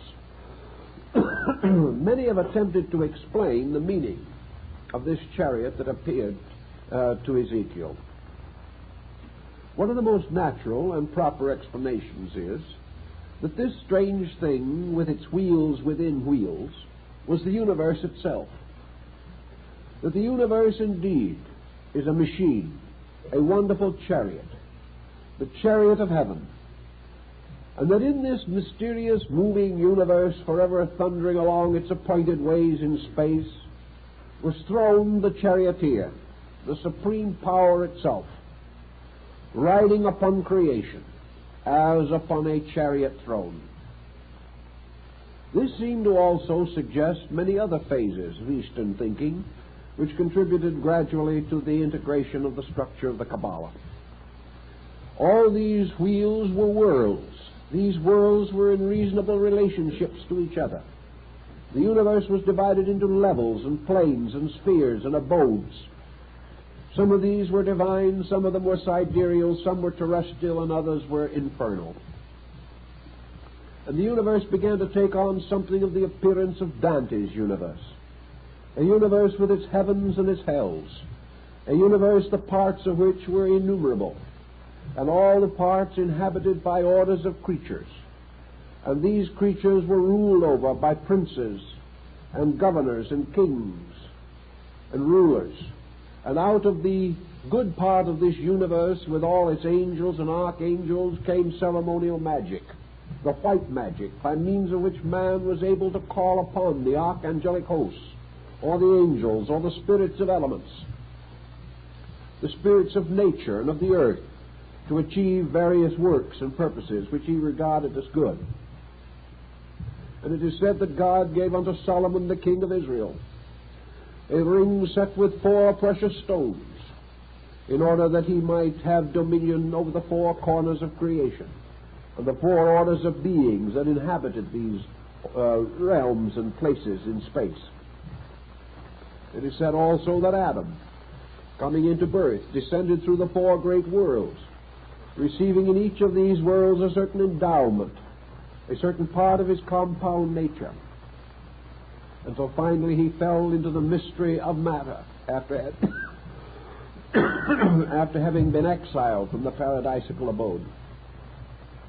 Thus we see all of these regions and parts seem to make up a kind of machinery, a true concept of wheels within wheels, orbits within orbits, the orbits of luminaries surrounding their planets, the orbits of planets surrounding their sun, the orbits of suns surrounding cosmic suns, and so on forever, to form the great Merkaba, the chariot, the wonderful vehicle of the ever-living God, the vehicle that was full of eyes, which were stars, full of lights, full of mysteries and of laws, in the midst of which ruled the Ancient One, robed in white, symbolic of the supreme power of nature. Perhaps this thought also became involved in the vision of St. John on the Isle of Patmos, where he beheld the great being walking among the branches of the candlesticks. This concept of the Merkaba may well have inspired a great deal of research into the cosmogony of things. It also inspired another side of man's seeking, and that was the analogy that if this great universe was indeed wheels within wheels, spheres within spheres, realms that could be classified and ordered, mysteries that could be heralded into patterns and designs, so the little universe, man himself, must so likewise be constructed. And man must have also the wheels within himself, and his organs, parts, faculties, and powers were regarded as the equivalence within him of the majesty of the great chariot of the law. And in the midst of this thing which man calls his body, which is really a mystery of mysteries, beyond the comprehension of even the greatest scientist of today, within this, as upon a gilded throne, rides the human spirit, guarded by the 4 cherubs, moving through space from an unknown origin to an unknown destiny. It was not difficult to imagine that a poetic people, living in the desert, living close to their own natural instincts, should meditate upon such matters, and should hit upon one after another multitudes of wonderful analogies, beautiful parallels, by which they were utterly convinced of the correctness of this basic assumption. And by degrees their scholars took it over. And little by little it branched out to form the basis of all of their arts and sciences. We find evidences of the mystery of the Merkaba in the structure of ancient Jewish music, of their theater, of their astronomy, their science, their medicine, their art. All of these branches of learning were enriched, inspired by these mystical overtones. Perhaps out of all of this came one of the fundamental principles of Kabbalism, the idea of the lawful universe. The universe which, although it originated in the divine nature, was still in itself a thing of law and order, a thing of causes and effects, an instrument working magnificently, following predestined courses throughout time and eternity. That this Merkaba, or chariot of righteousness, was indeed the total creation, synchronized, magnificently brought together without accident or coincidence, so that man lived in a universe magnificently organized, magnificently sustained and protected by the wisdom and the courage and the strength of angels and of archangels and of mysterious spiritual beings. Out of this same Kabbalism also came demonology, that witchcraft which plagued the Dark Ages. For these same Kabbalists, in many instances, discovered analogies which led them to believe that infernal forces, the dark shadows of divine beings, inhabited the lower regions of space, forming the strange peoples of some fabulous Gehenna. These evil princes and their powers of darkness could be called forth by magic and charm and invocation, as in the ancient legend of Faust invoking Mephistopheles. Thus the universe was also full of life, life of good, life of evil, and between good and evil some way suspended man, who must cope with both, must ascend from the lesser to the greater, must struggle against evil and struggle toward good, by all the most powerful moral and spiritual incentives which he possessed. On and on went these interpretations, and other prophets followed in the ways of the first ones, and little by little the mystery of the Merkaba took upon itself a fuller and more complete interpretation. There was a belief among the Jewish mystics, and even among the more orthodox peoples, that there were certain persons, certain prophets, in a certain descent from Adam, who were permitted to depart from this world without knowing death, that they were picked up in righteousness, as was Enoch, and carried into the presence of God. The angel that appeared to Moses to invite him to ascend the mountain to receive the tablets of the law told Moses to rise and follow him into the presence of God. And Moses was afraid, according to the old legends, and said that he did not dare to go, that he was not worthy to be brought into the presence of deity, and that he had no powers or faculties by which he could attain such a mystery. Whereupon the angelic being caused him to become a form of the Merkabah himself, that in some mysterious ways this wonderful chariot of righteousness was fashioned from his own substance, and in this he was allowed to ascend into the presence of the Almighty. So the Merkabah legends continue to appear, perhaps gathering some momentum in the later days of Israel, but always with something of a mystery about them, something that was a little more even than the wonderful story described in the vision of Ezekiel. Gradually we have a hint here and there that we are in the presence of a strange mystery story, the keys of which may completely elude us, but about which certain intimations can nevertheless be suspected. We are told, for example, that the mysteries of the Merkabah were mysteries not for the profane, or for the young, or for those who had not attained insight. That for the average person, the mystery of the Merkabah was a terrible and tantalizing thing that could lead only to destruction, misery, and death.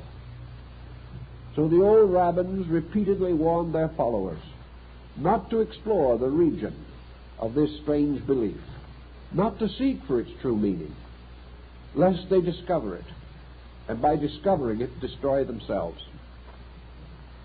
Now, such warnings as this are rather interesting, especially in more modern times where greater audacity, if not better judgment, prevails.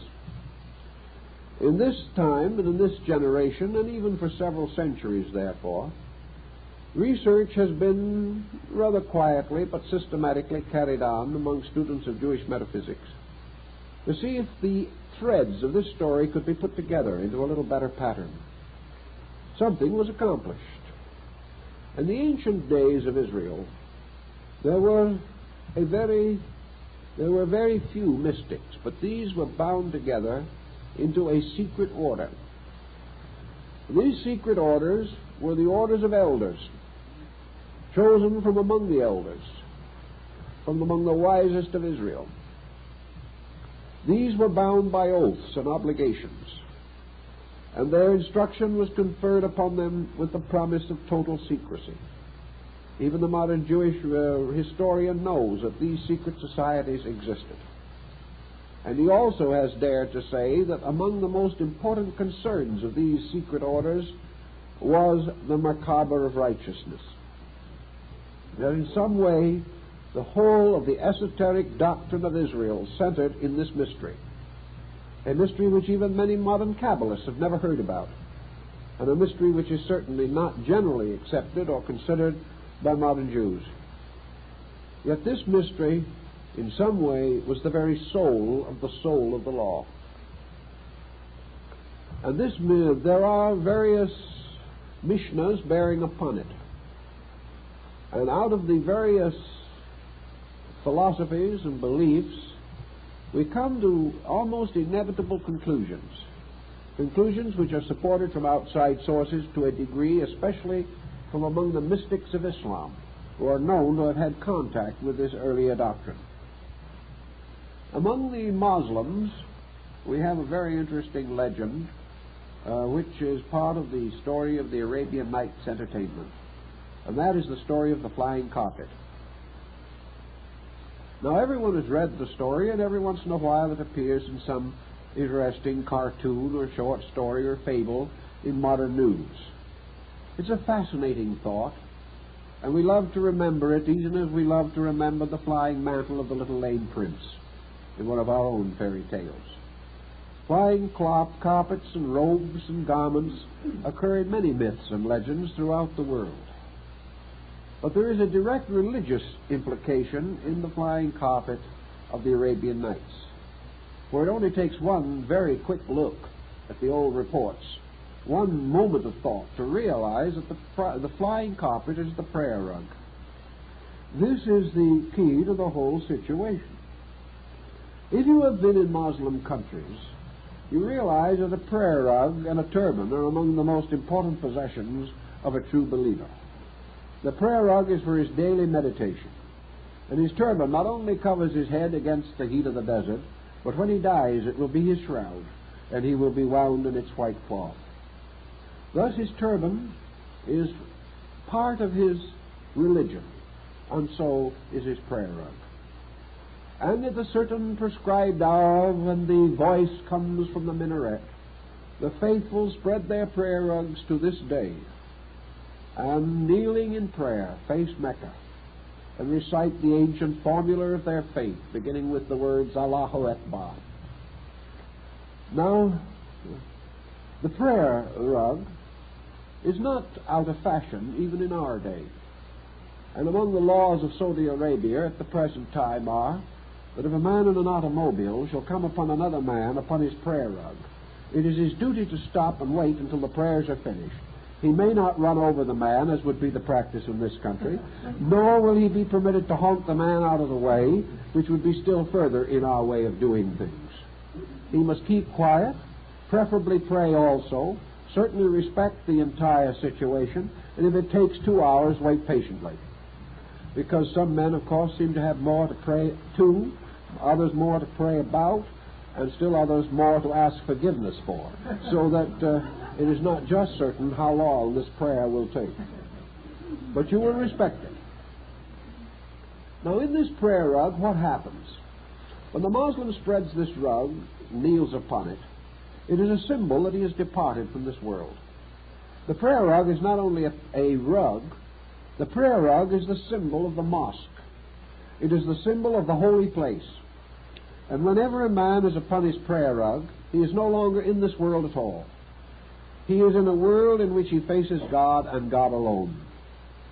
There is no longer any merchandising, no longer any ties of the flesh, no longer any outside concerns whatever.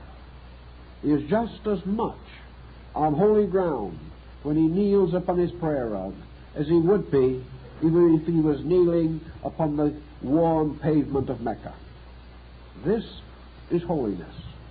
This is separation from all things mortal. This is departure from the flesh. And as he values his immortal soul, the Muslim will cause a wall to be built around the borders of his rug, and out from the world nothing shall enter into that place. And while he is there, no thought of his shall turn to the world. He is alone, even though he be in a marketplace with 10,000 of his kind. In that moment, he and God only exist. Now, this is a very important concept, because we find also among the Brotherhood of Basra, one of the great esoteric orders of the Muslims, that the prayer rug became the symbol of a lodge, or a gathering place of secret orders. It was so also employed in some instances by the Druses. For if a Druse could not attend the lodge of his order, he could be present by being upon his rug. For in that moment he joined his brethren wherever they might be throughout the world. As he stepped on to the rug, he stepped into eternity. Therefore, while of course many Muslims, no doubt, lack all this mystical overtone, it is still part of their faith and part of their orthodoxy, part of their most sincere belief. And it is a magic carpet because it carries them in an instant from wherever they may be to the very footstool of the eternal. On their rug they can go to all parts of the spiritual universe. Their minds can contemplate upon all mysteries. They can be lifted up from the commonplace to the eternal and the inevitable. This is indeed a magic carpet, because it takes man out of this world into another world beyond.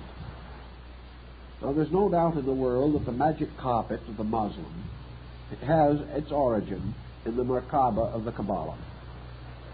This Merkaba, therefore, or the chariot of ecstasy, was the mysterious vehicle by which the consciousness of the devout Jewish mystic was carried from one region of space to another, ascending to the very footstool of the divine, even as Muhammad is said to have made his night journey upon the lightning flash, the strange monster called Al-Barak.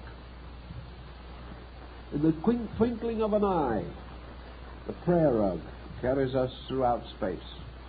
In the instant of instants, the Merkaba, as the chariot of ecstasy, carries the true believer out of the profane, out of the commonplace, into the strange world of divine realities. Now, it is obvious that there is really no such a kind of vehicle that corresponds either with the prayer rug or with the Merkaba. Certainly, to all but himself, the Muslim is right where he was when he started. Certainly, there is no indication that he departed into some mysterious realm of abstract space. Therefore, the prayer rug was in a measure a symbol of departure into withinness. It was the retiring of the soul into its own eternity, on the assumption that as man went inward into himself, he also moved outward into space, and that as he found the core of his own being within himself, so he found in that same flash of enlightenment the core being at the root of all existence. The Merkaba, then, must be a symbol of something like the prayer rug. And, of course, the mystic in Islam, the simple mystic, tells you that it represents only this one thing: the concentration of the mind, the internalizing of consciousness, the mysterious power to blot out the irrelevant and the irreverent, and to come back into the inward abode, the secret garden of the heart. Here all the wonders of magic and mystery unfold in the soul of the believer. This again does not go very far, but it is one step towards something. And I think it is also one step toward the understanding of the Merkaba of righteousness. When we think of a vehicle, when we think of some kind of an instrument by which something can be accomplished, we are also inclined to use the term to cover the concept of a method, a means, a way. This instrument, the Merkaba, therefore, is not only a chariot, but it is a method. It is a kind of instrument by means of which miracles can be wrought. The Sufi has the same idea exactly about his prayer rug. We are moving on parallel incidents entirely. The rug itself is very often strangely designed and ornamented. One of the most common forms of ornamentation being that the design represents the open gate of a mosque. This open gate of a mosque represents an opening between worlds. It represents a door, like the gateless gate of Zen, which leads from the objective to the subjective. The same is true of the Merkaba. It is not only full of wheels and eyes, but it is also full of roads, of strange paths, the 32 paths of Safayat Zira. It is full of winding ways that lead through the 49 mysteries of existence to the final 50th mystery, which is locked in the heart of the infinite. So that in this idea of the chariot, we also have a proper term or thought for a peculiar way of doing things. In other words, the chariot became the true symbol of the secret doctrine of Israel because it was the figure used to conceal what I have decided to call Jewish yoga. Now, there will be a lot of people probably a good many Jewish people who will think that this is rather far-fetched. But let us see whether it is far-fetched or not. Is there any people known in this world that has not, in attainment of culture, developed a discipline of insight? Is there any civilized nation that has not had its mysteries, that has not had its secret disciplines for the development of contemplative life? Is there any people that have not had rules and regulations that were for the few, even as it is said in the sacred scriptures that the sod is for the Hasidim? Is it not true that the mysteries of God are for those who have sought them out or have been initiated into the rites, who have become those in whose heart, as the old work says, the fear of the Lord hath brought righteousness? Therefore, can we not pretty well assume that as we know this art existed in Egypt at the time of Moses, as we know it existed in India before the time of Moses, as we know that it has existed in the Near East ever since the contact between Islam and the Semitic tribes,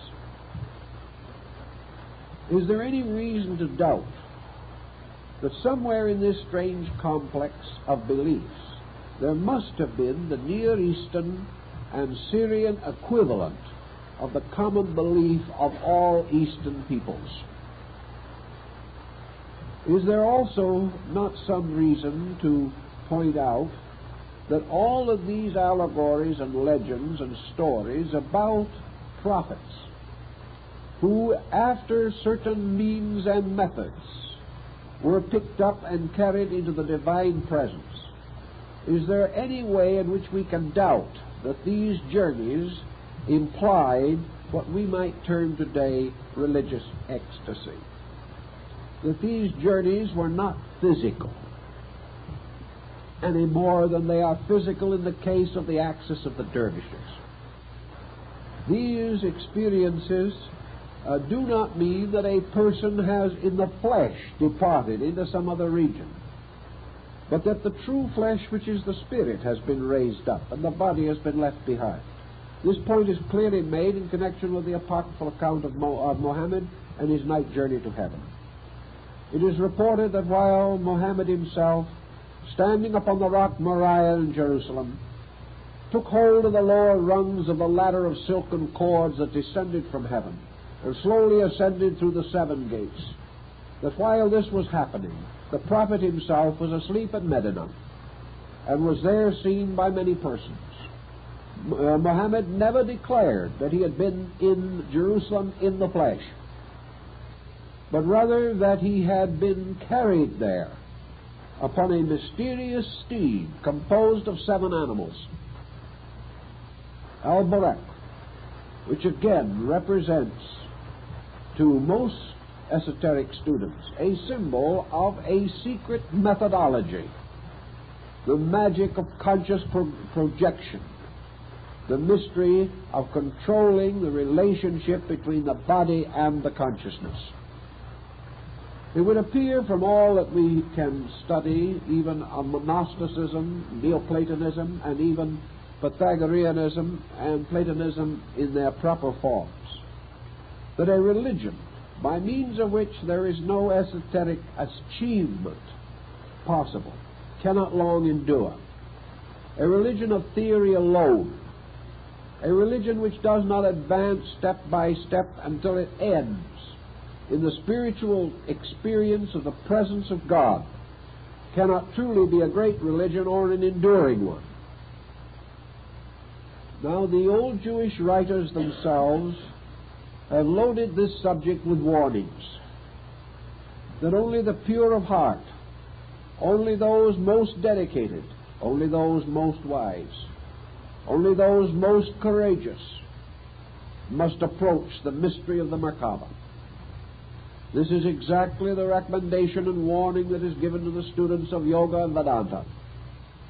This is the ancient burden of testimony of the Kala Chakra and the great Tantric schools of India. Only those who are pure of heart may see God.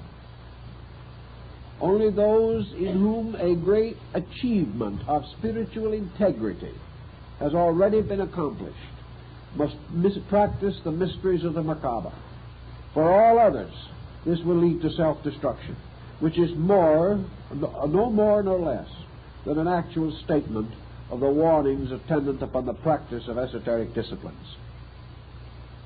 I think we can, without question, particularly by reference to the Cabala and its meditative principles, come to the conclusion that the Jewish mystics were perfectly aware of what we may term yogic practice.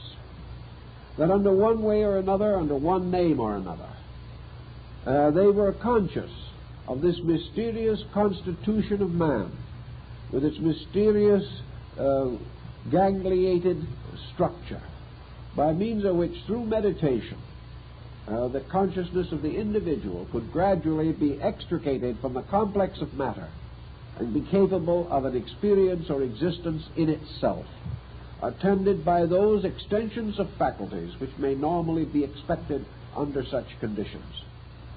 The visions of the Jewish prophets and seers all tell this same story, and all would indicate definitely that the so-called anointing of the prophet also included an instruction in which a predecessor accepted this prophet into his own life, conveyed to him the mystery of the Merkabah, which is the same mystery that was transmitted in medieval times to the alchemists under the mysterious formulas of chemistry.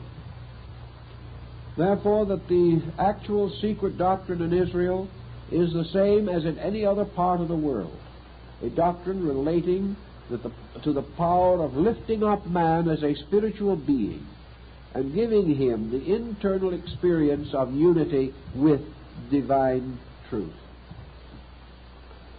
As we go on examining the various writings and so on, we cannot but feel that this is very clearly intimated. And this brings us to another phase of our problem, which I think also has a direct bearing upon this.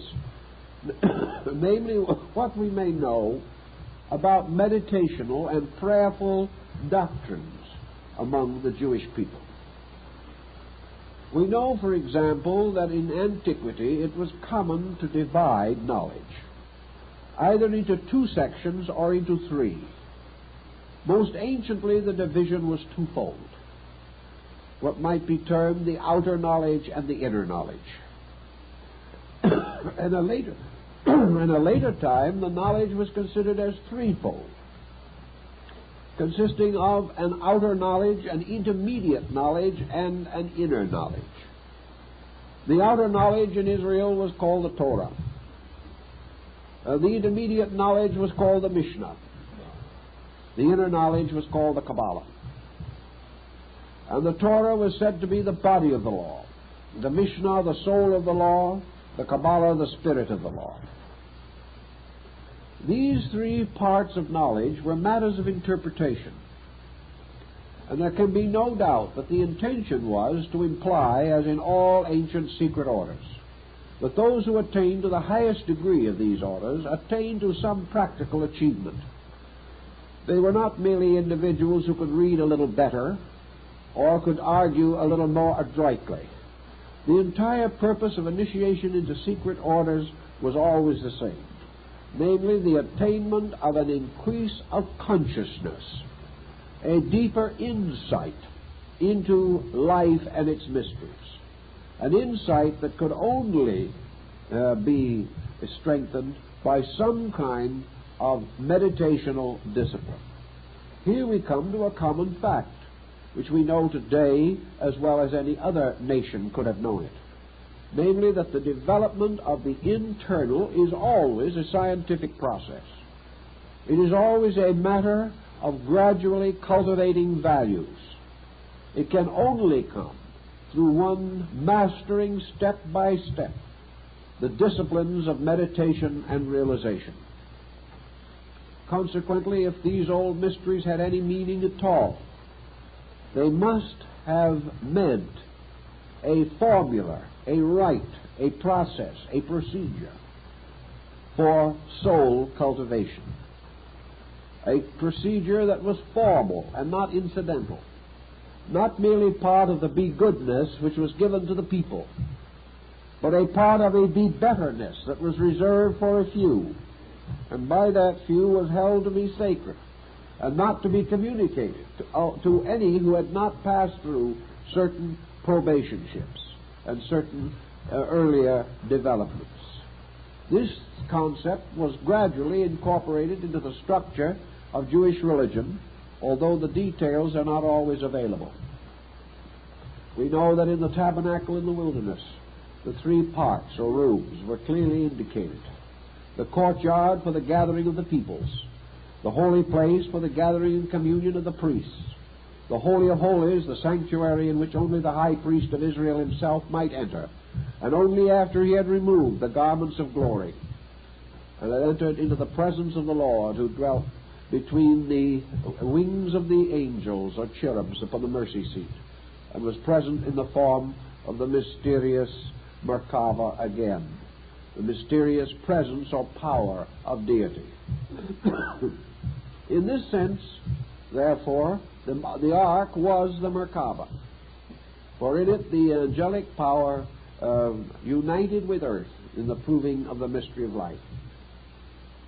When the temple of Solomon the king was built upon the rocky crest of Moriah, there was placed upon the doors of the everlasting house figures of cherubs, guardians, holding the flaming swords, and these were the keepers of the sanctuary. And only when Solomon called upon the name of his father David did the Lord open the doors of the sanctuary of Israel. These cherubs guarding the ancient way certainly represented some power guarding something of meaning, import, or significance. The very way of the temple itself was the way of personal growth and development. Maimonides tells us something of this, but not too clearly, because he was bound very closely by the orthodoxies of his faith. But he does assure us of the meditational disciplines of his people.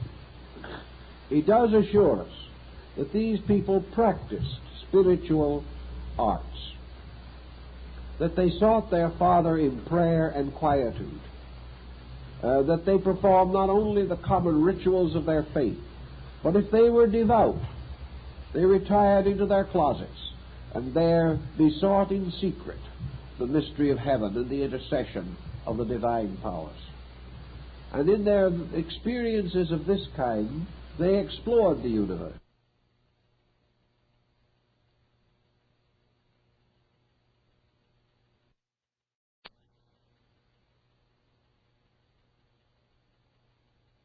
Quietists and people of that kind. But even more where disciplines are adequate and where disciplines carry on the entire procedure. The Cabala as a structure has been of grave importance among Jewish people. Most peoples have feared it.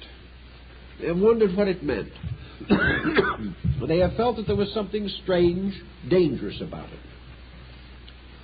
But as we go into it, I would be quite certain that the entire structure of the Cabala, especially as it is given in the Sefer HaZohar, is a veiled statement of yogic discipline. That each of the sections and parts of it have to do with some part of the secret doctrine of human regeneration. Now, the process represented by the Merkaba must be considered as twofold.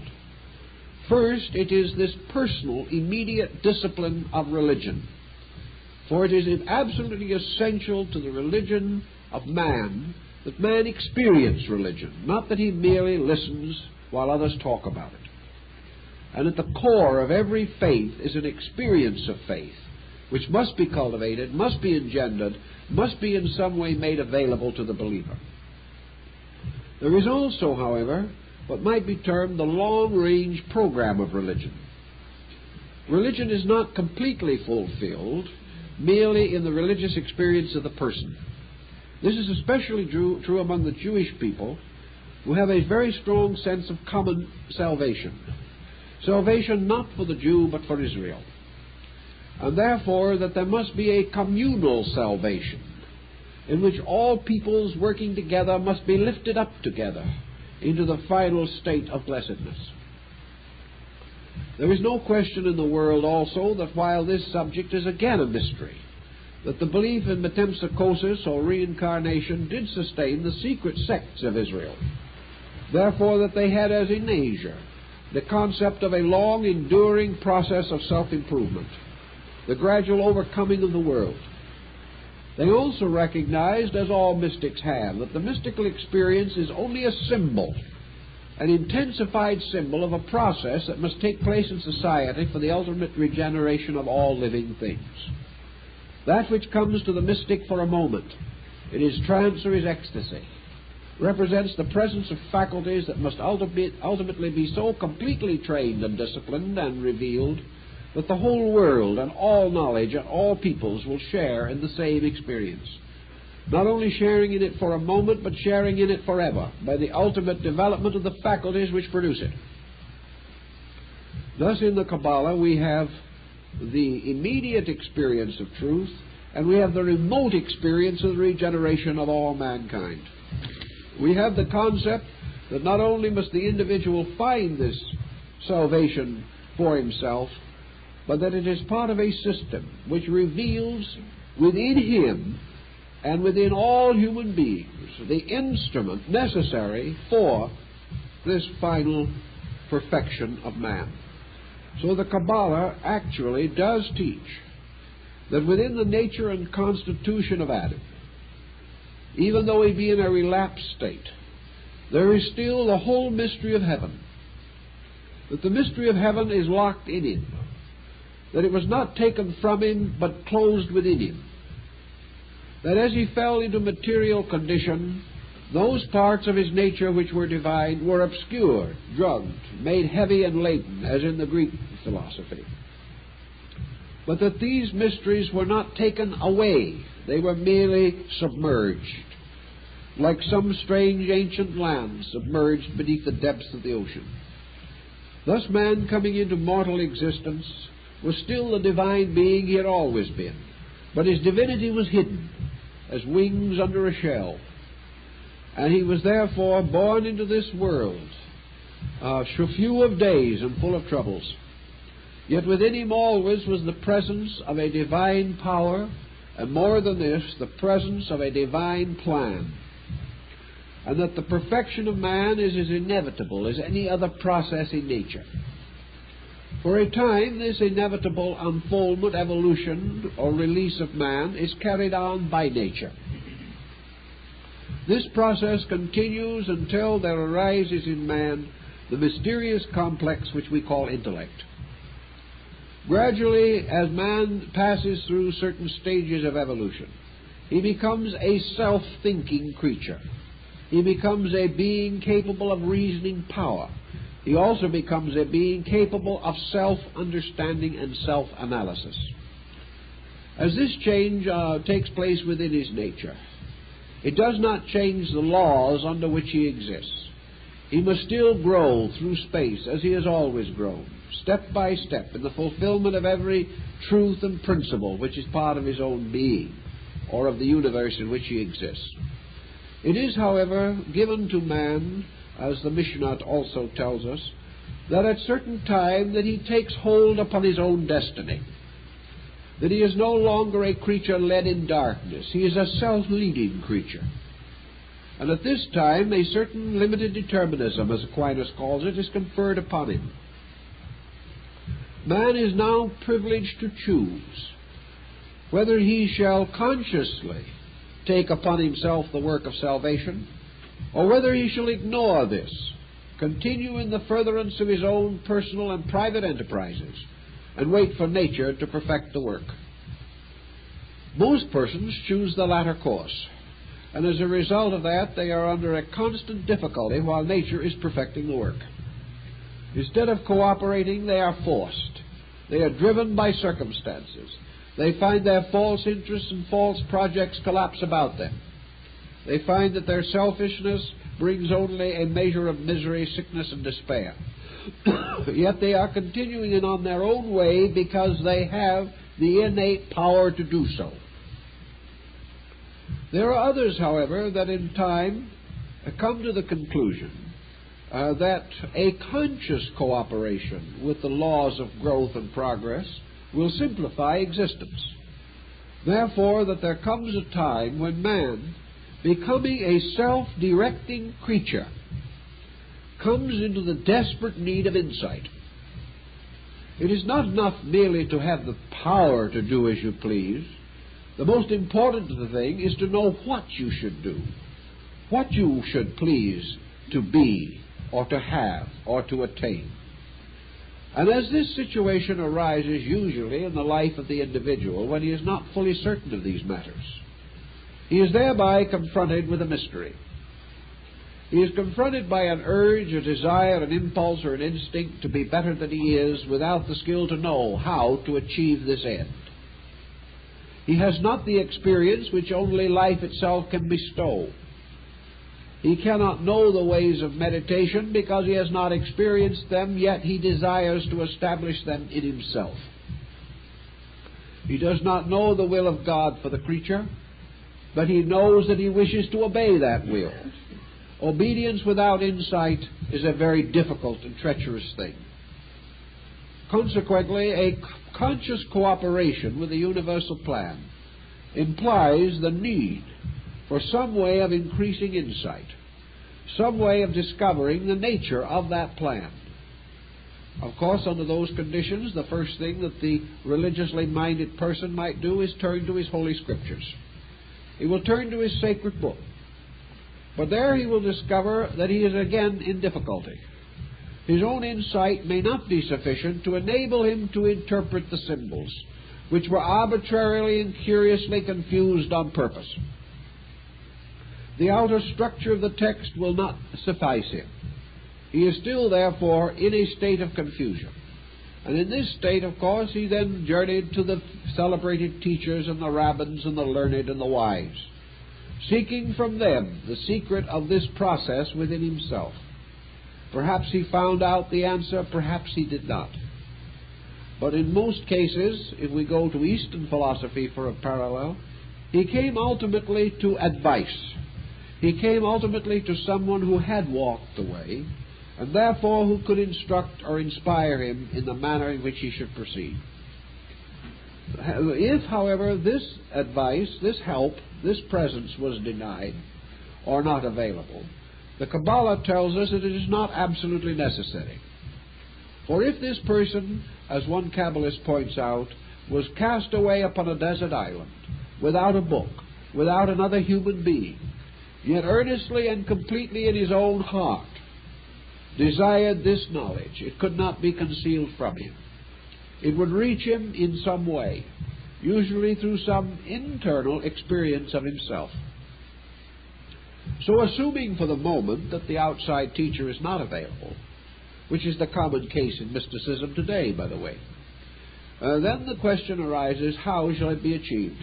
And the answer is that there is a certain witnessing which precedes these disciplines, by which there is a consecration of self, a simple statement of resolution, and the person following the practice of Apollonius of Tyana, the self-disciplined Pythagorean, simply says, I will practice certain principles, such as I know to be basically right, even though they are not adequate. I will prayerfully, quietly, lovingly, wisely carry forth this resolution in my life. The first step, therefore, as the Cabala points out, is the foundation in worthiness. This is within the reach of every person. This is merely the gradual living of a true life, a life dedicated to the best of the outer structure of our faith, a life lived in harmony with the commandments, a life lived in harmony with the Sermon on the Mount, a life lived as near as we can live it in the true spirit of religion. This does not necessarily have anything to do with attending religious organizations. It is a personal conduct. It is a person living his principles because in his heart he believes them to be right, and refusing to compromise these principles because he realizes and is convinced in his own soul that these principles come from God. Therefore, of all things, they must not and cannot be compromised. Now, the ancients say that this is like going alone into the wilderness.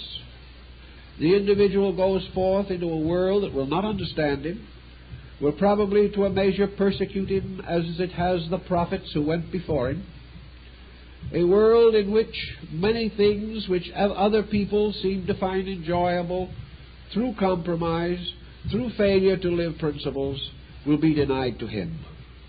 Therefore, he is under a constant testing, a trial, a kind of initiation which he has imposed upon himself. If he is a fanatic, he fails. If he attempts more than he can achieve, he fails. If he hastens too rapidly over ground that he has not learned to walk, he will also fail. But if without ambition, without pride, without ulterior motive of any kind, without desire to excel, and according to the ancient mystical traditions, without even the desire to be known by God or to know of God, but simply because he inwardly believes this way of life is right, if impelled by no other consideration than this, he achieves the meditative existence and becomes one appointed, anointed, set apart by his own dedication. Then it is believed and taught that as it occurred to Ezekiel, at the moment in which his own readiness is found, at a time which only God knoweth, the mystery of the Merkaba will be revealed. The heavens will open, and the secrets of the esoteric arts will be inwardly and intuitively known. Therefore, that it is not necessary for them to be communicated. It is only necessary that they be merited in a true, a complete, and adequate way. Now, this revelation comes not in a single night, or in a single hour or day, but consists of a gradual enrichment of the faculties and powers of the individual. He is simply growing more rapidly than his time. He is achieving in himself an increased tempo of evolution. He is growing in a rate which will cause him to be nearer to the goal of evolution than those around him. And in this process of personal, consecrated, intentional growth, he will also enjoy gradually the development of those faculties and powers which evolution has impelled all persons to expect and to know. These powers exist in man. Some persons will receive them 1,000 years from now, some nations 10,000 years from now. But to the individual who merits them by the anticipation of the qualities and practices related to them, they may be more immediately available. Thus, the powers of the seer are not a unique, unnatural group of powers. They are merely faculties that all men will possess in the fullness of time. But because the seer has dedicated himself, has anticipated time, has grown more rapidly than the common demand, he achieves ends which in his own day appear miraculous, but which will be sustained and justified in future ages. As he proceeds, therefore, the heavens open to him by degrees. All advancement is by degrees, and this advancement carries with it the next step of itself. And from these first experiences and experiments, the individual gradually unfolds within himself the latent powers of the method. Now, why does it happen, for example, that these yogic disciplines can unfold in him this way? Simply because yoga in itself is nothing but another expression of universal law. Therefore, yoga is to a certain phase of man's life what growth is to a plant. It is natural. It is inevitable. It may be acquired in a certain way for partial purposes, by certain association, by initiation, by communion, But if these things are absent and the universe is honest, it must be that while it may be happy, convenient, and pleasant for the chela to sit at the feet of his guru and in this way gain enlightenment, it must also be that the disciple, if ready, must attain this enlightenment if there be no guru. It is only the power of the teacher to help and direct a situation. Parents do not cause their children to grow, but they may be present to help them in the process of growing.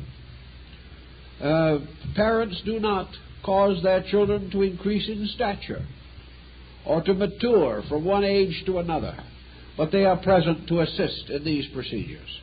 Growth is from within. Care and attention may be bestowed by love and friendship. In the same way, in the secret arts, the unfoldment of the doctrine is from within, and all that any teacher can do is to try to help the individual to unfold himself. If this individual is already unfolding according to the law, the various steps and disciplines of the sacred arts will be made known to him by the very processes of his own consciousness. Thus, as he needs, the need will be supplied, because this need is nothing more than a further unfolding of principles that are immutable within the disciple himself. So if in some nations these practices are called yogic, and in another group of peoples they have no name at all, this has nothing to do with their efficacy and fact. The Chinese Taoists practice them one way, the Japanese Buddhists another. The Zen tries to cut through them all with strange doctrines. They were parts of the wisdom of Persia and of Greece. They were known to Pythagoras and Plato. They have been always part of the wisdom of Islam in Arabia, and they have always been present in the mystical speculations of the Jewish people. Only some did not name them at all. Some only regarded them as a natural, slow, quiet walking towards infinity. Others made them quite complicated by term and symbol.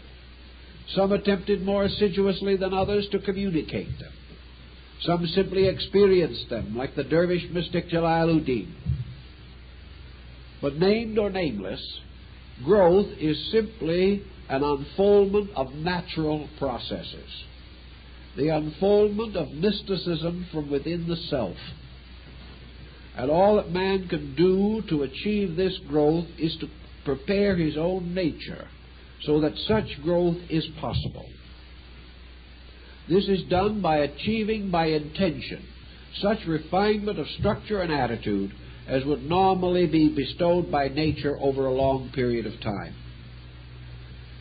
If the disciple then achieves this readiness, as Hermes said, the master is here. And this master may come in the form of a person to help us, or may come in the quietude of our own inner life as a great insight, as a great experience, as a communion with the Most High, about which we may even have a very scattered and insecure comprehension.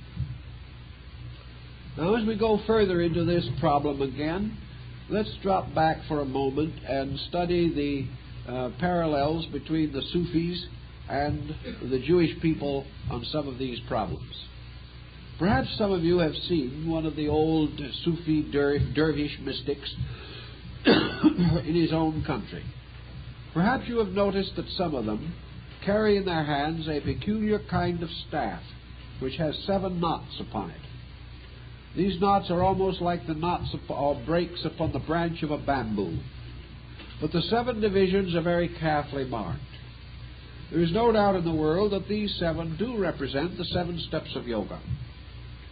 There is no question in the world that the Sufi or dervish, sitting on his rug, with one hand or arm supported by a peculiar stick to sustain his arm, the other hand quietly in his lap, while his eyes half closed like some Buddhist image, he is meditating upon the mysteries of the infinite. These experienced teachers and mystics have always believed that by the power of their inner doctrine they could journey to assemblies of their own kind, It is believed that these mystics project themselves at the time of the feast of Ramadan and join in a holy and sacred ceremony on the roof of the Kaaba at Mecca. These mystics traverse the whole world according to their own teachings, journeying here and there in the spirit alone. They possess the power, if they so will, to project an image of themselves that may be visible for a time. Then they vanish again, like the strange magicians of the Arabian Nights. The people of Islam today fully believe that these things are so, just as a great many Indian mystics, even in this rather materialistic and transitional period, are quite certain of the essential principles of their yogic teaching. Also, we know from more recent researchers that yoga actually does have a physiological effect upon man. That it is positively true and beyond doubt that the body is affected by these disciplines, that they can be used in correcting a great many physical problems of health, although this perhaps is their least importance. They can be used in controlling and directing the attitudes of the mind. They can be used in controlling and subduing the emotions. They can be used in the development and strengthening of extrasensory faculties and perceptions. These things have been the common knowledge of Asia for thousands of years. We have yet to disprove it, and what small, painful research we have made sustains rather than disproves this old belief and tradition. We are coming gradually here in the Western world today to a rather critical period in our own religious life. Perhaps the average person of today, more than at any other time in history, is completely isolated from what you might term a true mysticism. We have a certain amount of mystical or metaphysical organization. We have people who are sincere and devout seekers after mystical truth. But this strange world of mysticism that was known to our ancestors is strangely obscured for us today.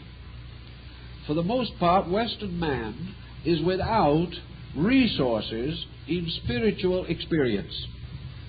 His religion consists merely of conformities, acceptances, and, as far as he is able to indulge them, certain integrities of conduct. Now, these are important. Let's not minimize them. But these in themselves are no more than a moral code. And what man has today in his religion in the West is little more than a moral code. A moral code perhaps somewhat dignified by a circumstance of prayer. Even prayer, however, to Western man is a very difficult, distant, and uncertain ritual. Prayer is very highly formalized in the West. Or if it is not formalized, it is taken as a strangely literal thing, and most of its overtones and mysticisms are lost. We approach religion too much today as we would approach business or law or medicine or anything of that nature, as a kind of study, a subject perhaps more meritorious than the rest, a series of beliefs that certainly the young should enjoy and know. But some way religion has lost its depth dimension. And I think we could say rather safely that since the foundation of the Western Hemisphere, there's been very little religion in the Western continent that has depth penetration. Some perhaps a little more than others, but the whole trend of religion in the West has been towards the recognition of a kind of religious formula, a formula of acceptances and rejections, a formula sanctified by sacraments themselves not generally understood, by which a person experiences the fact of being saved or not being saved, much as at an evangelical meeting. These dimensions are not adequate to a religious life. All religion must be grounded in the availability of the personal experience of God. All religion must truly be a means of approaching a higher state of consciousness. It must be an enrichment of our power to know, not merely our strength to believe. Religion must go somewhere. Religion must be something more than that which we take with us to the grave to help us to make a transition. Religion is not consolation in the last hours of life. Religion is a perpetual experience. an experience which belongs to all worlds and all spheres, and which we must carry with us out of this world as we brought it with us into this world. To get this higher concept of religion, there is only one possible way of approaching it, and that is to recognize that religion is a sacred science, that religion is a method anciently established by means of which man may attain maturity of consciousness. Unless we have this concept, our religions become very little in the terms of true solution. They become faiths we can change every weekend. They become beliefs in which we can share without being impelled to any particular change of attitude. They can be the kinds of religions which we take with us to war instead of using to maintain the peace. So in this entire mystery, the only possible solution to a religion is its depth dimension. Almost all known ancient religions, even those of primitive peoples, have this depth dimension. It is obvious from all of their sacred writings that the Jewish people had this depth dimension. But that, like all other people, including ourselves, all did not favor it, or know about it, or practice it. This is not so important. It isn't important to the dervish that his religion has this depth dimension, except in the sense that it is there when he is ready. He may not be ready. He does not demand that others practice it or that he practice it himself. But he knows it is there. And it is the knowing of the there-ness of it that gives the religion its tremendous authority. If man in the West knew as an experience of true belief that behind his religion there is an inevitable, immutable, and absolute discipline of personal reunion with deity, that this is the substance of his religion, and that the disciplines of his religion unfold his consciousness toward the availability of truth. And if he really believed this, that his religion was this ancient way, anciently known to all people, leading from ignorance to reality, that it had a dimension that science, art, literature, philosophy can never have. And that dimension is that religion leads to the personal experience of God.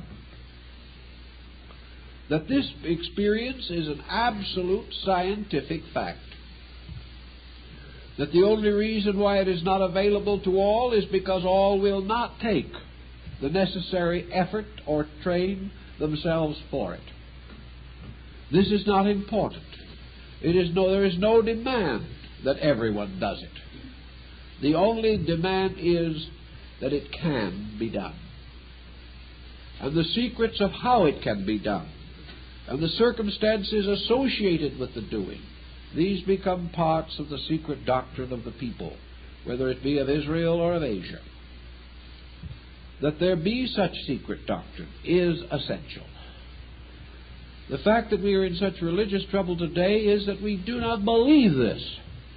We not only are not practicing what we actually claim, but we do not believe there is anything beyond a simple, more or less sincere effort to try to be good. We're not even sure what good is. We're not at all certain that we're making much of a try. And most people in the privacy of their own lives will admit they're not trying very hard. But there is also a reason why we do not try. Why should we work desperately after something that, as far as we know, has no substance in itself? So we try very hard. And if we try hard enough, someday we may go to heaven, if there is a heaven. This is not the stuff of a great spiritual integrity. But if we realize that our faith is a kind of gate, like that of the door of the mosque found up on the prayer wheel of the prayer flag of the Muslim, that our religion is the open door to infinity, that it is real, that it contains all the levels necessary to satisfy the needs of people, that for the child it is milk, and for the man it is meat. For those of various perceptions, it is what they perceive. To the artist it is art, to the musician it is music. But beyond and above all these things, religion is the royal road that leads inevitably to realization. That this realization is the purpose of life, the royal end towards which all things achieve, and that the secret methods by means of which this achievement is possible are truly the magical instruments, the great machines, the chariot of righteousness.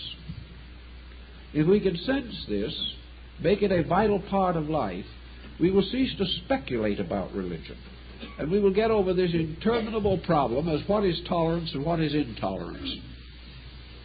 There is no question as to who is right. There is no question as to who is wrong. Theories add or detract but little. The problem is that there are laws by which man grows in grace. He keeps these laws and grows, or he breaks these laws and he does not grow. All theories have no effect, no meaning, no essential significance whatsoever.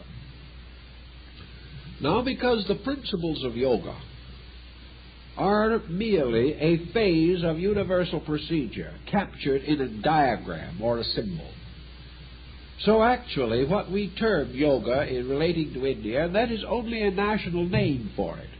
We do not become Hindus by practicing yoga. We do not become members of any religion by obeying the law of existence. But if we obey, we should be members in good standing of any faith that is honorable. There's no question as to this fact. And in most instances we will find it to be true. When traveling among peoples of other faiths, I have found it to be true. But the principle of self-development by discipline is archetypal. It is part of the subconsciousness of humanity. Just as surely as religion is an instinct in man and not an institution created by man, so in truth the laws governing the perfection of man are known in the interior consciousness of himself. They are subconscious to his own nature. He knows that at certain periods in his religious life he will be as a child, growing and receiving instruction. He knows also that at certain periods of his religious life he will become as a man and will take upon himself the control of his own spiritual destiny under God. That he may have various ways of developing this destiny. That this destiny does not mean that he has to go out and wander in the wilderness, nor neglect the problems of life, nor shirk responsibilities, nor run away from the common duties of the day. The true practice of religion consists of this acceptance of a methodology and the recognition that the detail of this method will unfold as an experience of consciousness as necessary. Therefore, that it is not to be falsely cultivated, and when it comes naturally and properly, it brings no doubts, no questions, no uncertainties, and no dangers.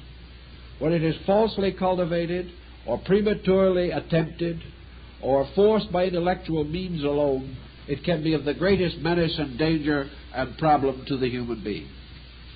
So what we know as this process of human regeneration is nothing more or less than human evolution. It is evolution hastened by effort, by will, discipline, and dedication. And this is, again, an interesting parallel to the wheels of Ezekiel, because according to the old writers, these wheels represented the great wheels or structures of cosmic law. Therefore, the chariot that carries the soul to conscious identity with God is the chariot of universal law itself. It is not something different. It is not a magical thing. It is law, perfecting all things by its own nature. Everything that happens is lawful. Every effect follows its cause.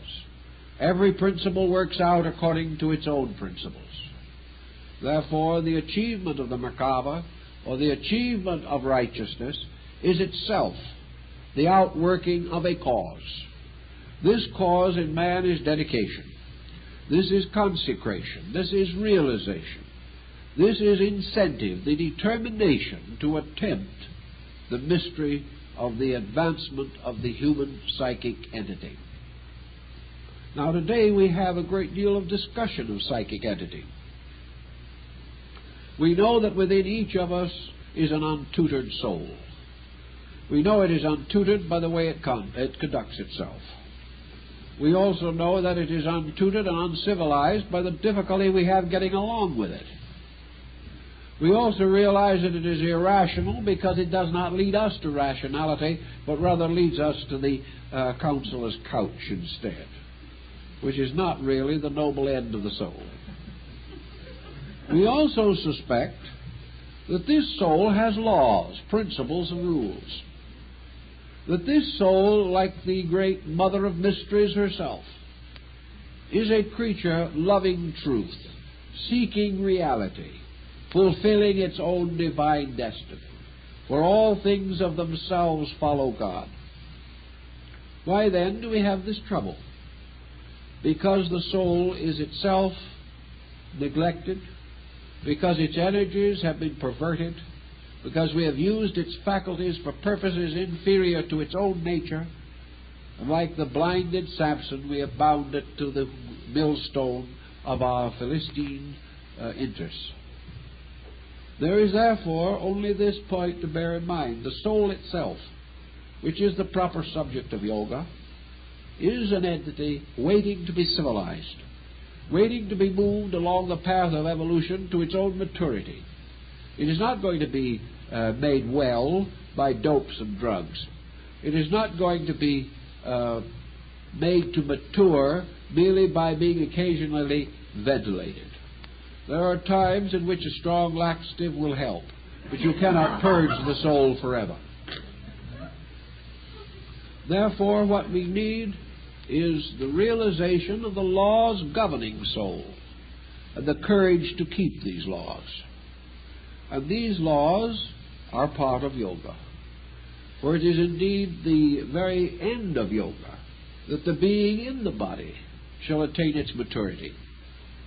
That it is this being within the body which in turn must finally approach the eternal. So there are disciplines all the way along. We have to teach children to walk. We have to teach men to think. We have to teach souls to grow. All these things are part of the natural duties of realization and association. It was the opinion of the old rabbis, therefore, that the great heritage of Israel was the law. That this law was the revelation of God for His creatures. This was the very foundation of all things. It was a little different in Israel in old days than it is now in other countries. Perhaps the Muslim world comes the nearest today, perhaps the Hindu, but there are still changes even in these approaches to belief. But in Israel, the law was the whole of the law. The law was the basis of every factor in life. Life moved from a religious conviction. Medicine was practiced according to religion. Legal matters were settled according to religion. The problem of crops and the division of the land, of profits on goods, and barter and exchange, all of these things were religion. There was nothing apart from religion. Religion had to do with the water supply, with the carrying of food across the desert, with the caravans and the camel routes. It had to do with the date palms and the rocky land where the black tents had to be spread at night. Everything was religion. Consequently, there was no, we might say, profanity in the concept of this people. They did not always keep their faith, and for their weaknesses God was forever chastising them through the entire Old Testament. But at the same time, There was still promise in the prophets that God would forgive. It is the same in a sense today. Everything that we have around us, everything that we do, is essentially religious. Yet we have come to divide religion from practice, assuming that when we talk about God, it is religion. When we talk about practical matters, it is commerce or economics. And there is very little in common between the codes applied to these different fields of specialization. Actually, therefore, in Israel, when you talked about happiness, you talked about religion. When you talked about health, growth, and veneration for the aged, when you talked about the hope of the people, the coming of the Messiah, the golden age we looked for, when peace would come to Israel, and the wounds of the tribes should be mended, and when the temple of Herod again would stand up on the sacred hill, these things were religion, and they made up the whole life of the people. Therefore, it is not unusual or impossible or unreasonable that religion meaning so much would have to again, to some, mean even more. So where all men were by nature religious, then the outstanding person had to be outstandingly religious. And in this sense of the word, you come into his esoteric teaching. You come into the disciplines which he practiced, the ancient rules and rites which he followed, the magical arts with which he was accomplished. All these things went deeper and deeper. But in the very deepest part of all, in the veneration of the people, was the man who could talk to God, the man who could speak face to face with the angels, and who could reveal the will of God, as Jonah revealed the will of God to his people. These prophets of the Lord, who in the silence of their mysticism received the impressions which were to rule Israel, these were the most valued and hallowed of all men. And before them even the kings of Israel must bow and acknowledge the greatness of their ways.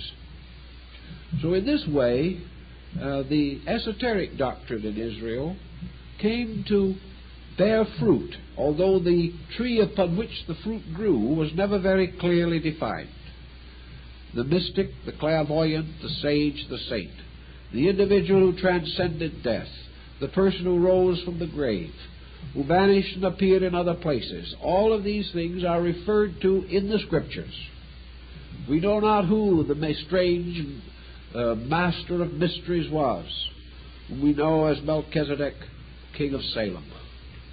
We do not know who the mysterious angel was that wrestled with Jacob. But we know that in these early things, mysticism and physical things blended together out of a strange mingling of the magical and the commonplace. Wherever such reports exist, wherever such fables are perpetuated, we know that the old mysticism was in operation.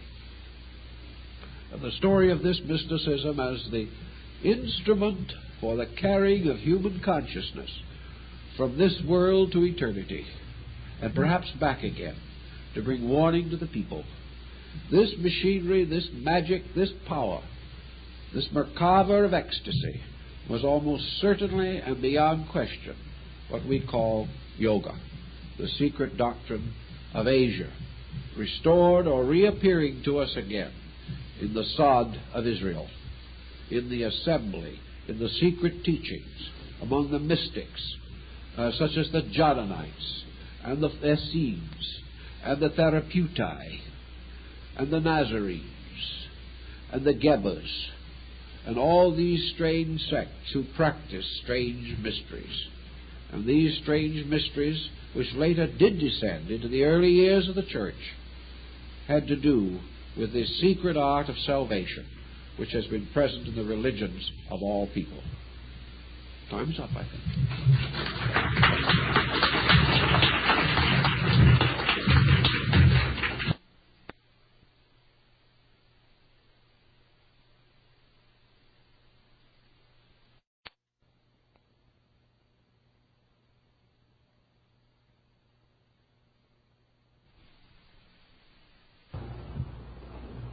Our project this evening is to bring together the various elements of this series of discussions on the mysticism of the Cabala. And perhaps there is no better way of climaxing our little program of research than through the symbolism of the everlasting house. Nearly all peoples scattered throughout the culture systems of mankind who have attained a high platform of ethics or civilization have conceived that the ultimate purpose of human society is to create or reveal through conduct a way of life that brings peace, harmony, dignity, and honor to all men. In Buddhism, for example, we have the tradition of the Maitreya, the teacher who is to come and who is to rule over an enlightened world. Certainly the messianic concept in Christianity sustains this same general teaching. In Hindu India, the concept of the 10th avatar of Vishnu, the one who is to come, who is to restore the sacred institutions and to bring human beings together in brotherhood and fraternity.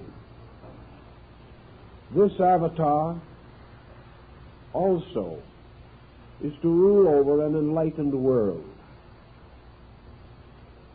We also have among most peoples the idea that heaven is a vast empire,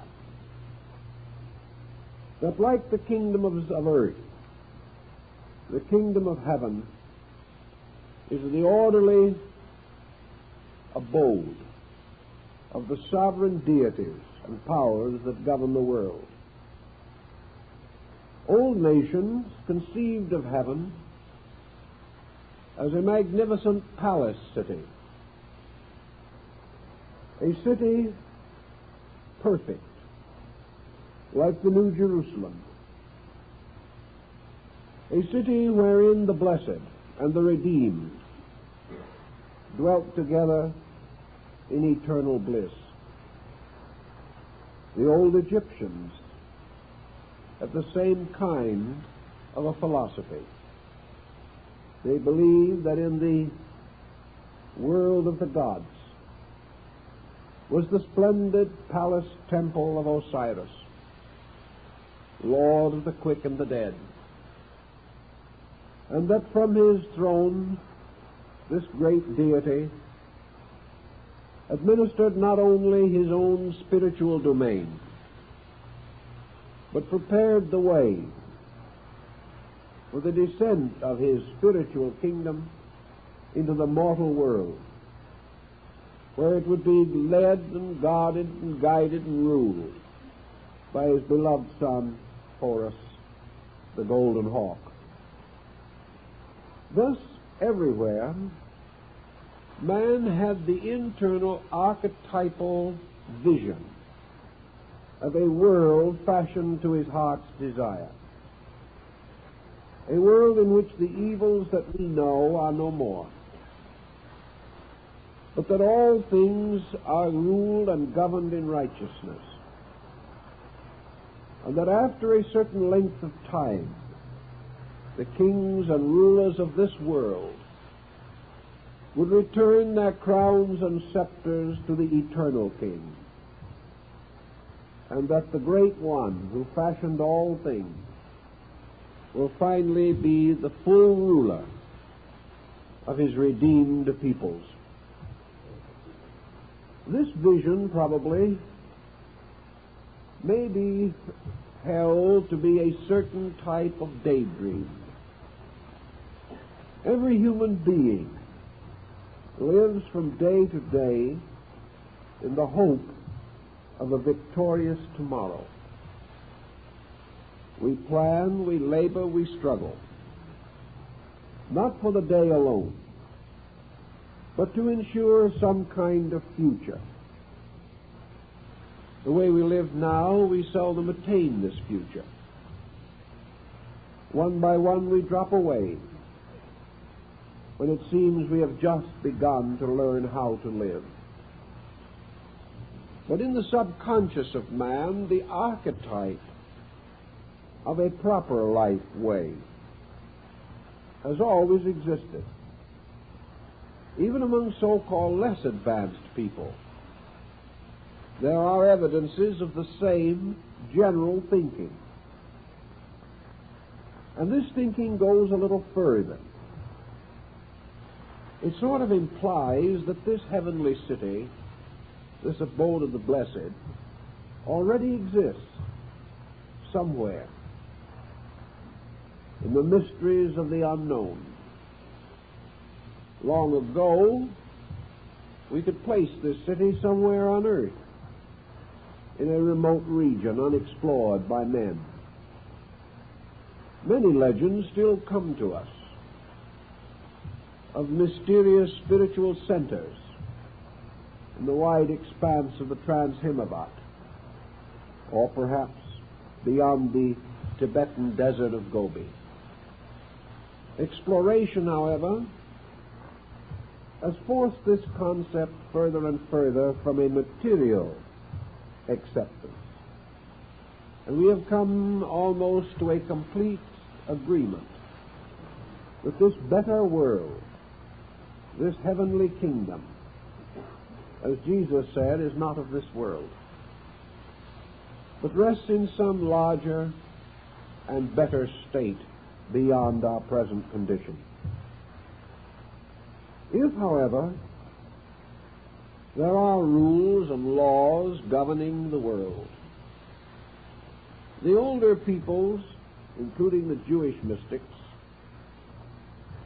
recognized that there were two orders of government: government by men and government by God. The governments of men might be splendid, luxurious, magnificent, and their palaces bewildered the senses. But these governments by men were in large measure corrupt.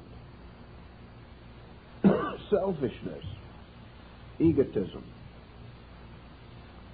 tyranny were always present, and the rich and the powerful exploited the weak and the helpless. Thus there was no real solution to man's dream of a golden age, to be found merely in the temporal estates of nations. Long ago, when men believed in the divine right of kings and held that temporal rulers were actually governing by the will and sanction of God, and perhaps these rulers themselves were caught up in a sense of spiritual responsibility, things went better. But in our more modern historical times, men have regarded themselves increasingly as temporal beings, capable and entitled to advance their own destinies at the expense of each other. So the golden kingdoms of the future mingle with the mysterious spiritual empires of the past. And in the middle distance, where now we dwell, there is very much of earth and very little of heaven. Also, we must realize that the archetype of the ultimate state of man was strangely related to this mysterious experience of man's origin. If the future is to become increasingly better, The remote past was also better. For in the ancient times it was believed that the gods walked with men, that the ways of heaven flourished upon earth, and that at the very beginning of time divine institutions were established for the good of men, that laws were revealed, and that the first civilizers of nations were divinely inspired and spiritually enlightened beings. These too are vanished away in the limbo of things forgotten. But we seem to have a lingering memory of the golden age that once was, and it gives us a certain symbolism about the golden age that is to come. Now, when Solomon became king over Israel, he resolved to fulfill the work of his father David, who had sworn that he would build a house to the Lord upon the Mount Moriah, which is in Jerusalem. So Solomon proceeded to call upon the resources of his people, upon his own private fortune, and upon the friendship of neighboring kings and rulers. And he resolved to perfect the temple of the living God, in which was to rest the Ark of the Covenant that had accompanied the children of Israel in their long journey through the wilderness. And Solomon therefore brought together the wisest and the most skillful of workmen. And he called upon his friend and his father's friend, Hiram, king of Tyre. And this great monarch of Tyre supplied skilled workmen and materials and wood, which was floated down from the hills of Lebanon, in order that it might become the very beams and rafters of the glorious temple raised to the honor of God. And the workmen upon this task were divided into several groups according to their abilities. And some were drawers of water, and others were hewers of wood. And some were made foremen and masters over others. And those who were most skilled were given the most difficult and important work. And they trewed the stones, and they placed upon each stone their mark, the mark of the faithful workman. And also out of Tyre came a most cunning artisan, referred to in the Bible as Hiram the artificer. He was the one that cast the vessels of metal for the temple of the king. And he designed the great curtains and had to do with all the ornaments. And he cast the great columns that were to go before the porch of the house. And he made marvelous festoons of pomegranates and wonderful wreaths of flowers. And he also fashioned the utensils of the priests, and a molten sea borne upon the back of 12 oxen. It was to be a great and noble house indeed. And though its proportions and dimensions were not great in the term of modern architecture, it was a building of wonderful and cunning design. And into its construction was incorporated all the knowledge of the artificers of Syria and the wise men of the desert, and the guilds of workmen labored exceedingly upon the perfection of this house. Now, the reason for all this seemed to be, first of all, the universal recognition of the importance of the sanctuary of God standing in the world. In other words, this temple was a microcosm of heaven. It was a doorway, a gate, or a bridge between mortality and the divine condition. It was here that the priest could enter in and commune with God, and the deity could descend between the wings of the cherubim and bestow his wisdom and his laws upon his people. And we are told in the book of Kings that this great temple was built without the voice of workmen or the sound of hammers. We are also rather clearly reminded that this house took 33 years to build, and that in the building of it a wonderful symbolism was involved. A symbolism which many Bible students have not taken as seriously as they should. Later, Jesus told his disciples that if the temple was destroyed, he could restore it in 3 days. And his disciples and the multitude decided that he was referring to his own body as a living temple of God. The house of Solomon the king was designed like the mystery of the human body. It represented a shrine or sanctuary fashioned in the likeness of man, and all its instruments and vessels were parts of man's own structure, as was also the original, the temple in the wilderness, from which the design was basically derived.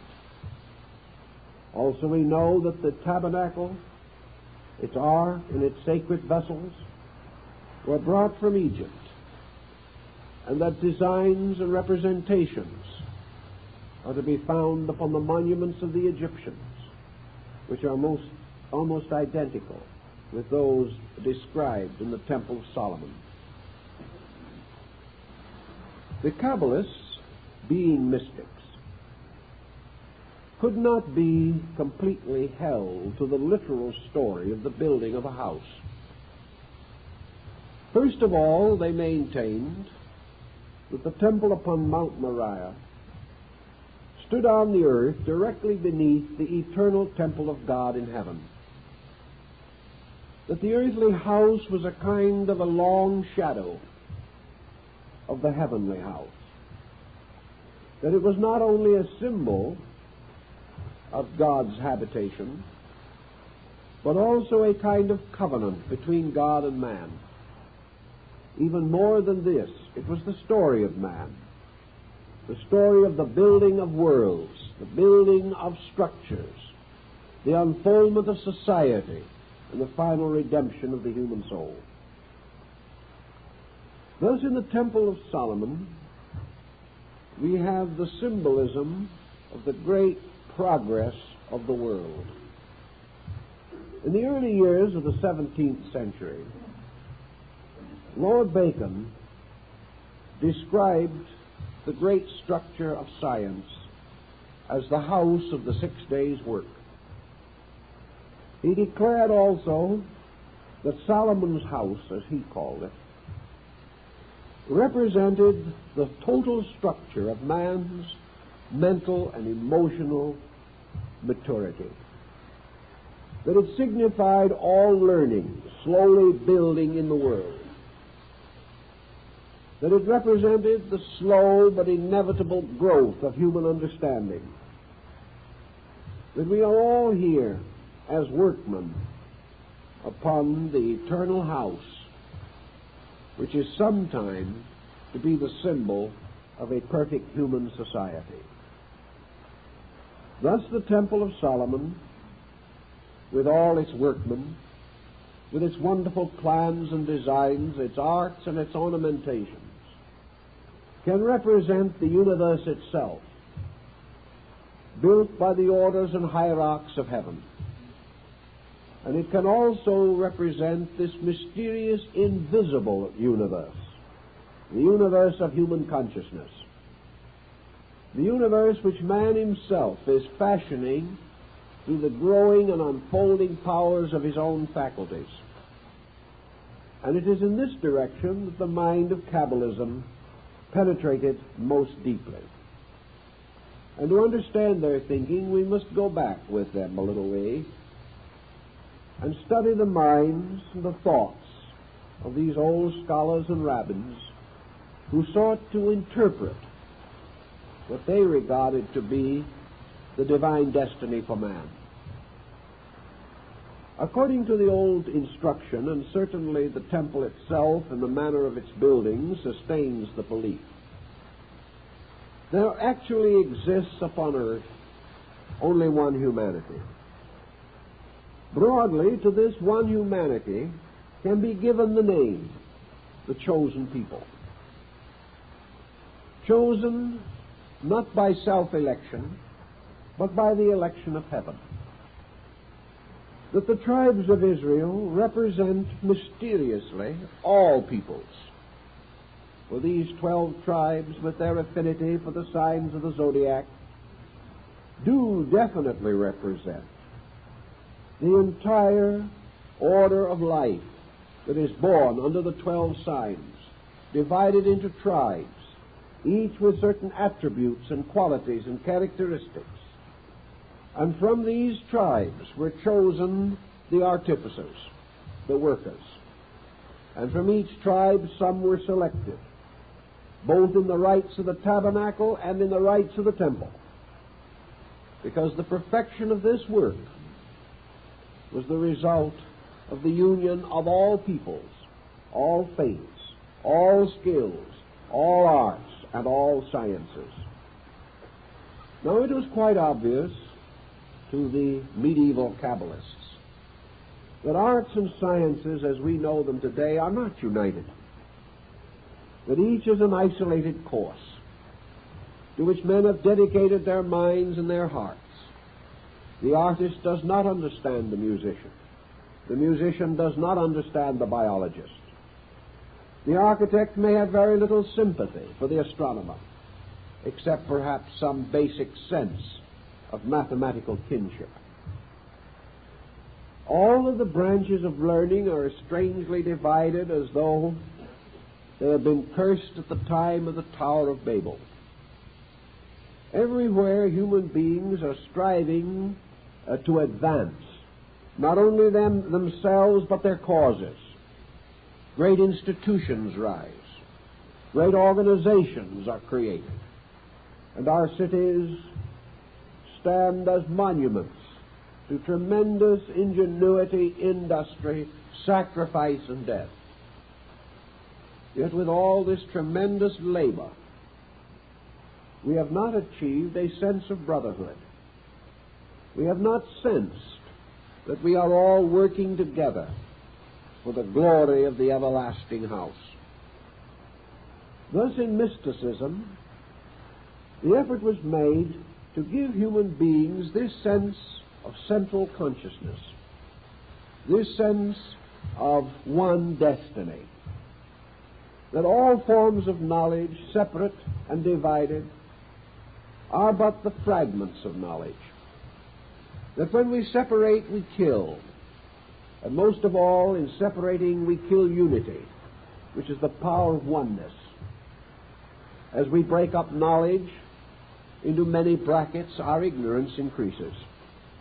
For we become skillful in some things and totally unknowing about other things. As our general perspective narrows, our ability to live well as persons is also injured. We find we lack balance, we lack breadth of interest, we lack tolerance, understanding, sympathies. And little by little, our specializations and our limitations close in upon us. The old Kabbalist pointed out that one thing we must some way regain, and that is not only the vision of our unity, but the vision of our united purpose. It is not enough that we simply acknowledge that we are brothers or that we are friends, or to go into some mystical concept and insist that somewhere in our spiritual roots we are one being. We must do more than this. We must do the works of one being. We must bring together not only our abstract concepts, but our practical achievements, to realize that actually worship is the perfection of the structure of human society. That this structure will always be troublesome, inadequate, and in continuing danger until we unite our resources and build it into one enduring unit. The first thing, then, that we must have in order to build this everlasting house is a place upon which to build it. And Solomon went forth at night, and he found the threshing floor of the Jebusite. And he found that this floor was used by two brothers, each more concerned about the other than about himself. And when the grain was being divided, each brother returned at night and took from his own store and put upon the store of his brother. Solomon, coming in the evening to meditate the place, saw one brother come and furtively take from his own store and place it upon the store or the pile belonging to his brother. And after he had gone, the other brother came and also furtively took from his store and placed it on the store of his brother. And Solomon gave thanks to God that he had seen this mystery. And he said, not by the rights or sanctities of priesthood is this place dedicated. It is dedicated by brotherly love and unselfishness. And upon this site shall I build the everlasting house of my God. So we look to find the proper land upon which the temple shall be raised. And we know that this land must be a piece of earth sanctified by unselfishness. That it must represent that level in human nature which is the true foundation of eternal truth. That level which thinks more of giving than of gaining. That level which thinks not first of itself but of another. For it is upon this sincerity alone, this rock Moriah, that the house must stand which cannot be swept away. For if we build upon the sands of opinion, or upon the uncertain ground of false doctrines, our house will not survive. But Solomon felt that God had showed him the way, and he left this instruction to his son, to forever remember that wherever men of their own accord and in secret and with no hope of gain or reward do most sincerely and honorably and most unselfishly serve each other out of the love and understanding in their own hearts. Wherever this occurs, this land is sacred. Wherever this occurs, this house is set aside to the service of the living God, whose name be praised. So perhaps in our own thinking, we can have some idea of how we must go about the building of the universal temple. Certainly it must stand upon the ground of unselfishness. It must stand upon the earth of insight. It must be erected upon the solid foundation of man's virtue, his understanding, his consecration. For if it is not so built, it is not built according to the law. And if it is not built according to the law, the living God will not dwell therein. Then, having this foundation, which is the foundation of our own nobility, our own trueness, as apart from superficial and secondary consideration, upon this foundation we plan the house. And we call upon the skillful and the good. And we give to each man who labors upon this work the wages that are his proper due. We give to each that credit, that reward, that recognition which is his right. The workman is worthy of his hire. And in this labor, each man is rewarded according to the skill which he possesses, according to the virtue which he has attained, according to the discipline which he has imposed upon himself. So in the building of this house, we must call upon all the skills of mankind. We must call not only upon those skills which arise from crafts and arts and trades, but the skills of professions and of sciences and of religions. We must call upon all, that each may in its own way make its contribution. For if in this house any part of man is neglected, if in the building of this temple any craft or science is not present, the house will not be perfect. For in this house there must be gathered together the roots and streams of all knowing. And we must realize that it is only when this is accomplished that a strange and wonderful impregnation takes place.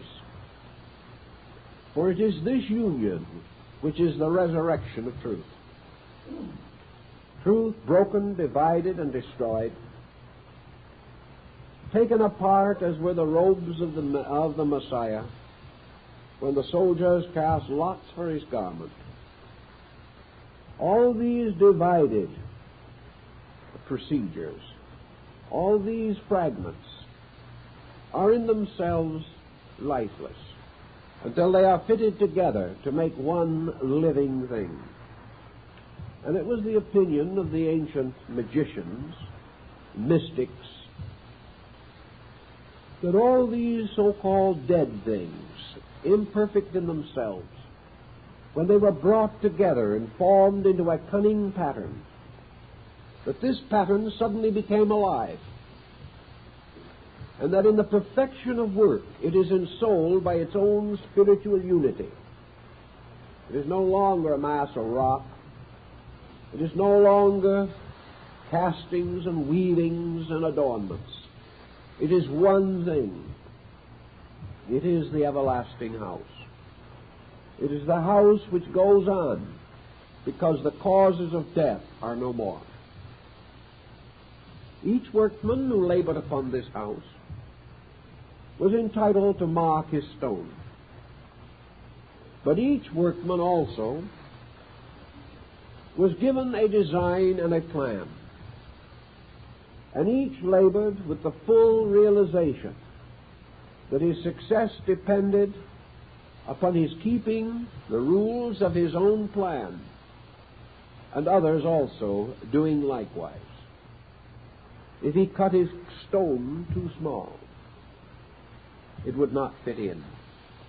If it was too large, it would not join with its neighbors. If he departed from the instructions and fashioned it according to his own delight, it fitted nowhere. This is the law of architecture, that the great result, the harmonious pattern, arises from a lawfulness. Each workman duly and properly instructed and consecrated to the fulfillment of that instruction. And when his stone was exactly the shape and size that was demanded of the space, then he might mark it, and he would receive his wages as a true and faithful workman. And he would receive honor. But most of all, he would know that when he gazed upon the finished building, It could not have been quite so perfect had his stone not been there. This was the cult of the Dionysian artificers, the great Syrian order of builders who worshiped God through architecture.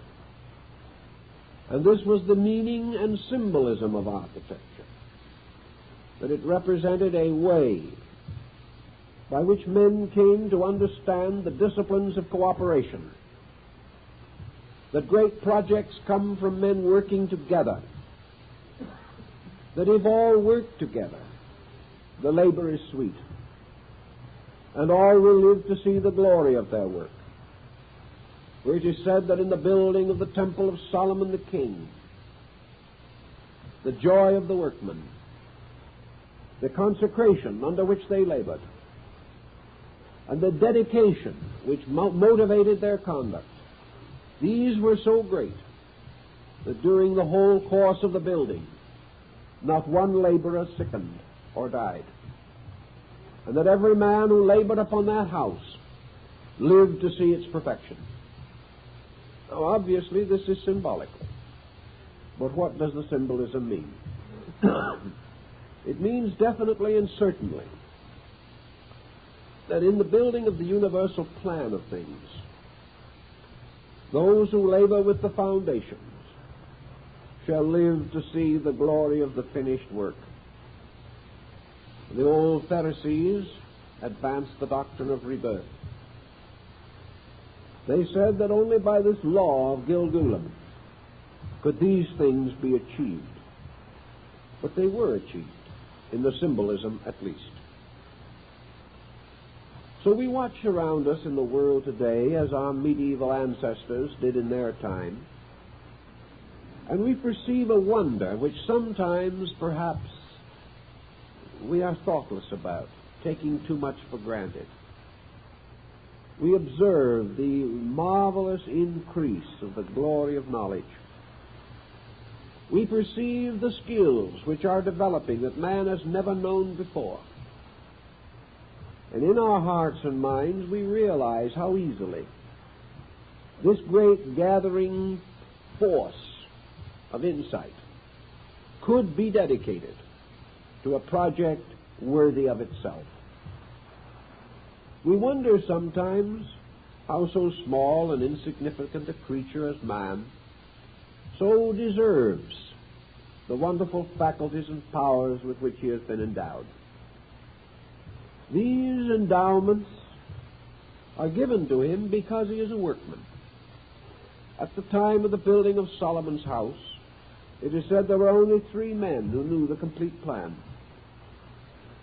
All the others worked only in faith, worked only according to the laws of their guilds, fully convinced that if each did his duty, the great plan would be perfected. And the master of the work received each day upon the trestle board of his craft the tracings by the finger of God concerning the labors of the day. Thus, without full understanding, but in great confidence, disciplined by their integrities and their guilds, the workmen fulfilled their various labors, never questioning the glory of the outcome. This was part of the glory of the guilds of medieval Europe, the wonderful dignity of labor, the full realization that the tailor and the coat maker and the shoemaker and the cook, all these were useful people. All of them were making their contribution to this strange, wonderful, and invisible house that had its roots in the unknown past and its spires and pinnacles in the unborn future. All labor, therefore, is the building of one vast structure. And man has been endowed by nature with the faculties and powers to fulfill this structural labor upon a certain level. As he recognizes his opportunities, his privileges, and his responsibilities, he will become truly the master builder. So in the concept of this, we had a great social, ethical pressure. We had a program for human conduct. Religion suddenly became vitalized. And instead of thinking merely of gathering and worshiping at altars that would crumble away, these people, these mystics, including even the Essenes, who had much to say on this subject, recognized the dignity of man, the dignity of the life, quietly but constructively lived, and that somewhere in this great house every man can place a stone, and every man, as Kipling says, can leave behind him this message to the future, that others will come and build, but they will realize that the past has also known, that the old stones indicate the faith of days gone by, standing firm and strong for the next footings to be raised thereon. This moral concept tied architecture to ethics. It tied the science and arts of building with the great spiritual and moral problem of human existence. And out of this all came the simple concept that we have strongly stated in the Cabala, that this whole great procedure that we call creation, evolution, is the building of the eternal house. That this house is built in the universe by the power of God, but that this house is brought down to earth by the goodwill of men, and that the time will come and must come when men will pattern their worldly estates according to the great diagram or plan of the kingdom of heaven. For in the universe is the vast architectural scheme which man must adapt to the building of temporal empire. The Muslim mystics, who had considerable contact, as we have noticed before, with the old Jewish priests and prophets, were also very well aware of the implication that has become part of their tradition as well as that of Christianity.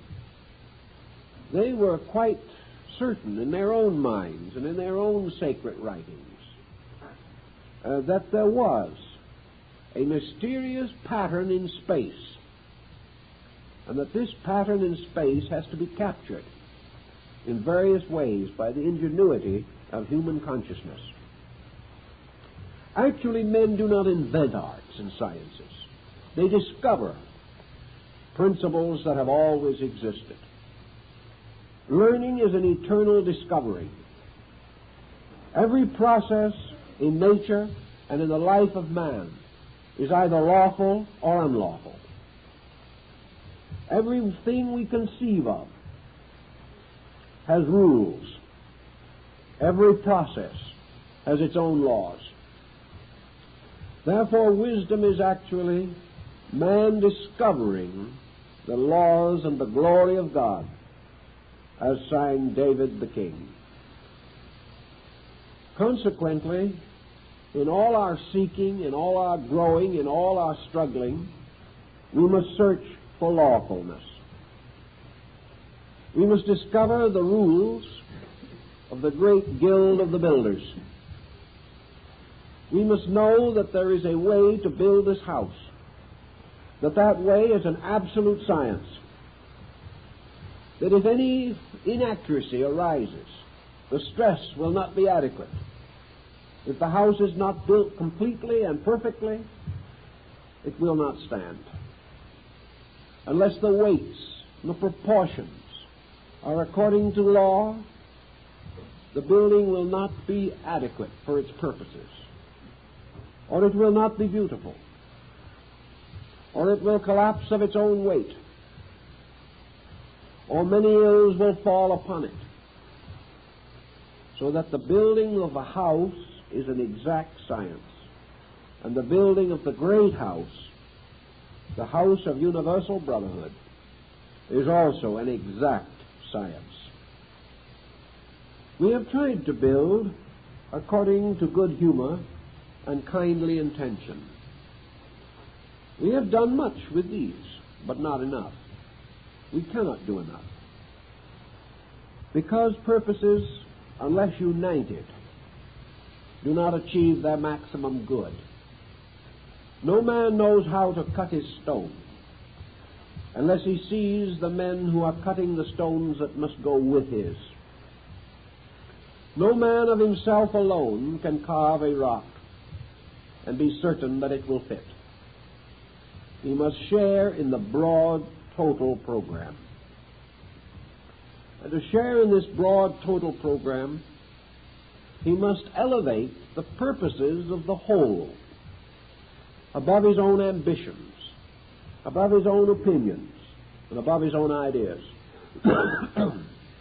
He must have one idea with all who are likewise laboring upon this work. The Cabala came into Europe at a time when education was in a rather deplorable state. The story of the colleges of Europe in those days was not a very happy one. It was true that Charles the Great, Charlemagne, had gathered the rather unoccupied monks together and forced them to create cloister schools. It was also true that Charlemagne had broken the tradition of the past and practically all royal precedent of his own time and said that it was not unseemly that a king could read and write. This was something that was really a soul-shaking episode, because up to that time, uselessness was considered as indicative of aristocratic superiority. If you could do anything, you were sort of in trade. If you could do nothing, you were illustrious. It's getting that way again, by the way. It's getting now so that it's rather humiliating to work. And if it was not for a small problem of eating, there probably would be not very much enthusiasm in this direction. But Charlemagne did sense that there was very little glory in governing an empire of fools. So he began to consider the possibility of being the ruler over an intelligent people as perhaps a means of advancing his own glory. But in that time, most learning, most true learning, was centered in the Near East. And the Near East, in turn, had become the refuge of early Christian and Jewish scholars. And the courts of Baghdad were far ahead of Europe in the advancement of knowledge.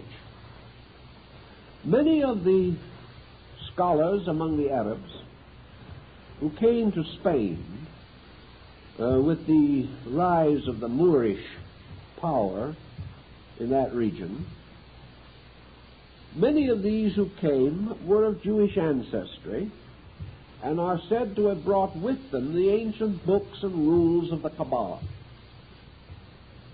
From these books and rules, such as the Sefer HaZohar, a new kind of insight was bestowed upon the somewhat delinquent European mind.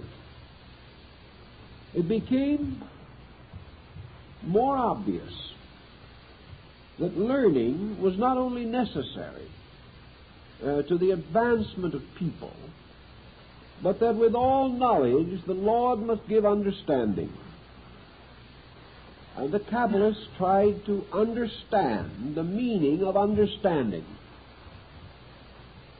They suspected that it was not mere acceptance, that it was not that kind of attitude that arose merely from the ability to master the multiplication table. They realized that understanding meant a different and deeper dimension of awareness. That understanding had to do with meaning. And meaning, in turn, had to do with the larger patterns of things.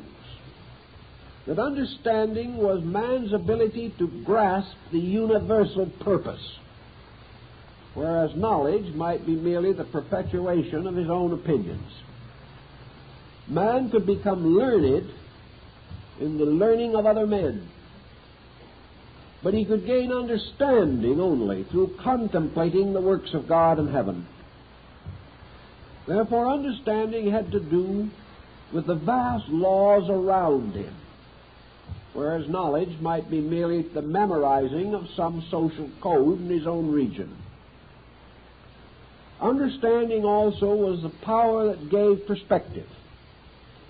Understanding enabled the individual to live for the future. Or as one of the older mystics said, live with the spirit of towardness, going towards something. That understanding gave us some vision of what lay beyond the horizon, which we were slowly approaching. And also understanding was this mysterious energy in us that made us decide to reach that horizon, even though the journey was difficult, and we might suspect that when we came to the end, it would only be the beginning of another journey. So understanding was the power that Solomon asked God to bestow upon him. And it was this understanding which inspired the great pattern of the building of the universal house. Men of understanding were the only ones who could work together, and this is still true. Individuals with true insight can subordinate their personal desires to the accomplishment of some larger common good. Without this understanding, we follow the old tradition that is becoming rather too frequently referred to today. You ask a man today to do something, his quickest answer will be, "What is there in it for me?" This is the perfect statement of no understanding whatever.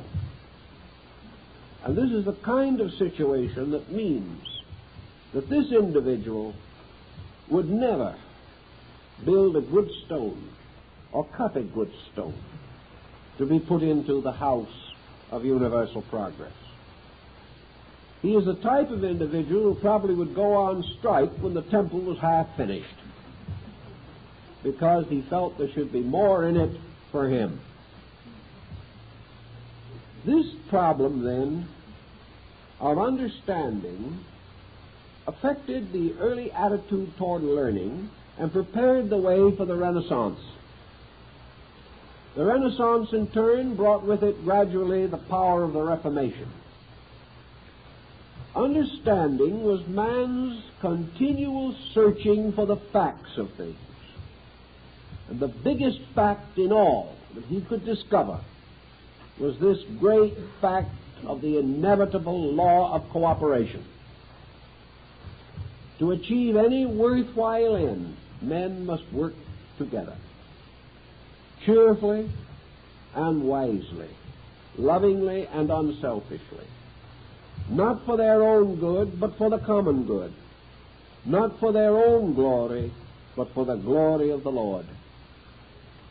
This became a dedication, and even today this religious dedication is strong in many peoples, and is one of our great hopes that in the course of time we shall gain the insight to advance this structure of universal hope. Now, what is this everlasting house that we strive to therefore put together? What do we expect it to be like when it is done? Certainly it is not going to be a building. It is not going to compete in glass and steel and aluminum. with the patterns of modern construction. Yet in a way, every house that we build in some degree calls upon the same skills and calls upon the same fraternity of efforts, but the motives are different. Yet even with different motives, the same methodology must be used because there is no other, and for lack of it, the house will fall. But this house that we are seeking to build changes its definition with the changing of our times. Back in the 15th century, one old mystic, who was also, by the way, a Cabalist, declared that the everlasting house would ultimately take the form of a university.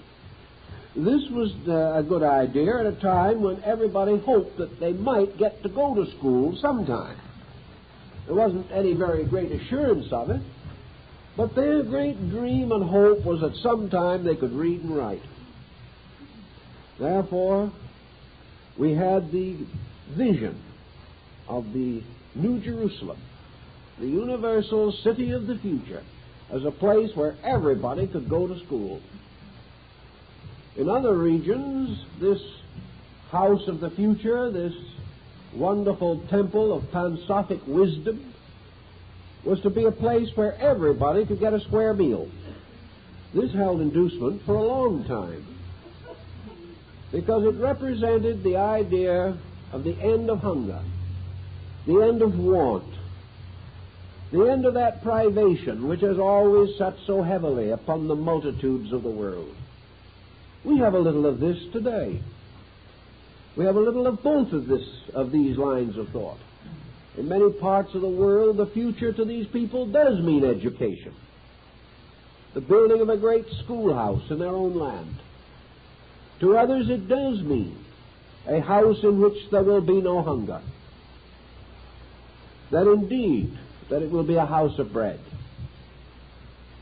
Then there were others who got a little further along in the 17th century, the utopians, like Campanella and his City of the Sun, had the idea and the vision that in this wonderful city, this new world, there would be a certain democratic state of affairs.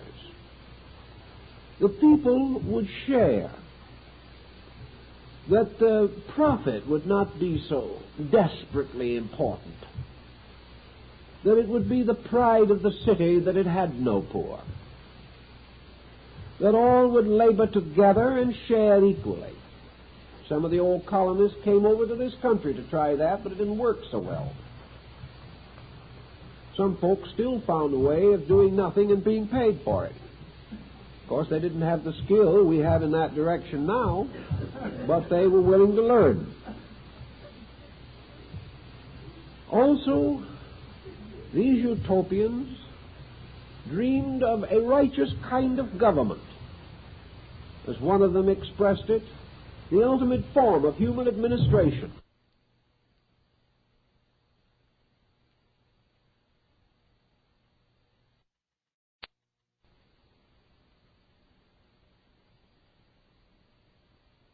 The Islamic mystic said, look in yourself, look in your own heart, for this is the beginning of sanctuary. And within your own consciousness is the secret garden of your hope. Here each individual, perhaps sometimes under a bit of neurosis, creates an imaginary world, a world of the dreams of things as he would like them to be.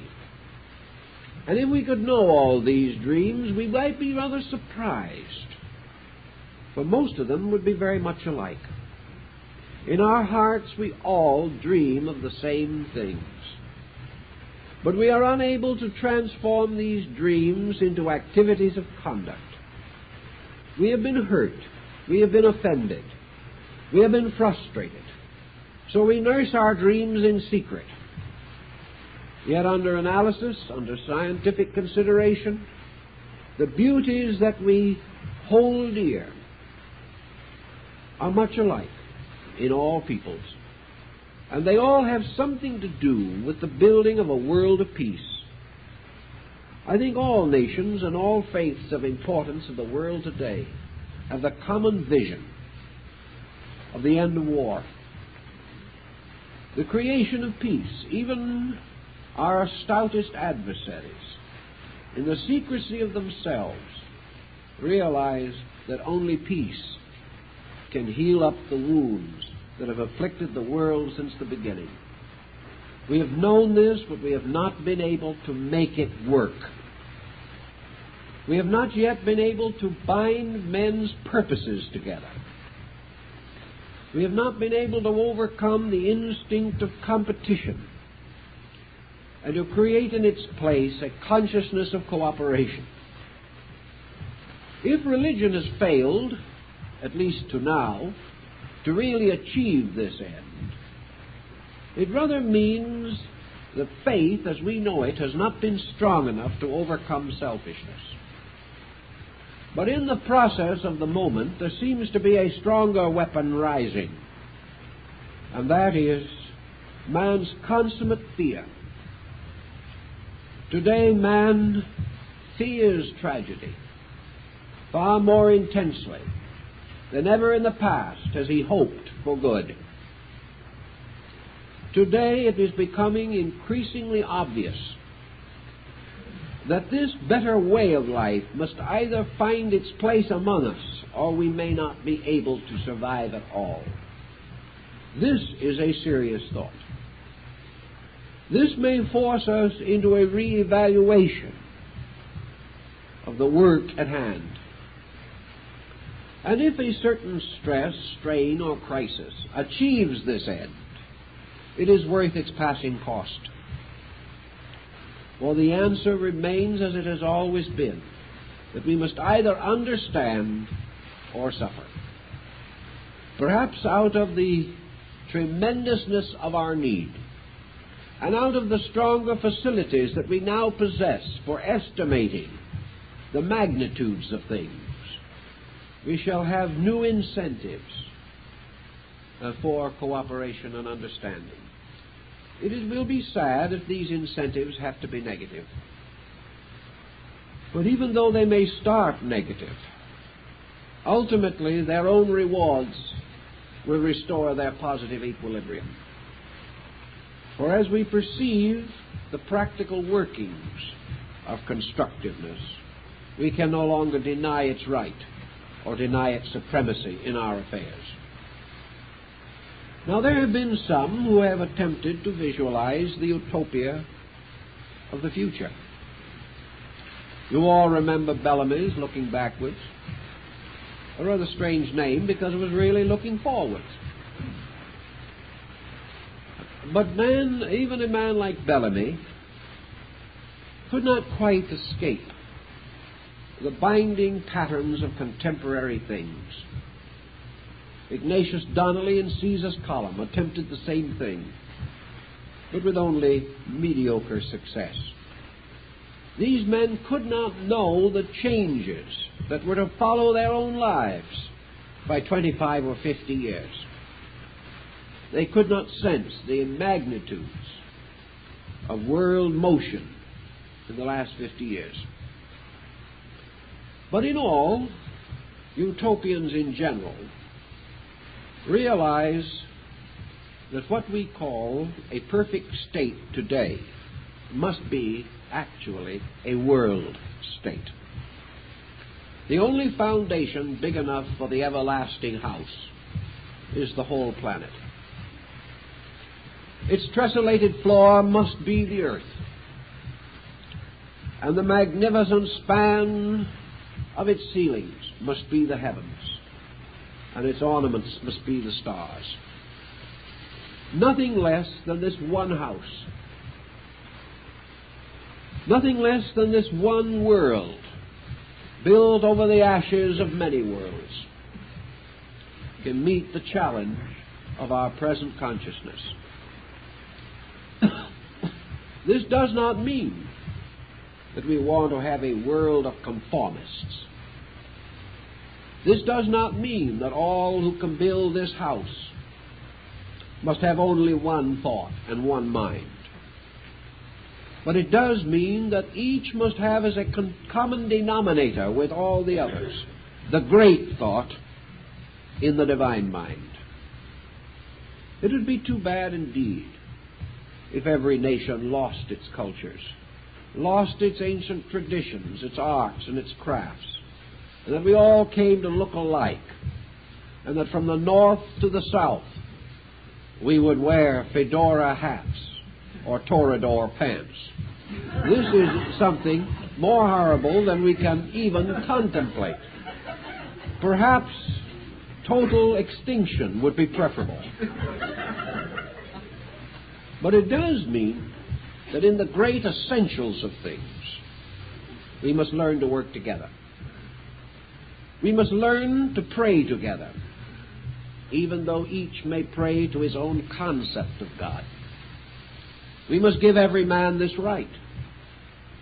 We do not care the name of the deity to whom he prays. What we want to know is he a faithful workman, truing his stone for this house of eternal progress? We do not care what his language may be, for his works speak for him. And if they do not speak, his language fails in any event. We do not care how far away he is or how near.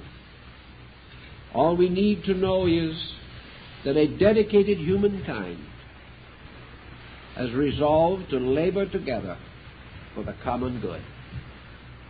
This is the sacred place upon which our house must be built. And of course the early Christians were of the opinion that it was quite possible that this new Jerusalem would descend upon the stony, rocky crest of Golgotha, that it was upon bleak Calvary, upon which the Messiah died, that the new temple of everlasting truth would be built. Well, whether it is the floor of the Jebusite, or the sand of Gobi, or the rocky crest of Calvary, always the symbolism is approximately the same in meaning. For this rocky place of death is the symbol of this world. A world in which truth has long died for the selfishness of men.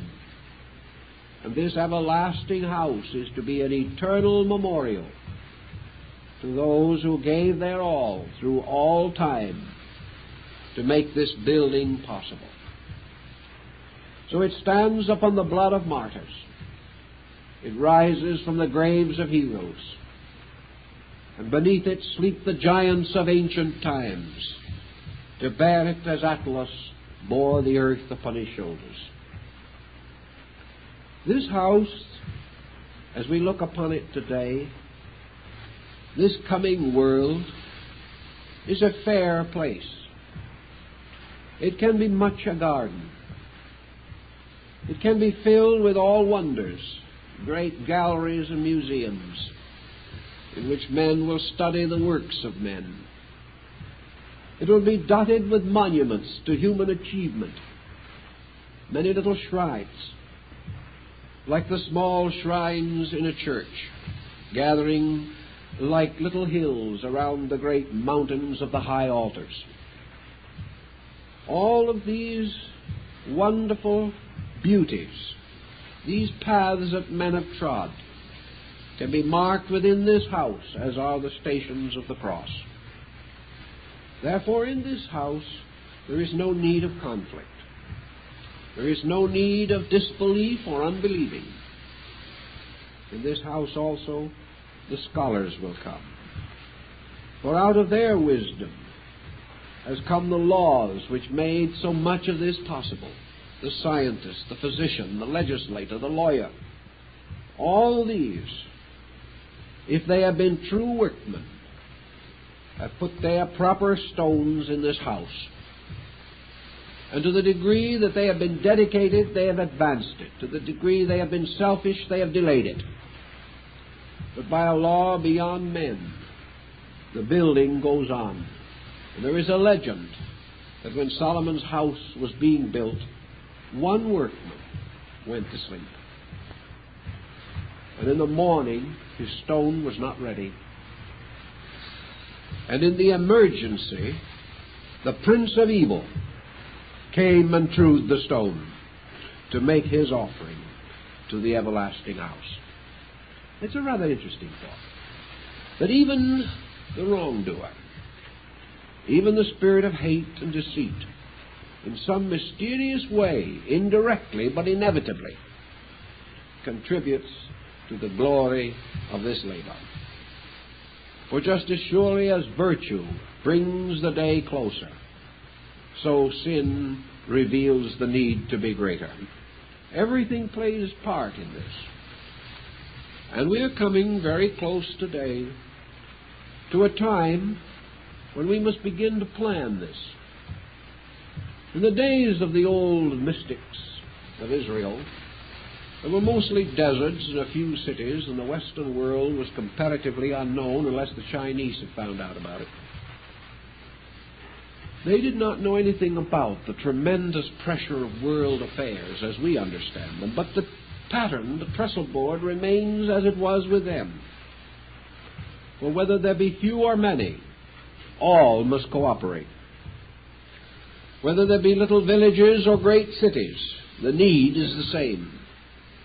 It is ever the struggle against ignorance and superstition and fear, the struggle for the building of a nobler way of life.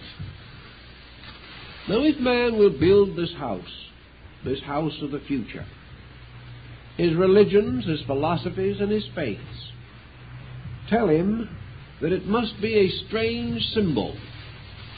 It must again bear witness to all the laws of nature. In the structure of this city or this temple, every inconsistency must be reconciled. Every conflict must be remedied or removed. Every possible fault must be corrected. Otherwise, the house will not stand. When it is complete, therefore, it is a shining, glittering, mysterious, crystal-like monument, a perfect representation in the life of man of the law of heaven. Heaven thus comes to earth when its rules become the ways of human conduct.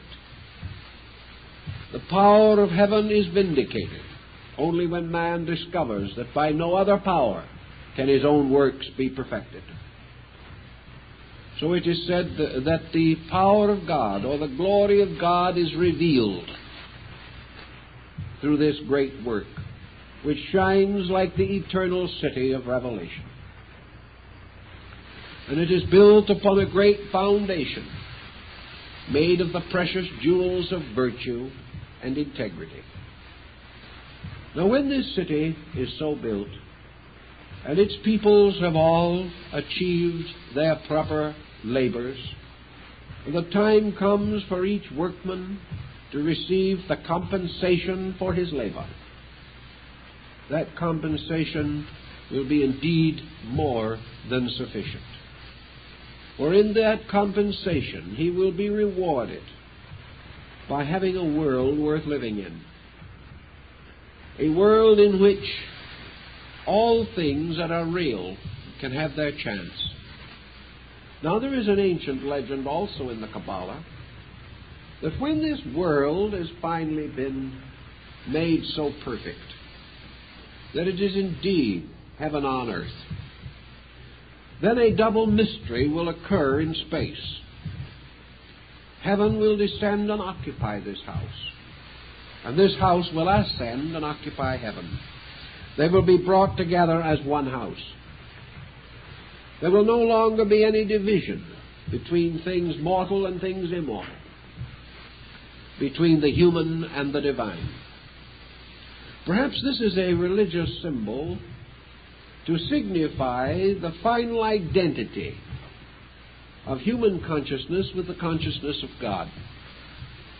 Perhaps what they are telling us is that this whole great discipline is a kind of yoga, and that in the final realization of it, not as an experience of consciousness alone, but as an experience of consciousness made manifest in the flesh of things, that when man achieves this marvelous insight, creates this nirvanic structure, achieves this Atman of attainment, that he will be united forever with the everlasting plan, which is, of course, the great house.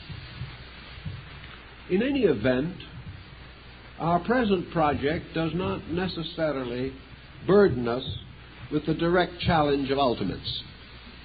What we are concerned with at the present moment is to make our proper footings in this great plan. We do not claim that the vision of the Supreme Architect has been bestowed upon us. We do not say that we know the end. All that we know is that we have been given certain skills and that we are confronted by certain unfinished work, that the great structure of universal life is as yet unfinished, that it is our right and privilege, therefore, to build upon the old footings only that which we can understand and know to do. We can make our contribution. We are not expected to finish it, but we are expected to leave it more advanced than we found it, certainly no worse. We are expected to have evidenced our sincerity by joining the builders of the past in passing on to the future a work further advanced in all of its essential parts. We do this same thing in the building of humanity itself. Human society is a great building. Through our children and our grandchildren, we pass on something of a maturing humanity that must sometime come of age, and in its maturity shall glorify all that has labored to bring about this better condition. Now, in the Christian mysteries, and to a measure also in the Jewish mysteries, because these were very closely related, particularly in their beginnings, there was a belief, a very strong belief, in a kind of spiritual magic, that anything that was perfect became ensouled by its own power. Pythagoras taught this among the Greeks. He said that when a beautiful image was created, this image became ensouled, not necessarily by a deity. He was not thinking in terms of idolatry, but was ensouled by a kind of spirit, a spirit that had a power to operate in the life of men, that beauty took up its abode in the beautiful, virtue took up its dwelling in the virtuous, strength made its house among the strong. Thus, everything that we do becomes in some way ensouled by the spirit or the power we confer upon it. The everlasting house, therefore, when completed, and being a symbol of the perfected world, is also ensouled. It becomes a living thing. It becomes an entity rather than a mere entiety. All of its stones and parts are suddenly melded together by a power greater than these parts, so that out of the labors of many there is suddenly fashioned one work. And this one work carries within it and upon it all of the virtues that have gone into the creation thereof. Today these matters perhaps concern us a little more than in the past. Perhaps the old Jewish people merely wished to create a testimony upon Zion, a reminder forever that they had not forgotten their God. But their symbolism stretches out into a much larger world. And all humanity today senses this tremendous need, this great demand for security. Now, in the early rise of religious organizations, that land or ground which was set aside for the uses of religion was termed sanctified. And it was into sanctified ground that those came to rest who died firm in the doctrines of the faith. But this sanctified ground had other purposes and uses also. If those guilty of offense, of crime even, were able to reach the sanctuary of sanctified ground, they passed from the keeping of the law of men to the keeping of the law of God. Therefore, ancient religions, many of them, had what is called sanctuary. That land or ground so sanctified was not only for the use of the priests, but was a place where the tired, the sick, and the sinling could find at least temporary relief from the pressures of the world around them. To a measure also, this pertains to our thinking today. For if once we are able to sense the meaning of this divine house, this everlasting temple to the eternal, it will mean that the ground upon which it is built is also set apart as sanctuary, not only to receive the dead, but to protect the living. And when it comes to the protection of the living, there are many things for us to think about. For in our little man-made philosophy, we have often forgotten the God-made world. We have forgotten the divine right of flowers, the divine right of beasts. We have forgotten that all living things, fashioned by the love and wisdom of God, have their rights, their privileges, and that we, as the leaders of them, have our responsibilities and our duties. We cannot do all these things well now. Not only is our vision not adequate, but our means may not always make it possible. But we do look forward in the betterness of things, not only to a world made safe for man, but a world made safe for all creatures. A world in which everything that belongs to God is preserved in the name of God. And we are now beginning to reach that degree of our insight and knowledge in which this is reasonably possible. Again, science moves in with strange possibilities for us to consider. If the present population explosions continue, most of the sources of food and supply which we depend upon today will be inadequate. Yet this does not necessarily mean that we will all die of starvation. It means we will reach out into new mediums. We may find entirely new concepts of nutrition. The automobile lifted a great horror from the horse, and we may lift one by one the burden from all other creatures that have often sacrificed themselves for our needs. This new way of life, this new world, this new condition of the future can be one which benefits, as it must and should, all creatures that exist within the domains of heaven. And earth is one of the suburbs of this eternal state. So little by little, progress is helping us to build a house. We have numerous setbacks because we are inadequate and selfish peoples. But we also see signs of the glory to come. We begin to sense that it will be possible for men to worship side by side. That little by little, holy wars will become only sad memories in the experience of the race. We begin to sense that men will all be able to go to school and will have what they need for survival. That opportunity will not be limited by birth or estate,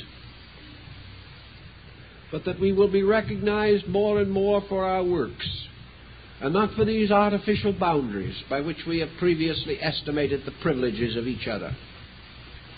We see more and more also the possibility of the spreading of ideas through communication and transportation.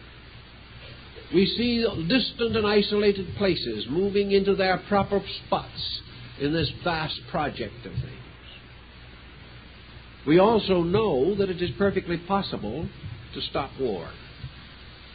We have not yet fully experienced the emergency, the true need of so doing, but we know that it can be done. We also know that it is perfectly possible to solve most of the social problems of mankind with fairness and equity to all. We know that if we expended the vast sums of money we are now variously wasting upon essential projects, that we could advance human health, human happiness, and human security as never before was regarded as possible.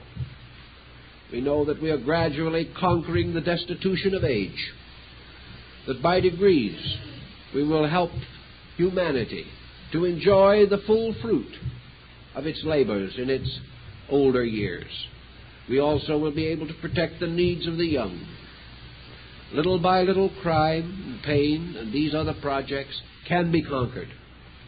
They will be conquered. But this in itself is only a motion towards something.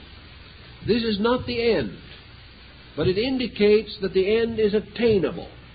And what was once a fantastic dream of some mystic in rapture is now a solid scientific possibility within not the imagination, but the common thinking of large parts of the human family.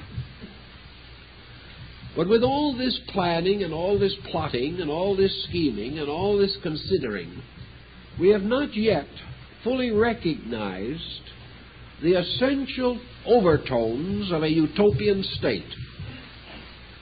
We have not realized that all of this is meaningless, essentially meaningless, unless it represents a dynamic, conscious, voluntary cooperation with the universe for projects far beyond the security of man.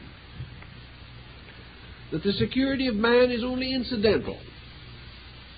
It is only a proof that we know how, evidence that we are willing to try. It is our first statement of sincerity. We have risen above the smallness of our common thinking and have solved our own problem first. This is not the end, but it is a recommendation. It is an advancement. We then pass from among those of the workmen who could only carry wood and water to those better workmen who did true good stones, or who did plan the more beautiful utensils of the temple. We shall be advanced, and our wages shall likewise be increased. But our labors will not be finished. For actually, the great temple, the great symbol of this universal house, is man's citizenship in the universe itself. Man extending himself finally until he is one of the great creative agencies of nature. That he truly, as the Kabbalists pointed out long ago, shall be greater than the angels. And that man himself is a hierarch, one of the great creative orders of life. That his real labors begin in space, not simply here. This was the view of the Cabalists, who declared that it was man's ultimate duty, ultimate privilege, to be one of the great hierarchies before the throne of eternal grace, receiving the commandments of the Most High, and going forth upon the winds like the cherubim, to carry the laws of the universe to the most ultimate distances of space. Man has a larger concept of destiny, which unfolds in him as he outgrows his own immediate smallness. Man must become vitally aware of his own immortality. He must realize his life in everlastingness. He must gradually gain the realization that he is the citizen of a great commonwealth in space, that he is an ambassador of the infinite, that he carries with him many powers and faculties which he does not dream exist as he lives today. So the old Jewish Kabbalists, in their concept of the building of the temple and the reestablishment of the holy city, were not thinking that someday the state of Israel would rise upon the ruins of Zion. They did not really mean merely the restoration of Israel or the return of the people to the land of their birth. What they really meant, as old Rabbi Akiba himself knew, was that the return of Israel was the return of the wandering human soul to its citizenship in space. That it was the coming home of the Spirit from the smallness and darkness of its own defeat, returning like the prodigal son to the house of its father. This return, therefore, to the promised land is the return of the human soul to God and space and the infinite. And these terms, which to us are very abstract, are not really as abstract as we think. Space and God and the infinite are word symbols for facts that are real. We do not understand these facts. We do not know how to use them now. But we have no right to doubt that the house of the eternal stands upon the mountains of Zion. In the Eastern legends, we hear of Cabala, the city of the gods, from whose ramparts rise the lights of the aurora borealis. We are told of the mysterious cities of deities and of the abode of Shiva upon the tall peak of Mount Kailasa. We hear everywhere of the Olympian deities upon their mountains, and the divinities of Northlands upon the tall peaks of Asgard. All these legends of the great city of the gods in space above man, or upon the heights of the mountains to which we turn, for they are the hills from whence cometh our help. All of these represent man's recognition of the divine government that rules all things. That there is this tremendous civilization extending in space. That every star is a temple. Every galaxy is a city. The Milky Way is a vast metropolis of worlds. There is an immense empire that we know not of. And somewhere in space is the capital city, the banner city of this great diffusion. Here rules supreme the powers that engender all things, that control all things. This vaster city, so-called, we do not understand. But we know that upon the pattern of it, our own ways must be built. Even an ordinary city of today can only exist because of an interrelationship of activities almost inconceivable to the private citizen. Have we ever wondered how milk comes to the city of New York? Have we ever wondered about the vast world and network of sewerage and utilities which must be present to keep a city alive? Have we ever realized as we go along in our daily activities, making use of labors of persons we know nothing of, how this tremendous unity and economy has to be sustained by a magnificent plan, and that if anything happens to this plan, even in an ordinary city, there is chaos, destruction, and death? How much more significant, then, is this city or empire of God? We are all using it, we are all living upon it, we are all dependent upon it, yet we have so little concept of the magnificent organization of principles and energies by means of which our various activities are sustained. How is it then, as Lord Bacon says, that God must reveal himself by miracles? For his most common and ordinary works are most miraculous. Everywhere we see this organization, this tremendous plan, and the old mystics were convinced that this plan represented a broad program of government, that as the stars mingle their rays, so men must learn to live together, that every pattern in space is lawful and reasonable and proper, and man reaching out to understand how to rule his own affairs will find the answers in the broad unrolling scroll of life itself. So to them it was not difficult to imagine this world an empire, or space a great country populated with a variety of creatures. It was not difficult for man to assume that he had been wandering in a long darkness, a darkness biological and anthropological, that for millions of years he has wandered through darkness, that he has gone through the desert of waiting as the children of Israel wandered in the wilderness. And at last, after what science may say is 100 million years or 1,000 million years, men led and guided by some force greater than themselves have come through. They have survived more disasters than we can ever count or know.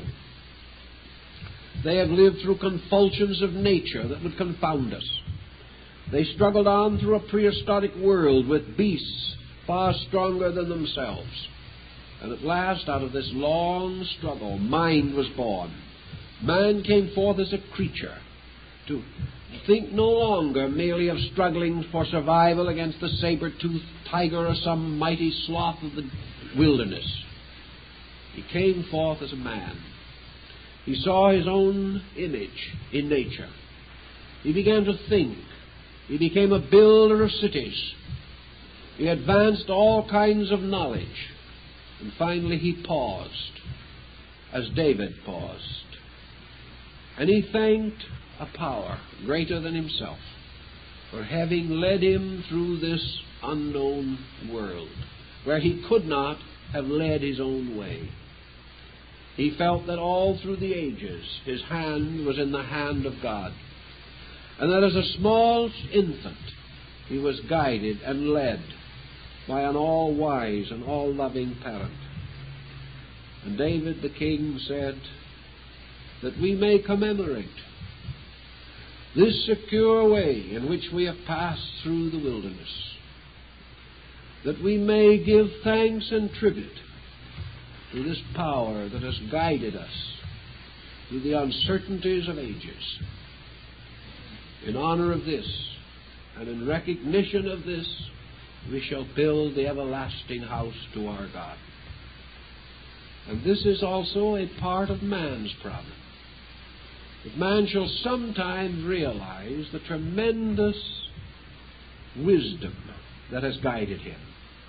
That he shall give thanks for the eternal love that has protected him. And that out of the fullness and greatness of his respect and veneration and understanding, we shall now build the eternal temple on Mount Moriah. In this temple he shall give thanks, and he shall build this temple from the very arts and skills that he has learned in darkness. And all that he has gained through the ages he will dedicate to this final work. Man is no longer wandering alone in darkness, benighted and helpless. Man now has a mind and a heart. He can plan his own way. He can relieve the heavens of part of their duties and carry them himself. He can become the true and faithful servant of the very laws that once guided him. He can also become the guardian of other forms of life as he has been guarded.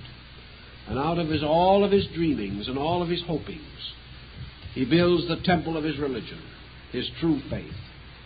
And this true faith is his wondrous recognition of the infinite skill, purpose, and law upon which his life is built. This is his new religion, cutting through all sects and creeds, and standing as an eternal testament to the fact that at last he understands, that he recognizes, realizes, and appreciates the wonderful world in which he exists. And he has built a monument to his own understanding. And this monument, because he understands, is dedicated to the fountain of all understanding, that divine grace upon which all things depend for their existence. So out of the clash of creeds can come the temple of this one realization, the realization of one divine power, moving all things, guarding all things, guiding all things. And as this temple builds, man builds it because of the increasing and unfolding regard in which he holds life, and holds principles, and holds truths. As this temple grows, it becomes not only a place of worship, but truly the golden age he looks for. For this temple is his new world, a world in which he proves that he not only understands, but that he is grateful, and that it is now his opportunity to build his trestle board, to design his patterns, and to prove that he has learned well the lessons which he has been given through the countless, measureless periods of the prehistoric world. So as he has come out of the darkness of the wilderness and has been wonderfully rescued by God from the land of Egypt, so man today is moving through materialism, through darkness, through fear, doubt, and war. But if he keeps the faith, as the children of Israel were admonished to keep the faith, he will be brought in the fullness of time to the good land. And here in his gratitude, he will build the house of his God.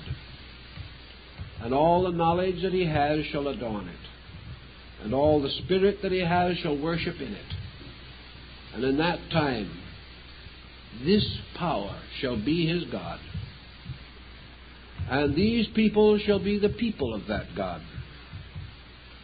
And they shall receive the testimony of the virtues they have achieved, and shall be seated forever upon the foundations of integrity. This was the old belief. It's not a bad one. Perhaps we would do better if we thought more about it than some of the little beliefs that have sort of captured our minds in recent times. But time is pretty well up, and I have a couple of announcements to make, so we'll have to consider that for this evening. I'd like to call to your attention that on Saturday, July 1st at 2:30, we're going to have this exhibition of puppet arts from Mexico. It looked for a while as though we weren't going to have them. But with more optimism than anything else, I wrote a letter to the United States ambassador in Mexico City and told him we wanted them, so they're coming. In any event, they're on their way, according to the last reports. We didn't do it just because we wanted them to come here. They wanted to come somewhere themselves. They wanted to attend a convention, so we kind of worked it out all around. But anyway, by the grace of the United States ambassador and other divine powers, the puppeteers will be with us, we believe, unless some other less graceful force interacts, on July 1st at 2:30 p.m. Senor Roberto Lago and his associate from Mexico City will bring the story of puppets in Mexico. He will tell us how the Aztecs used them long before the Spaniards came, and also that Cortez, when he arrived in the Western Hemisphere, brought puppeteers with him to, we'll say, engage the attention of his followers in their more peaceful moments. Also, puppetry has become part of the national life of Mexico, religiously, culturally, aesthetically. And, of course, as you probably realize, it's becoming very popular in this country, along with the general revival of interest in folk culture and folk arts. In any event, on Saturday afternoon, July 1st at 2:30 p.m., they will be with us here, and we hope that you will all make a reservation for yourself and your friends to help us to be nice to these people who are coming on a goodwill ministry here. They want to try to help to build a little better cultural sympathy between peoples. They are going to have not only a demonstration of puppetry, but they're also going to have an illustrated lecture on historical puppets and upon the development of the art among the early Mexican tribes. It'll be quite an educational thing. Children above the age of about 12 will probably be able to handle it pretty well. For small children, it probably will not be exactly the best program because it'll go over their heads to some degree. Of course, children around 80 or 90 will be really at their prime in this. But anyway, we hope that you will all come and bring friends and reserve tickets this evening if you can. I believe that we have a little notation on here. Yes. The admission is $1. Program lasts about an hour and a half, and it may be interesting to remember that on that Sunday, the following Sunday, we do not have a lecture, so it will not be necessary for you to make the 2 trips in 2 days to be here. We hope that you will seriously come and join in the story of these interesting puppets. I think they'll be really very, very interesting and be a far more constructive program than most of those with which we are more or less tormented on television. I also want to say that this is the last of our class series at this time, and our next Wednesday evening class will begin on, I believe, the 11th of July. You will receive your programs in due time. Of course, we have our lecture next Sunday, so we hope you'll all be with us for this occasion. And I might mention that if you're at all interested in the study of the Old Testament and the Kabbalistic lore, that you think of our book, Old Testament Wisdom, which contains a great deal of further material relating to the beliefs that we have discussed in this series of talks. We thank you very much for being with us and hope to see you again soon.